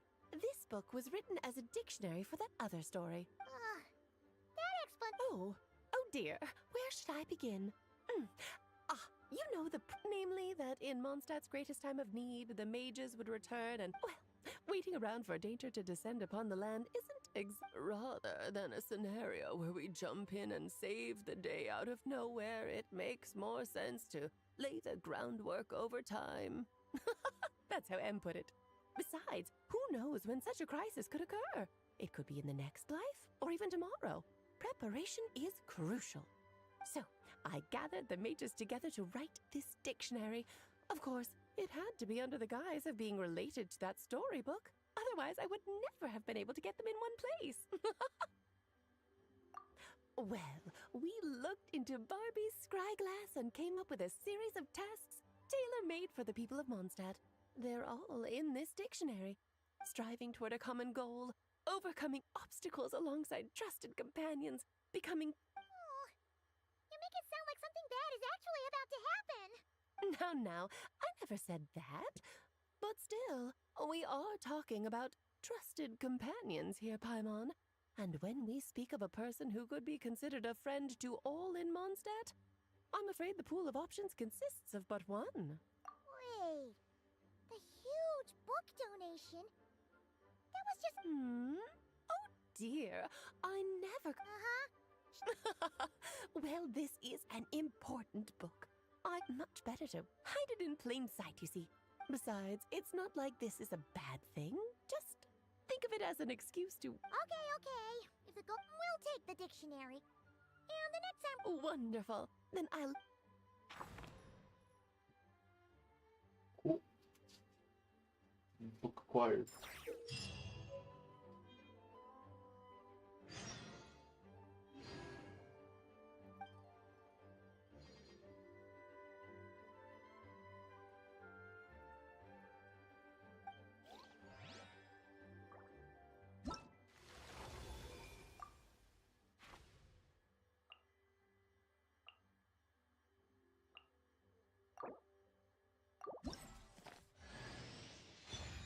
I have all these guys at max level already, so it's like...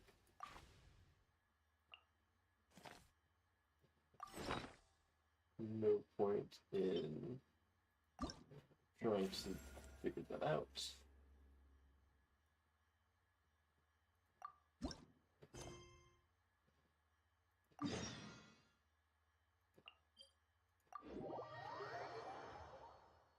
Yeah, so we will basically just be going around talking to a bunch of characters, doing their thing.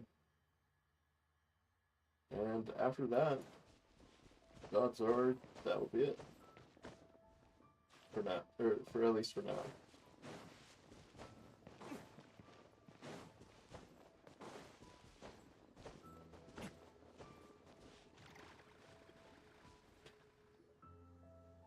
I'll take that as a yes, then.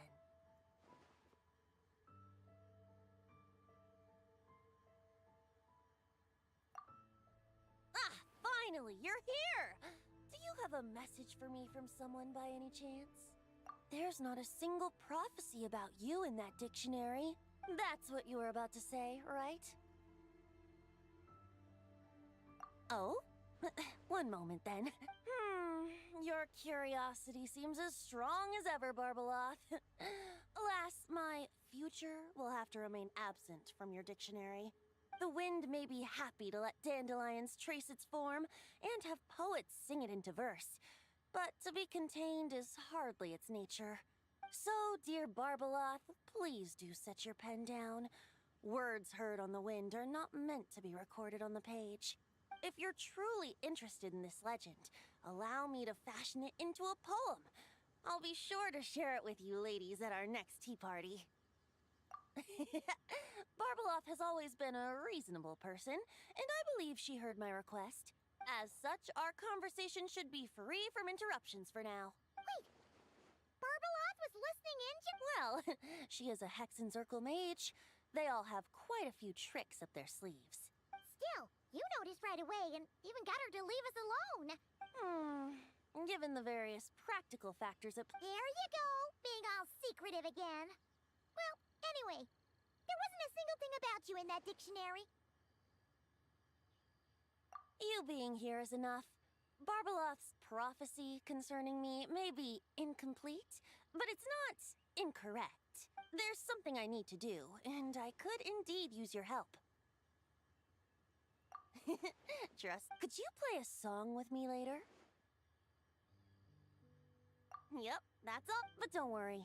This isn't a performance to decide the fate of some The last time I played this song, the howling gale was my sole audience, and the notes scattered in all directions, leaving... But now, with a friend like you by my side, what? Besides, I think my hands will be just that much steadier, playing alongside a trusty friend like... That's all I ask. Now, let's... Alright, let's get going.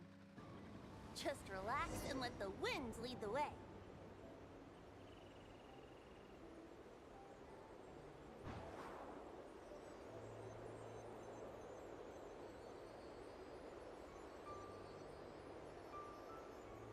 This is a much easier way to get to the Island of Time. No need to hold your breath. In and out. Easy does it. I let the birds know we would be coming, so we won't run into them.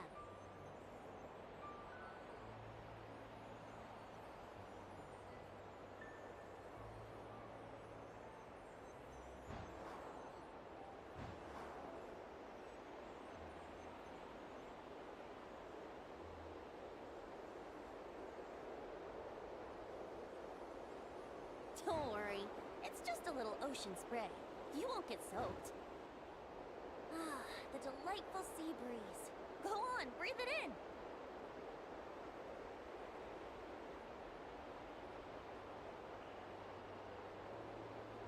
You're almost there.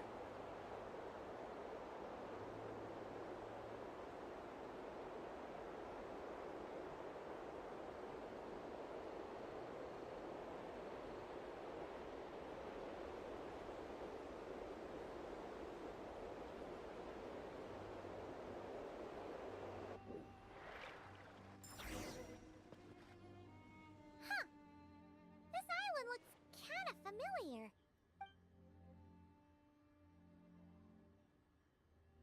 Not always. It was once an isle like any other. An ordinary, unassuming aggregation of sand and gravel. That is, until seeds of stories were brought here by the wind and cultivated by time.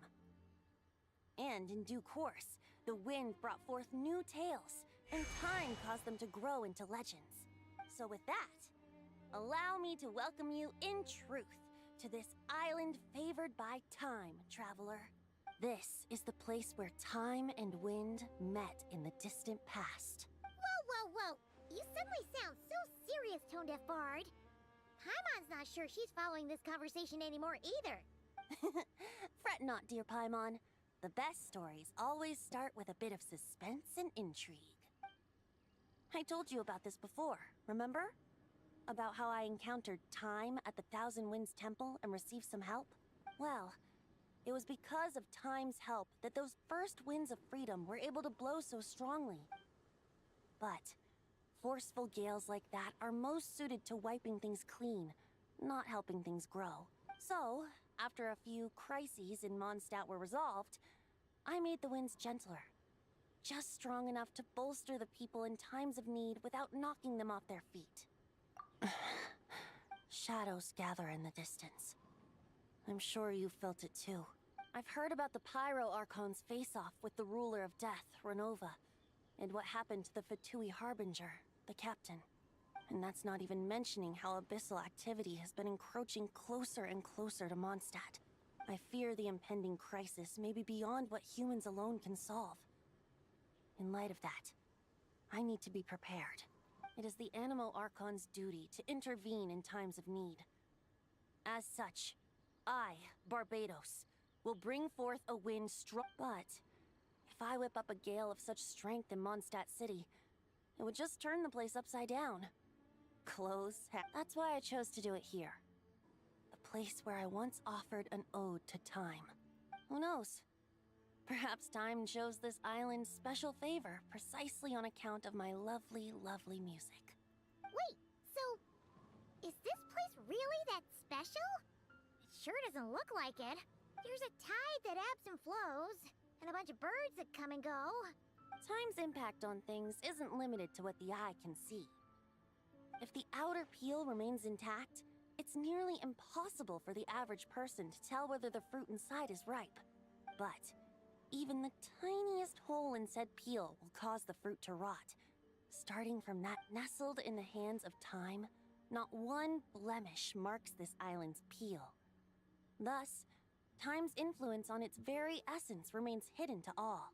At the most fundamental level, of course. All things that lack time's favor will be erased at some point. But with the power that remains here, I can leverage time to draw a boundary around the wind. That way, the outside world won't notice a thing, no matter how powerful of a gale I whip up here. Of course, as the one requesting help, I should offer something in return. That's what. Just let me know when you're ready. Oh, and Great.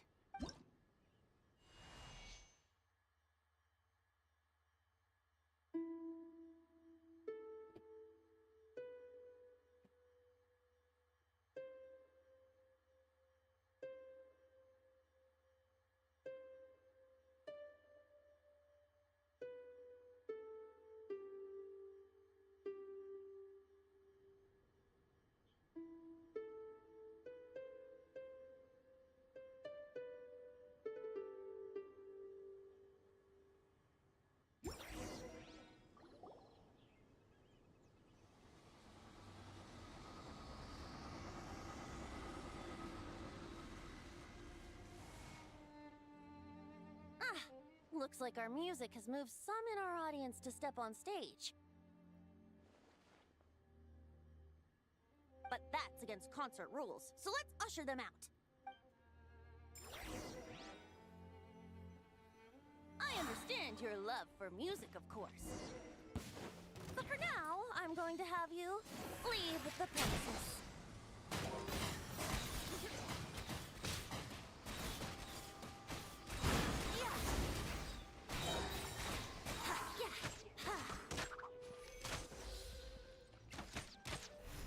Yahoo! Yeah. Think you can get away? All right, that should do it. That was an exquisite performance, Traveler. Thank you. Don't worry. That power was mine and mine alone. No external help was involved. Think of it like tuning a musical instrument so that it might play melodies lovelier still. Ha! So you do have some tricks up your sleeve. Oh, Paimon. How many tricks could I possibly have? I only have 2 sleeves, after all. You know that's not what Paimon meant, Tone-Deaf Bard. I have a feeling the wind is gonna be pretty strong.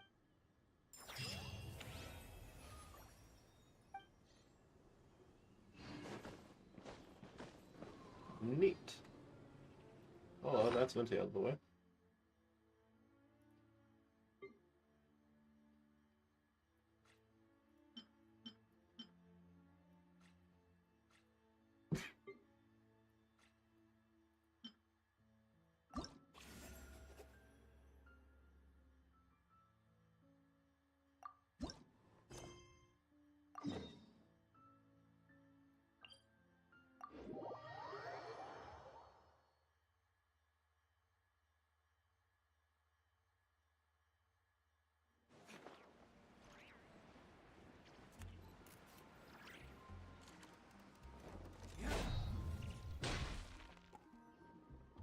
Hey there, Clee! Mr. Honorary Knight, Paimon! Dodoko needs help. Mom's Dodoko? Oh, for Pete. What? No, Paimon knows that. She was asking about the task. You know what that is, right? It's like, yeah. Oh, so like when... No. A task is... It's like... Oh, thanks, Paimon. That kind... Anyway, let's go help them. Hold on. What kind of... Oh, right. Well, every Dodoko's gotta find a red 4-leaf. Then, Dodoko needs to become friends with lots of people and can make it through the Dodo King's Dodo Sorcerer. That's what Mom said anyway. Huh. A Dodo King being in charge of a Dodo Sorcerer. But specifically... No idea. But Mom said that you two... Right.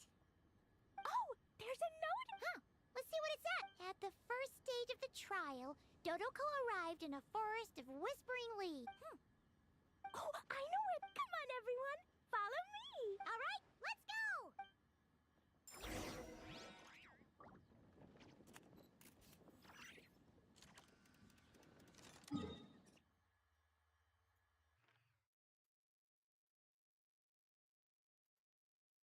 I wish that they'd put like a teleport waypoint in the Whispering Woods.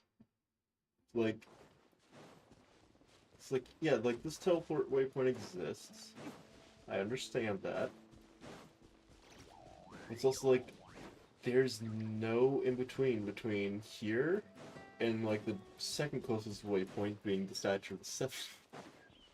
Like even something like right there, or even, because I know like there's a scene, like cutscene there and everything. What's with all the weird stuff around here?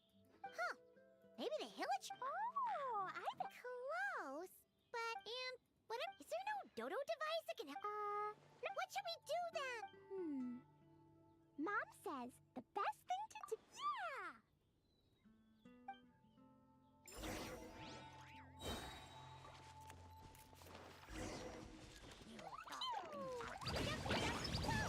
Yeah! Blazing delight!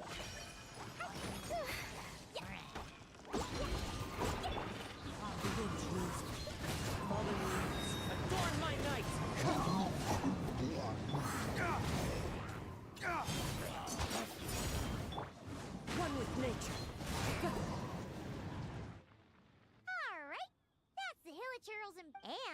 did. I was extra. I've been getting sent to confinement. Nice job, Clee. Maybe sometime soon you won't have to. Well, if Master Jean would just let Clee blow the confinement room up.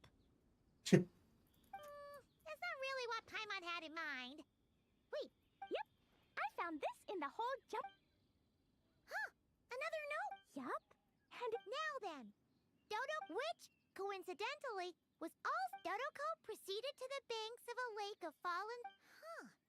A lake. Let's go see what we can find. All right. Paimon's super curious about what this reward.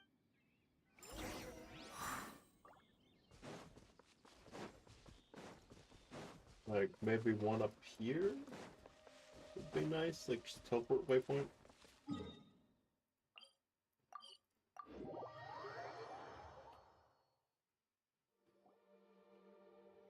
Ooh, the final treasure. You got it.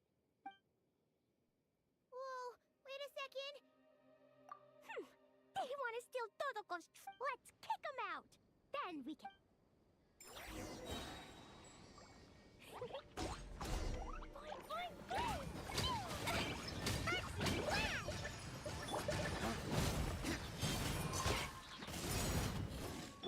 Wind strike.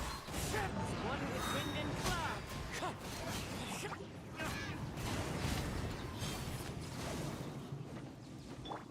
The wind knows me. Phew! The note implied, but that means. Oh, it. A tiny. A hat for Dodoko!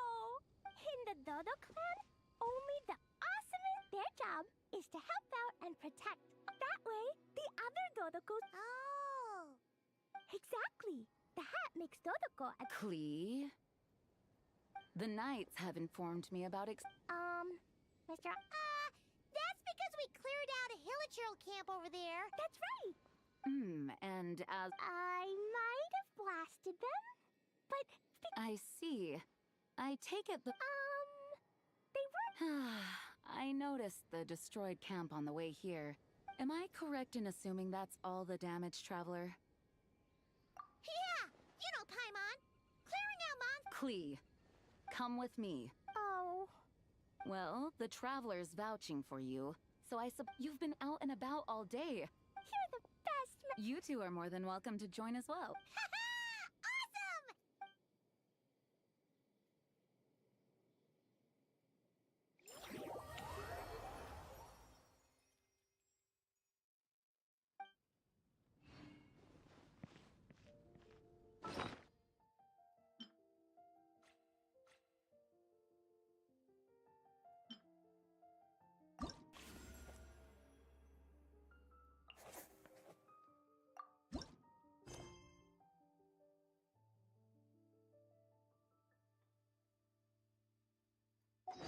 Let's take a moment to rest and plan our... I wonder.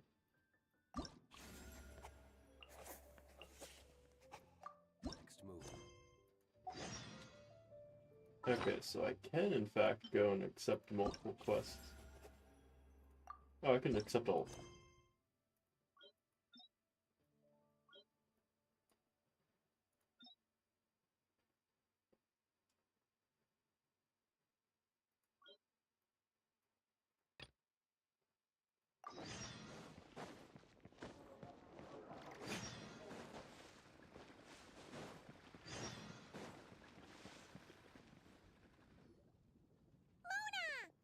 Oh, Traveler, you have something for me, you said? Well, actually... Yeah, that's a hard no. But I guess I don't have a choice. I just know it's going to be torture, though. Why don't you just take a look? Huh. This book? Whoa! Oh, maybe... No idea. Either way, it looks like I'm supposed to open these 3 letters in order. If this is her task, it should be okay for us all. Oh, how long it's been, my student. I'm afraid to report that getting up... The sympathy card. She could have tried to... Remember when I would chase you?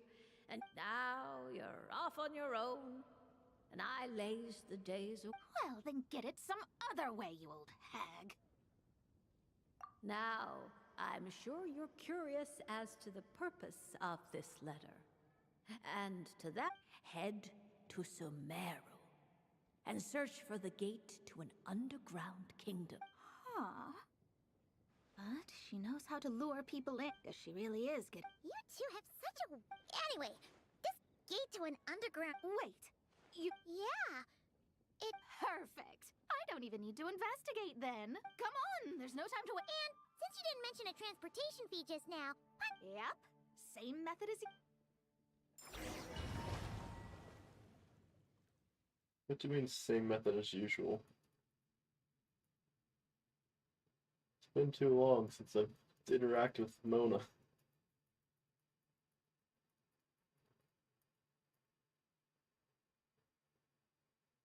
Does Mona just know how to teleport? That's something I just forgot.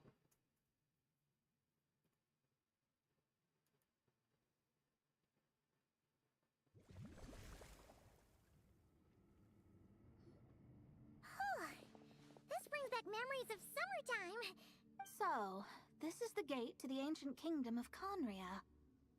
I'm sure a lot of secrets and tragedies lie behind it. Well, let's open the second letter. Let me see here. Yep, it's this one. As the ancient Sumeru saying goes, rote knowledge bears no fruit until it is watered with the showers of wisdom.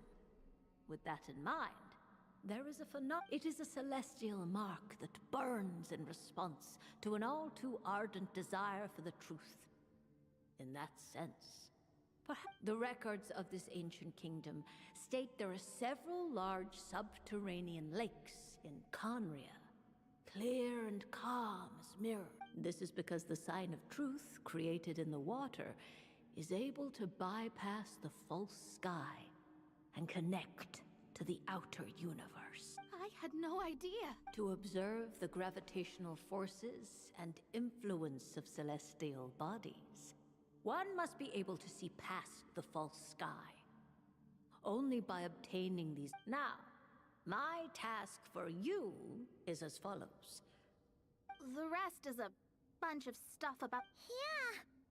So, what do you say, Mo? Well, I hate to admit it, but it looks like, frankly, this prospect is quite exciting, and heading back now will just cost me another night of lodging, so... No emissaries of the... Traverse the twisted paths of the cavernous by wisdom and truth. Did it work?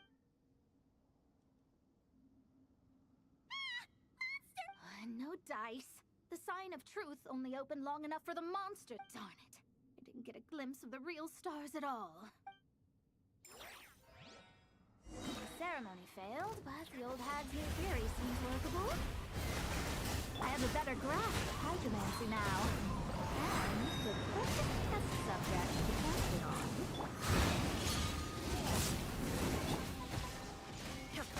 Inazuma shines eternal!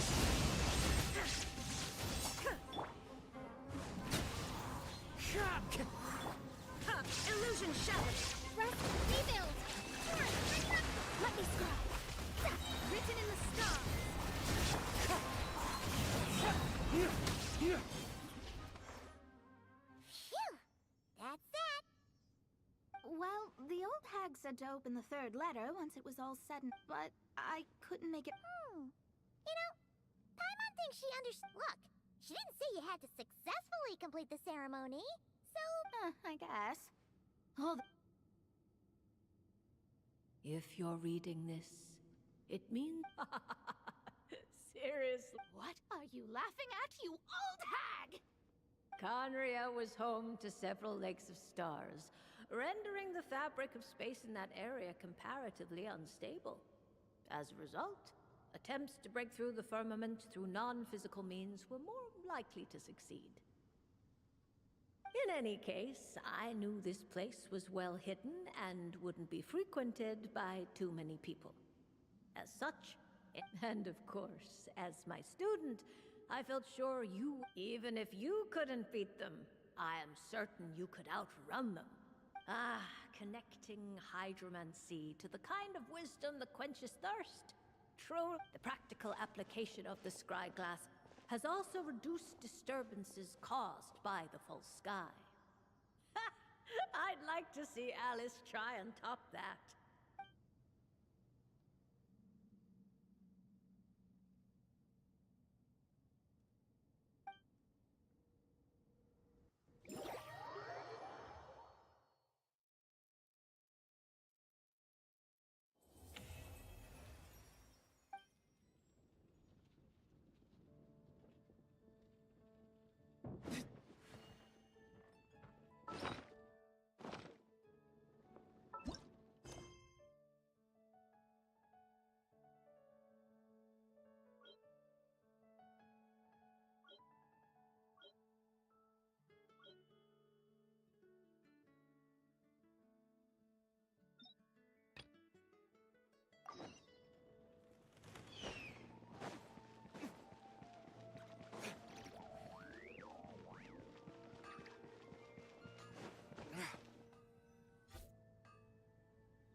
Astra Abyssal. Hey there, Catherine!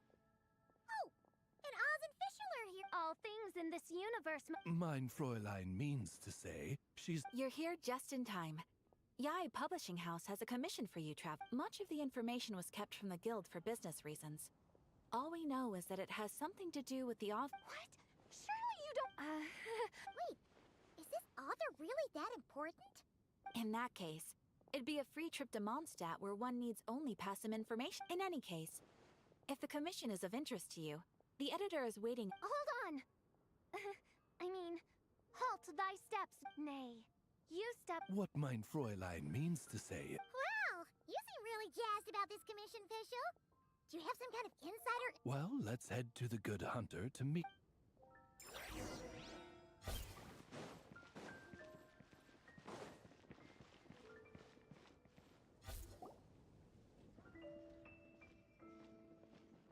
Alright, let's see who. Wait, you're Shing. Oh, Genu's editor, Onodera.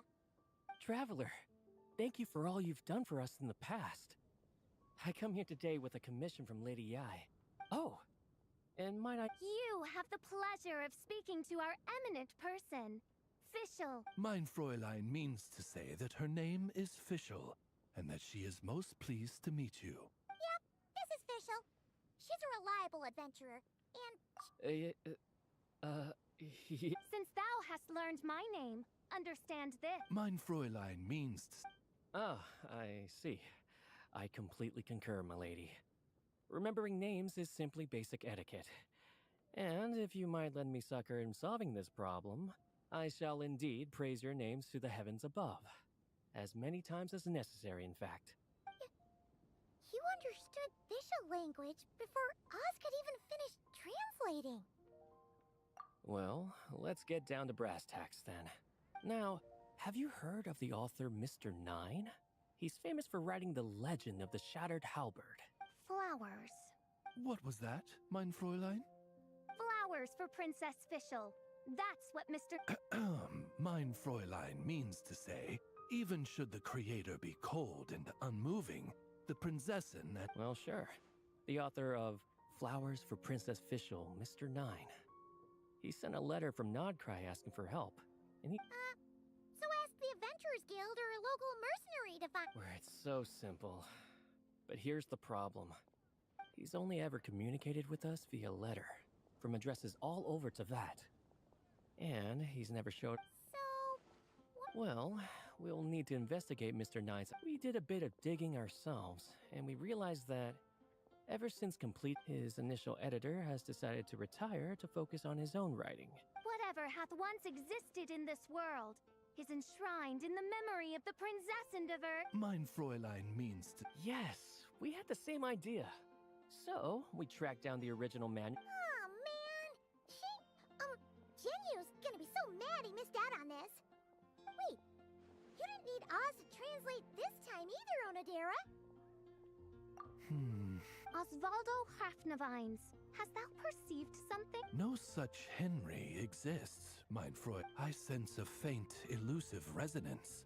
Something akin to the magnetic field, gravitational force, and threads of cause and effect that surround you. Isn't that interesting? Well, in the end, our only takeaway was that the design and craftsmanship of the paper point to it coming. Huh. Could Mr. Nine be from Liyue then? No, wait. If we're talking authors from Qing's Village specifically. No, it couldn't be. Chong the Ninth? Ah, I've heard of him. He won a Best New Author award for the first apprentice of Guhua. It matters not. Though the Saint of Tears and the Saint of Atonement perform manifold Mr. Onodera. Wait, Oz? It's great that you trust Onodera and all, but we're still. You speak true, Mind Princessin. Even if Chong the Ninth doesn't turn out to be Mr. Nine, he's still an author.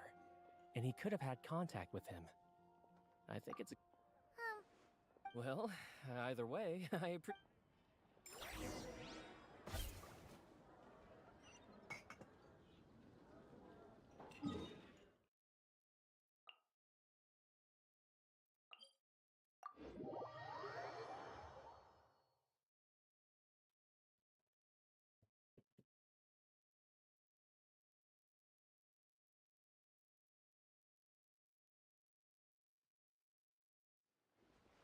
It's been a while since I've been here.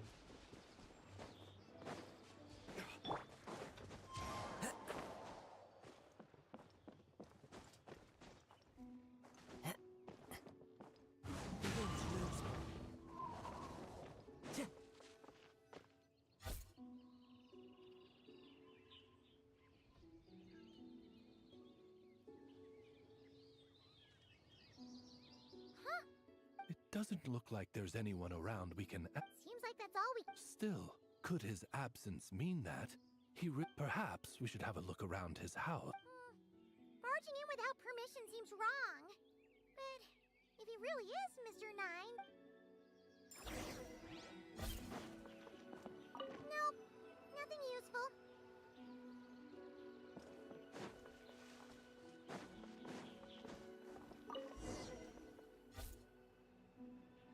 Just seems like a bunch. Nay, I, the Princessin, have beheld the mystery of the universe enshrined in these specks of dust.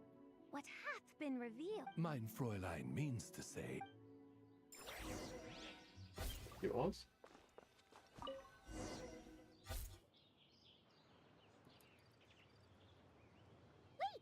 It looks like the. Oh no! It's a. Maybe we should call the Millilith? What do you. It's all right, Paimon. Mr. Nine, and since mein Fräulein would never do anyone harm, I'm certain... What is the meaning of this? I'm calling the Chong the Nine!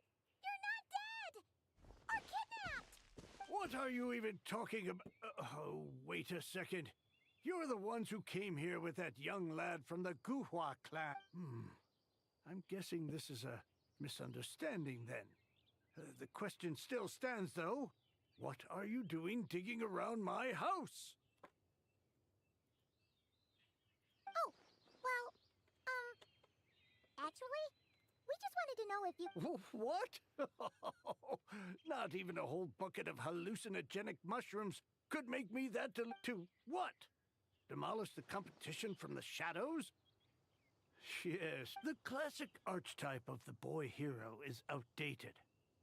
That's the kind of critique I get. Modern readers are drawn to the boundless imagination. Good point. Besides, if I were Mr. Nine, I would have come clean the minute First Apprentice of Guhua won that award. What?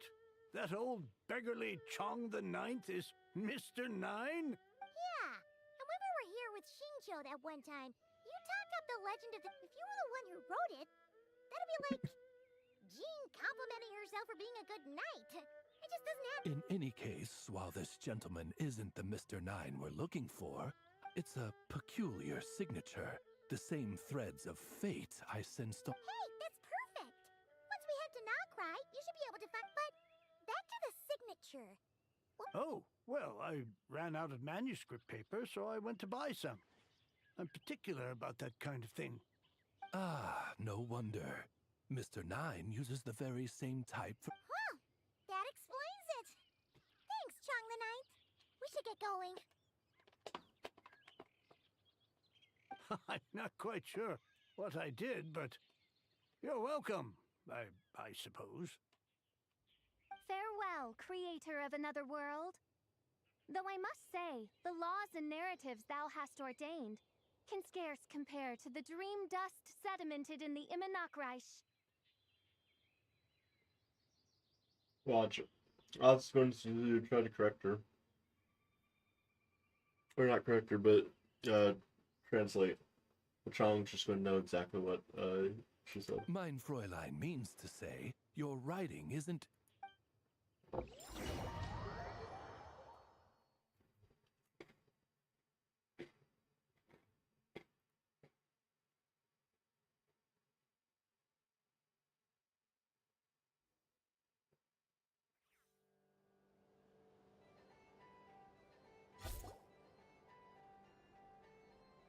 It should be up ahead.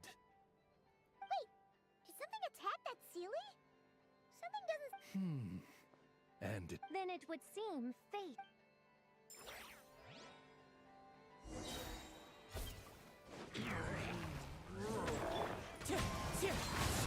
One with wind and cloud.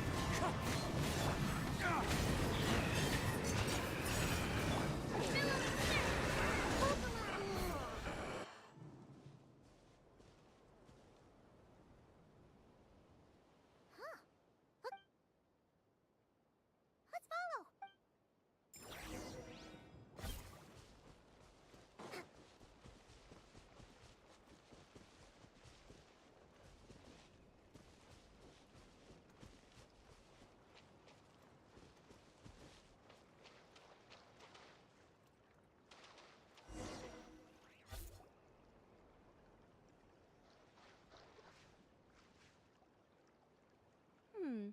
What are you doing here? Wait, that voice.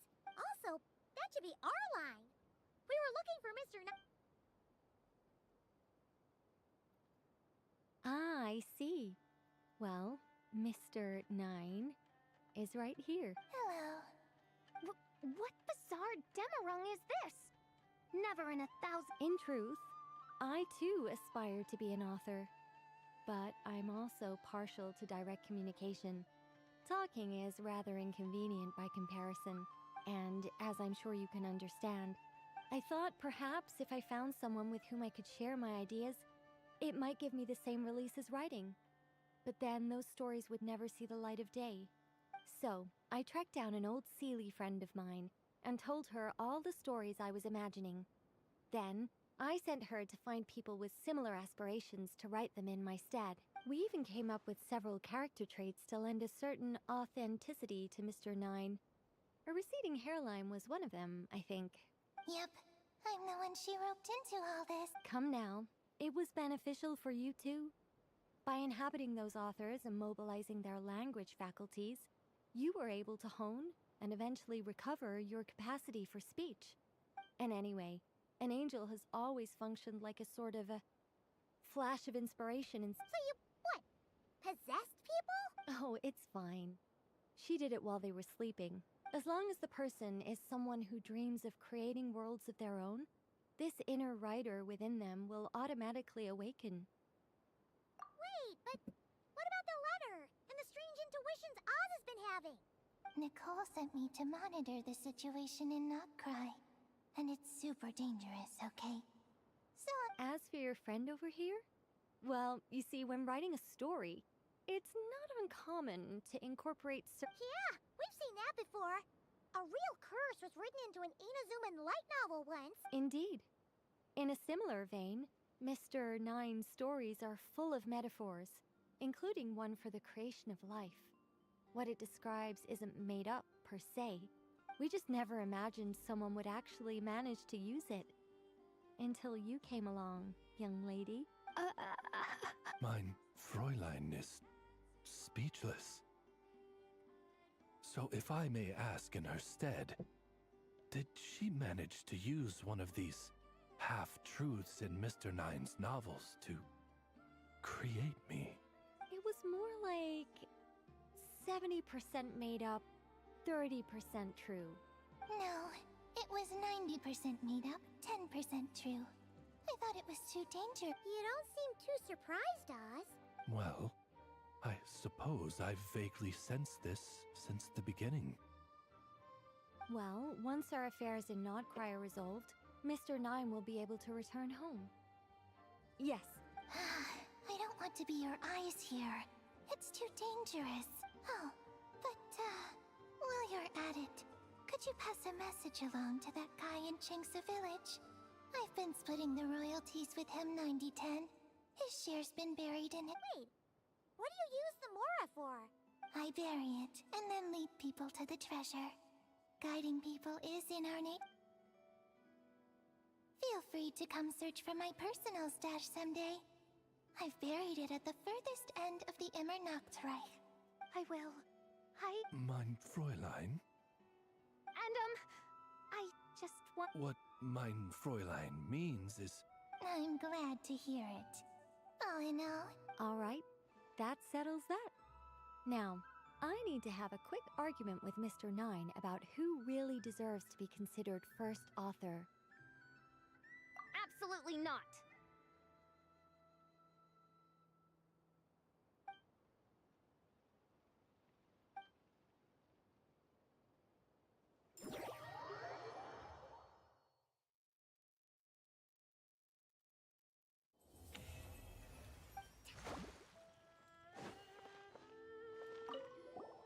Oh, that's right.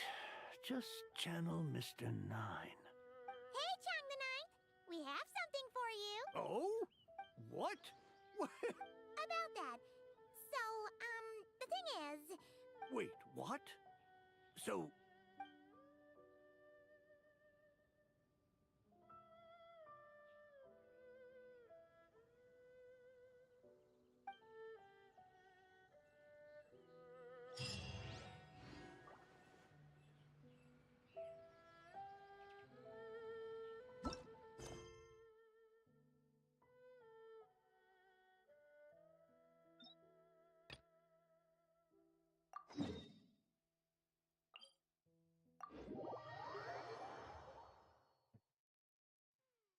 This is either albedos or sucroses. The snow.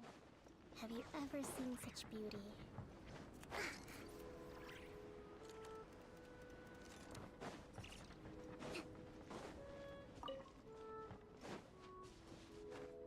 It's albedos. Oh! Albedo's over there! Wonder what he's doing! Hey, Albedo! Thought we'd find you here! Yes, I finally have a moment to myself. So I decided to pick up my brush and get some practice in. Indeed. Of course, thanks to your help, and my fellow knights. In addition, I was able to complete the final task my master left for me. I couldn't have asked for a better outcome. Sucrose has been advancing swiftly in her studies too. She can tackle many alchemy projects on her own now.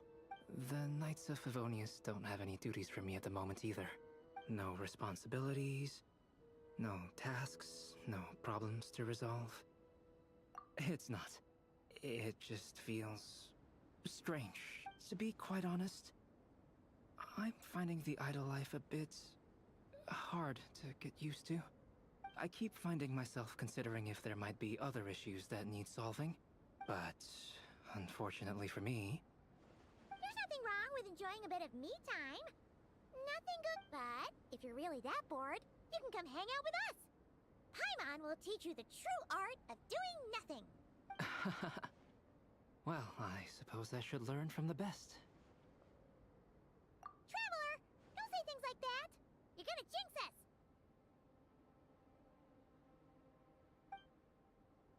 Strange to see you so idle, Albedo. But considering that you've completed Master Rhindaughter's final task, I suppose you deserve a break. See? What did Paimon tell ya? Sabas, what are you doing here? Yes, he's also one of my master's creations. I suppose that makes him a family member of sorts. Don't you take that tone with me. I'll have you know that I alone keep that giant house in order as its butler. And yes, that has meant dealing with the assorted collection of vials and jars that you and Master use. Washing them, drying them, all that work done by one cat. Wait, you're a butler? How does that work? How do you handle vials and stuff without, you know, thumbs?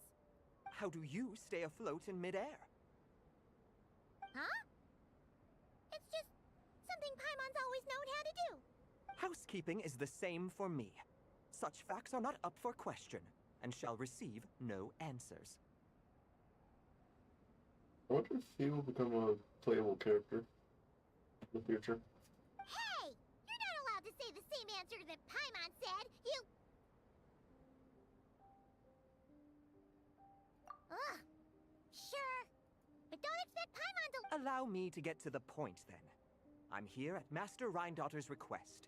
Ahem. Dearest Albedo, in regard to that task I set for you, your discovery of an answer that you can accept is alas, once a problem is solved, mulling it over in one's head, I'm sure the pendulum in your ever-whirring mind is swinging toward boredom as we speak. Might I suggest posing questions of your own, then? Cast the answers you know aside. Instead, embrace the questions you don't. After all, questions have always been more interesting than answers, and much better for passing the time. I look forward to what questions, and should you come up with ones even I've never considered, all the better. It's unlikely, of course, but do your best.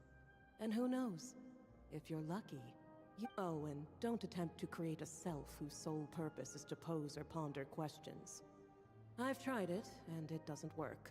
Lastly, I sent Sabas with a gift for you. As you instruct, Master. Master had quite a bit to say, I see. That really took a lot out. Well, I've passed the message along, so I shan't tarry in this frozen death trap for a second longer. Huh. Who else would have a connection? Although his birth was rather recent, Master Rhindaughter has long foreseen what his task should be. But I digress. I shall be on my way. If I stay here a second longer, my tail might turn into an icicle. Your gift from Master Rhindaughter is on the table.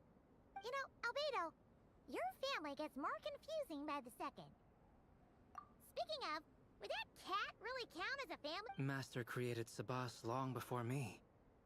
By the standards of a normal family, that, of course, my family could scarcely be considered normal. At the same time, Sabas did look after me quite a bit back in the day, helping me tidy up. Wait a second. Yes, whenever I need to think, I turn to drawing, and let my subconscious... And for some reason, I often wind up choosing a portrait of Sabas. I have drawn so many at this point that it's become second nature. Thus... Yeah, we thought it was just a random cat. Well, now you know his real name. I can tell you, but... right... The tree takes pride in its most perfect, but you, O Seed of Dreams. I need to think.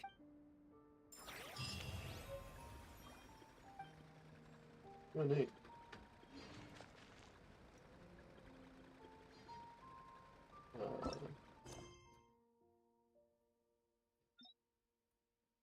Ooh.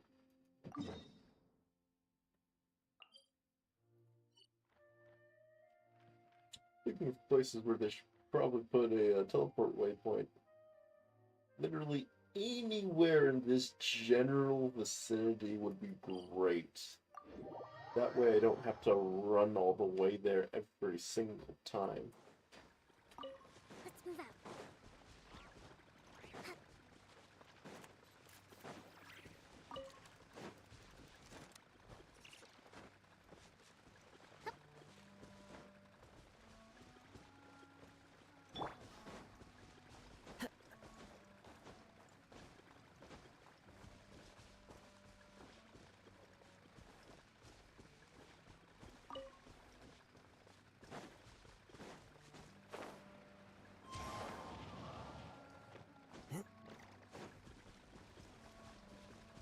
Time to go.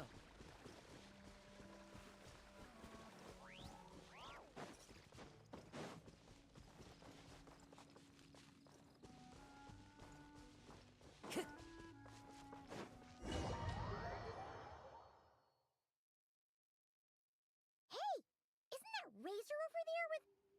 Whoa! The Great Wolf King of the North!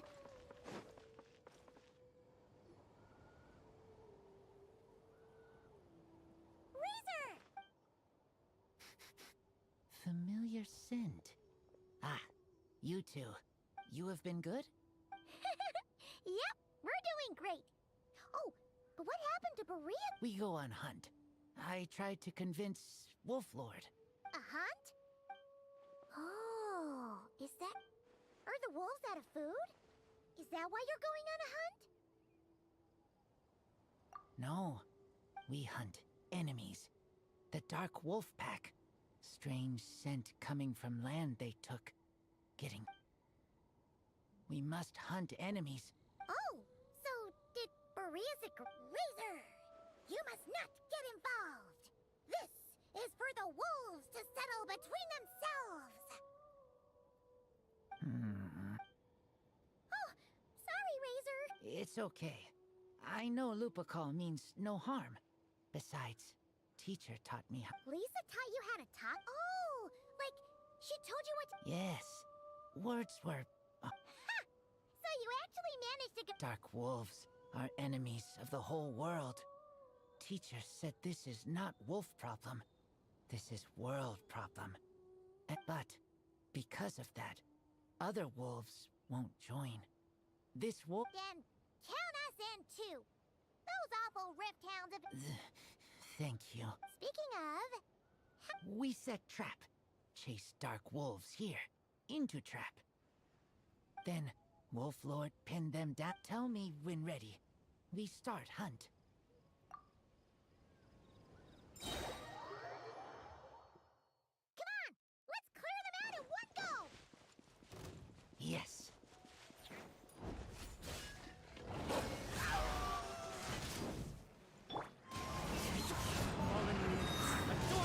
There is no escape!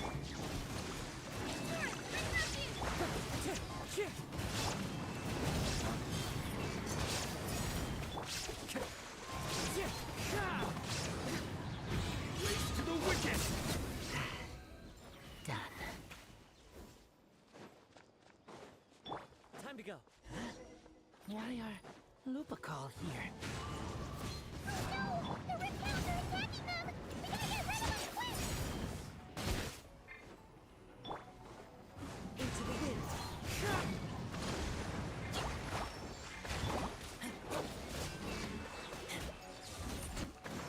Wind strike. Shine down.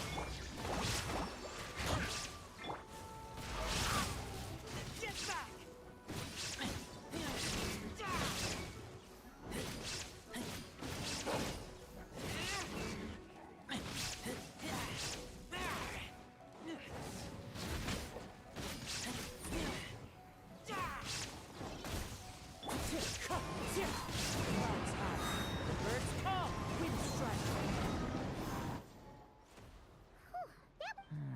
They intercepted those rift hounds for us, and even drove them away!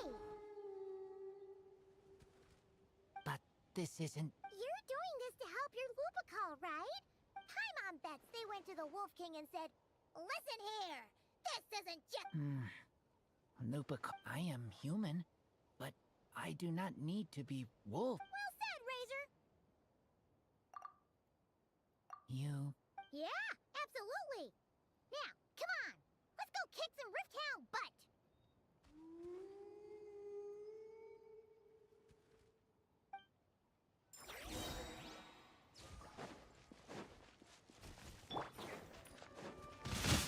The wind moves.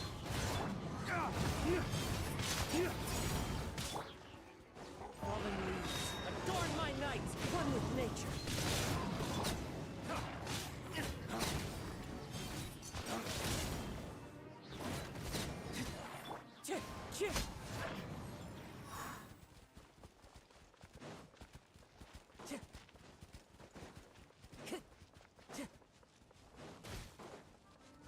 Illusion shattered.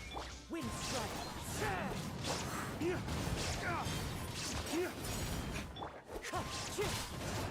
Allow me! Wind Right.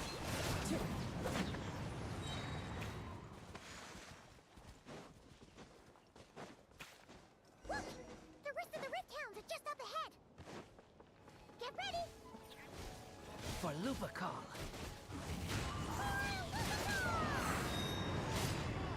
One with nature.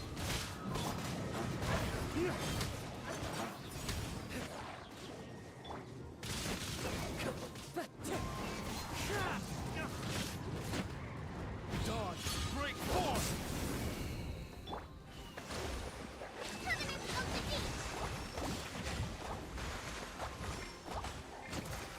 There is no escape. Born to oblivion.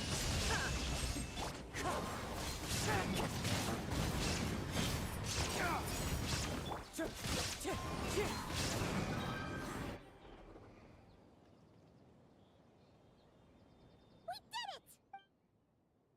Thank you for helping. But, We're here because... right. We... Aww. No. Dark Wolf Pack. But, me and Lupacall will hunt them down, no matter what. Yeah! If you ever...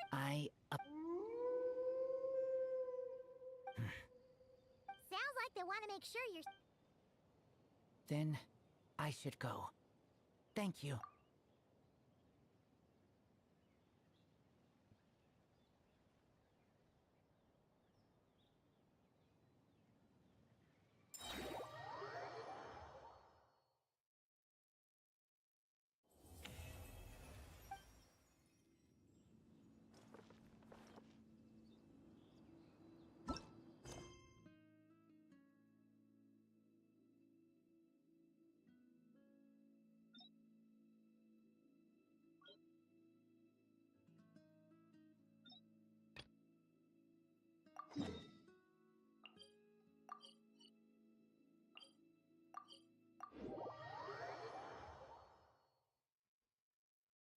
Clear weather all around brightens the heart.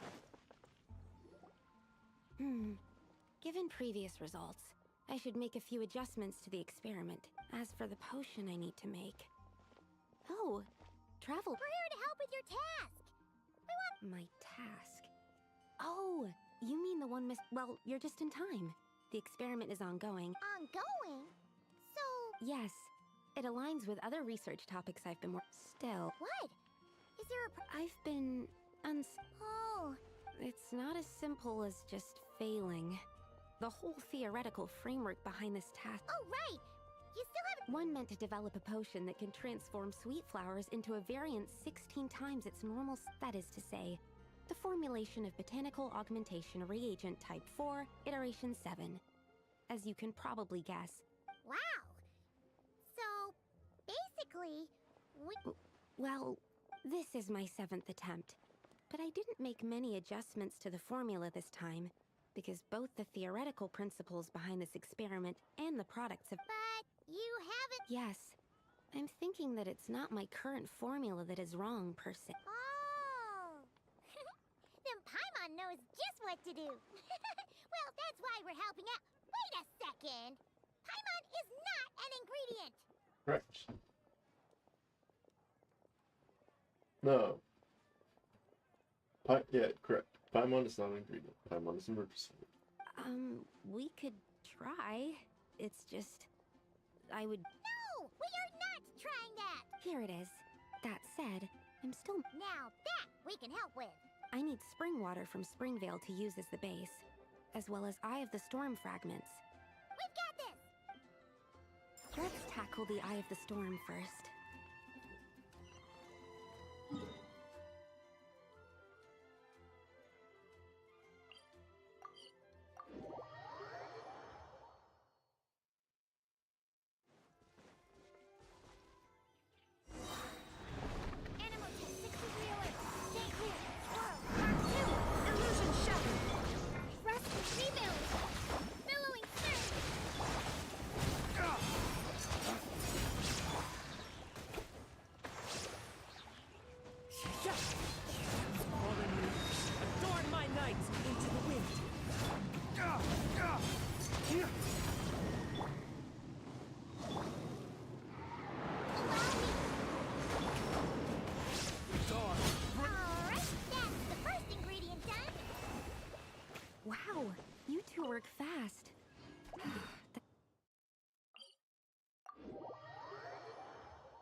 can get the spring water down there.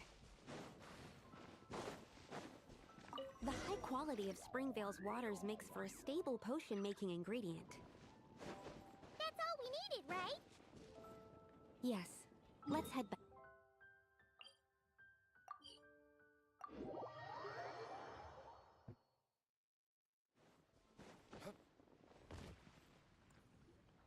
All right. The ingredients are... Is something wrong? No. It's just... Do you mind? I know lots of people don't like being scrutinized during experiments. Thanks. So...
That's it. Your ex... Really? Yes. I don't see any flaws in the Yes, like I said, flawless execution. So? Upon examination, it seems identical. Oh! Wouldn't that make... Not necessarily. Experimental outcomes can differ even with similar variables all around. You never know what the result will be. Come, let's test this thing out. We just need to douse them with the...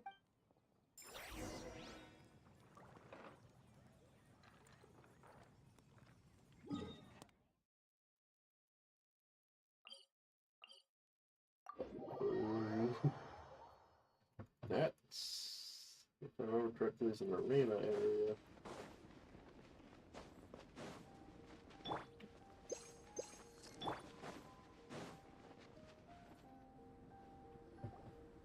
Alright, we poured the growth... Yep. What happens then? The flowers will grow in size while maintaining their original appearance. But then, when they reach 12 to 14 times their... As if some upper limit has been reached, they will wither and rot. Wait, what? So there's a problem? No. I've adjusted the formula time and again, resolving all kinds of issues like ensuring that the leaves don't get too large, strengthening root diameter and load-bearing capacity. So, why? Because the flowers cannot transcend. As above, so below, is one of alchemy's guiding principles. It's like a specification etched into the law that governs all things. Exactly. Okay, this is all a bit overpipe. Oh, what a weird experiment. Wait a second. That's not a sweet flower at all. Careful! It's a whopper flower. It must have absorbed some of the potion. Wait, but that's happened before. We can talk about this later.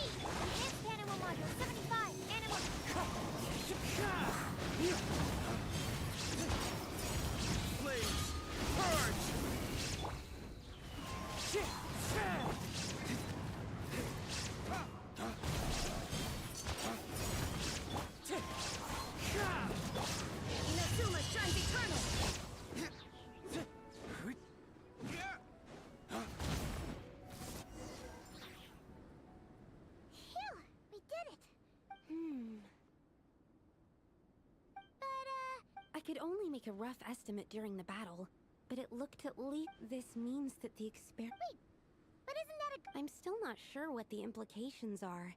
That means that something's different. Perhaps the limits and laws of this... I can't say if that's good or bad. But from an alchemical perspective, either way... Seems so... That said, there's a lot that still needs... Well, we're here if you ever need some help. Just think about it! I have my doubts. The only reason the serum worked on the Whopper flower was because its internal structure was similar. You might become 16 times bigger, but you might... Yeah, nope. That's... Oh, by the way, Paimon wanted to ask, why is all your research... Oh, that's simple. Both Sunsetia's and Sweet Flower nectar taste sweet.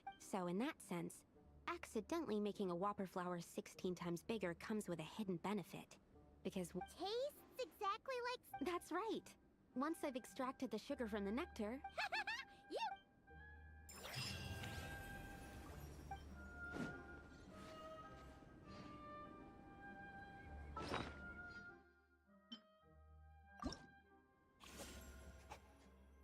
Cool.